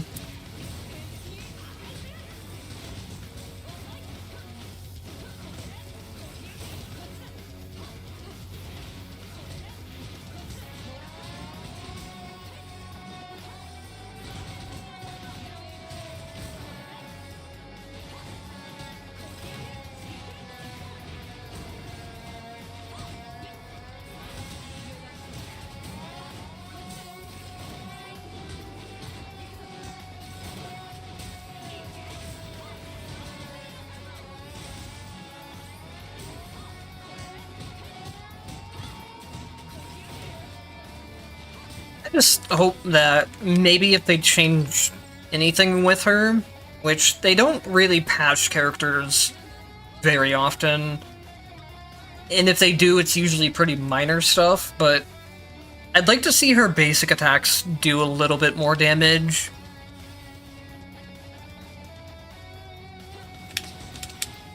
Because right now it just feels like there's no point to ever just stop pressing grab button in both normal rooms and boss fights.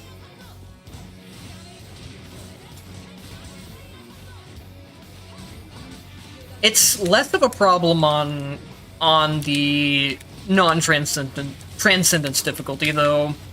There I was definitely able to feel like my basic attacks were having more impact. Especially with the fire build as well. Fire Spirit Detonation gives a lot of extra damage to attacks.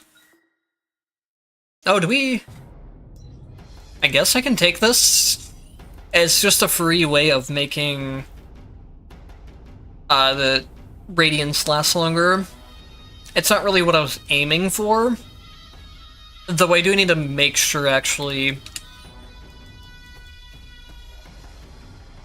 Okay, Mark Flash is a dash slot, so I can take it. At some point, I need to see how this works as well. It depends on what it means exactly by upon activation. If this only blinds... Well, actually, if it's just blinding, it won't work for what I wanted it to do. If it actually does the whole flash effect, then you could put it on, like, flash enhancement and maybe use it as a DPS. But it depends on if by activation it just means the first time Shadow Chain applies to something, or if it means, like, anytime Shadow Chain transfers damage. That's something I've not checked at all.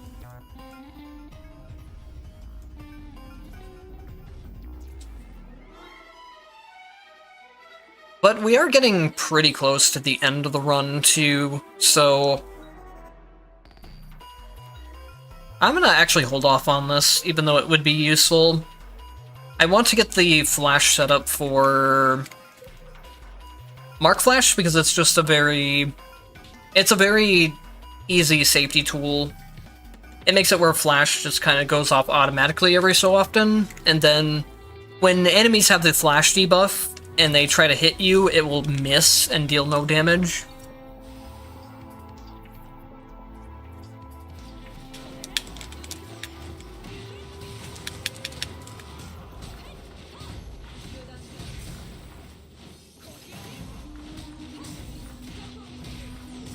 Now, the Flash debuff does have a pretty long cooldown. I think it's maybe like a 10-second cooldown for bosses, if I remember correctly, but it has some sort of cooldown on bosses. That way you don't just permanently blind them. But even so, it's something that will just provide a lot of passive safety.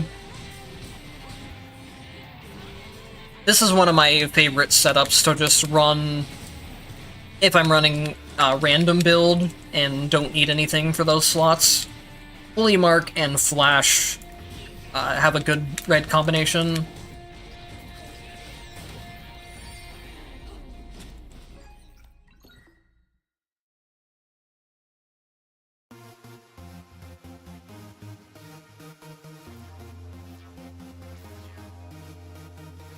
Honestly, I would just say do whatever you find fun. If you're finding the normal difficulty stuff to be too easy for you, then you can start working on going up to higher difficulty stuff.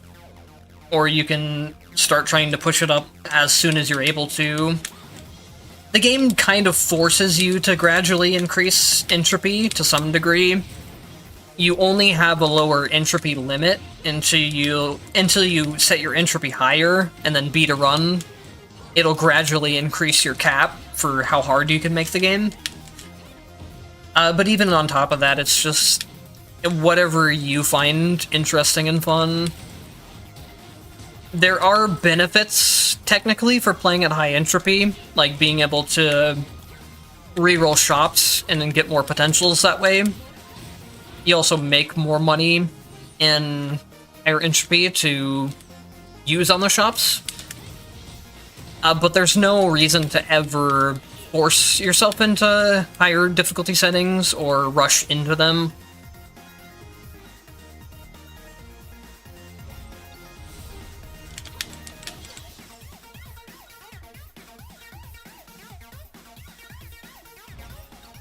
I will say that the the normal difficulty that allows you to make the game even easier. If you have that on like lowest max settings, the game is quite a joke.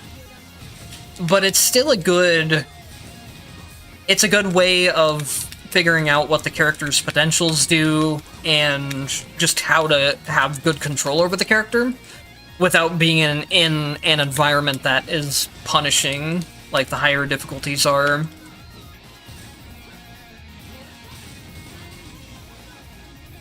So that's something I've always liked about Entropy Effect, is that it is a roguelike, or a roguelite, since there's a lot of meta progression, but it's much more approachable than other roguelikes I've played, at least action roguelikes,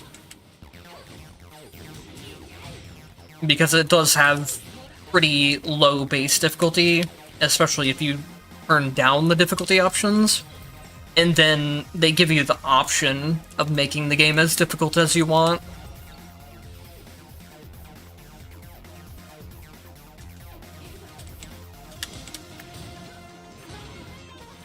Meta progression also will make a huge difference in playing the harder entropy settings, so that's another reason why not rushing into them is perfectly fine. The amount of HP that you have at the start of the run is massively different when you first start out compared to when you have some of the upgrade levels. So it makes a huge difference.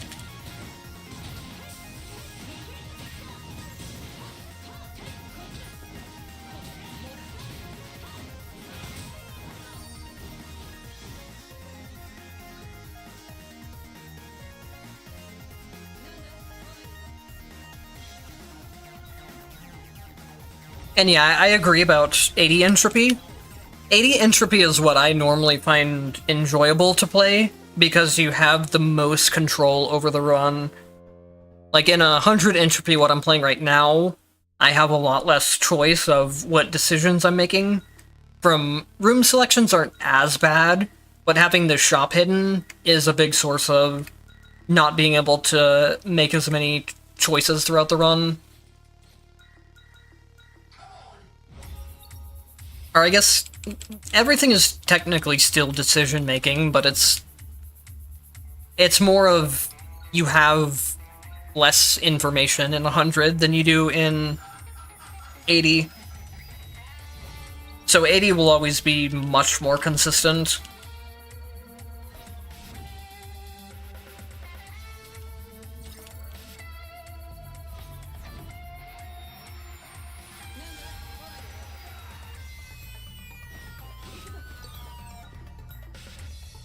There's a really funny screenshot somewhere of where I made a new account to do a series.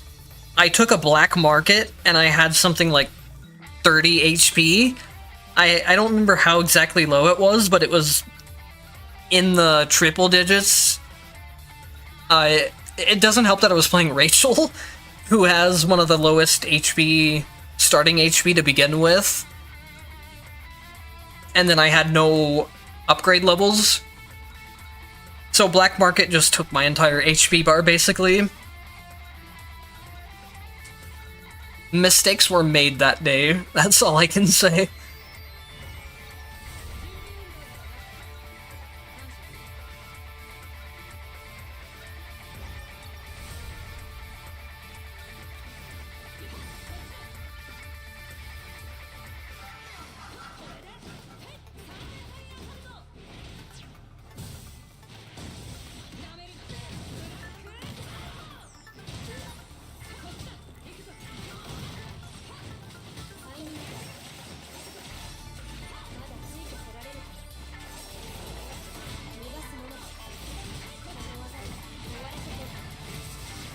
Right there is a very good example of what I meant by Flash, and even with the... especially with the Holy Mark synergy, just being such a useful defensive tool. I would have eaten so much damage from that spin attack if she wasn't blinded. That did not look like it should have hit me, but okay, game. I'll take your word for it.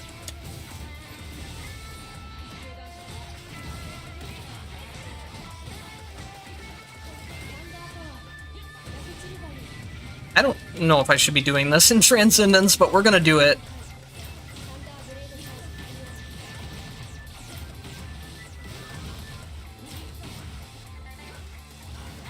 I'm out of MP now.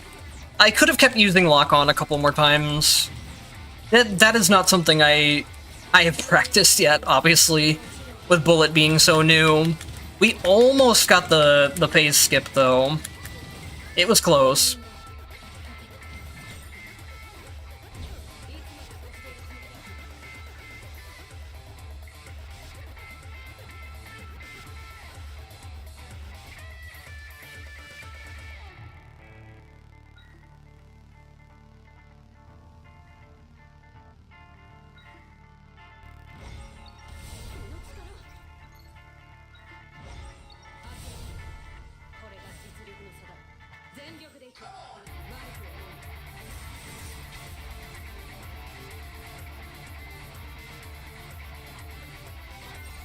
Alright, I need to do a check of what abilities. I don't have up attack yet. So I still don't have invincibility on grabs. That is really bad.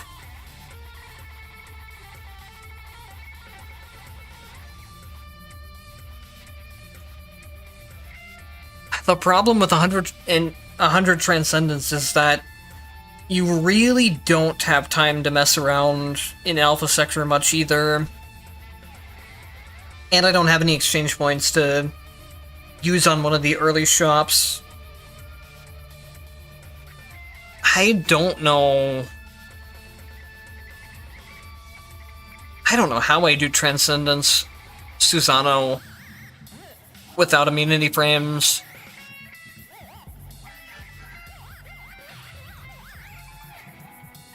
I don't think I have much options though. Because even if I do one optional boss, I'm still way too many potentials away from having it.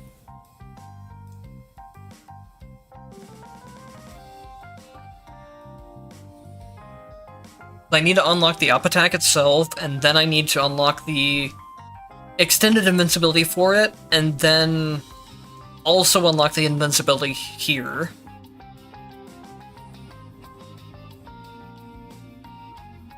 Not to mention, it's RNG if I even get those three. Getting to 3 potentials from this point would take a long time. And then, on top of that, there's not really a way that I can get to it quickly.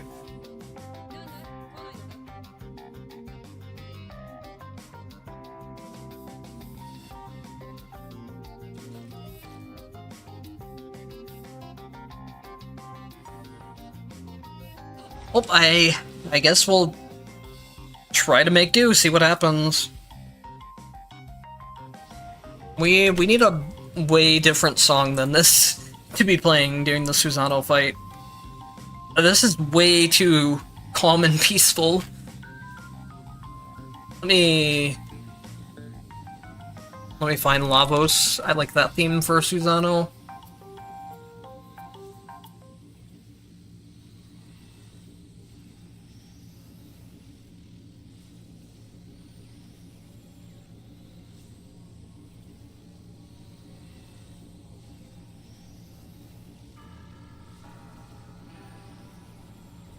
Alright, well, here goes nothing.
I didn't have an option there.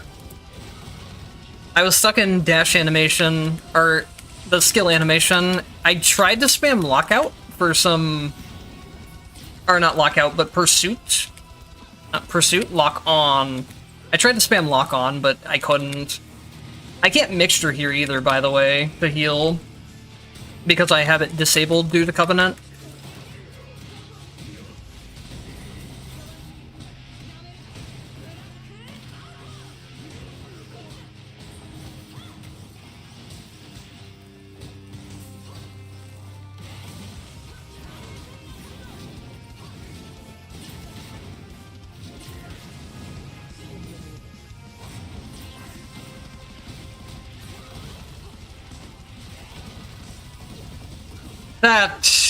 That's unfortunate. Oh well. That move is really difficult to react to, but it was my fault for playing overly aggressive in the first place. And then just not having the invincibility potentials that late in the run was just unfortunate.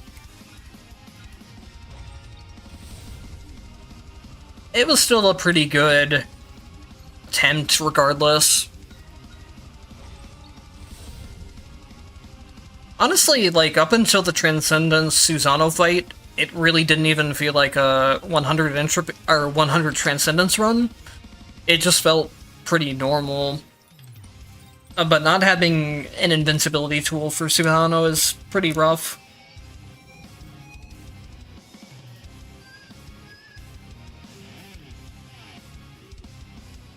The beam is her SP skill, yes. If you have a grabbable target, then she'll do like a big combo move. But you can either hold the input for it or hit an ungrabbable target to do the beam.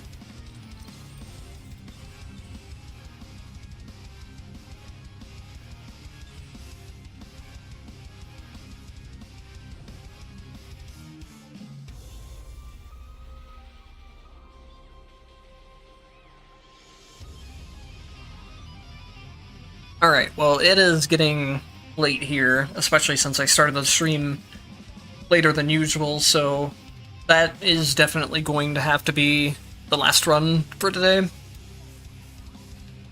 A little unfortunate that we couldn't pull out the win on Transcendence, but like I said, it was still a fun run overall. So thanks to everyone that showed up at the stream. I had fun chatting with all you guys. I will probably try to start streaming once a week again like I used to, but it's just something we'll have to kind of figure out as we go.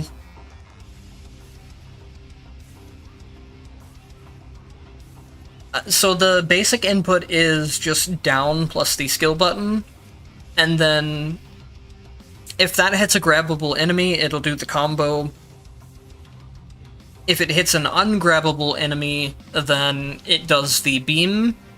And then if you want to do the beam version of it specifically, even, like, you can use it from range as a ranged attack.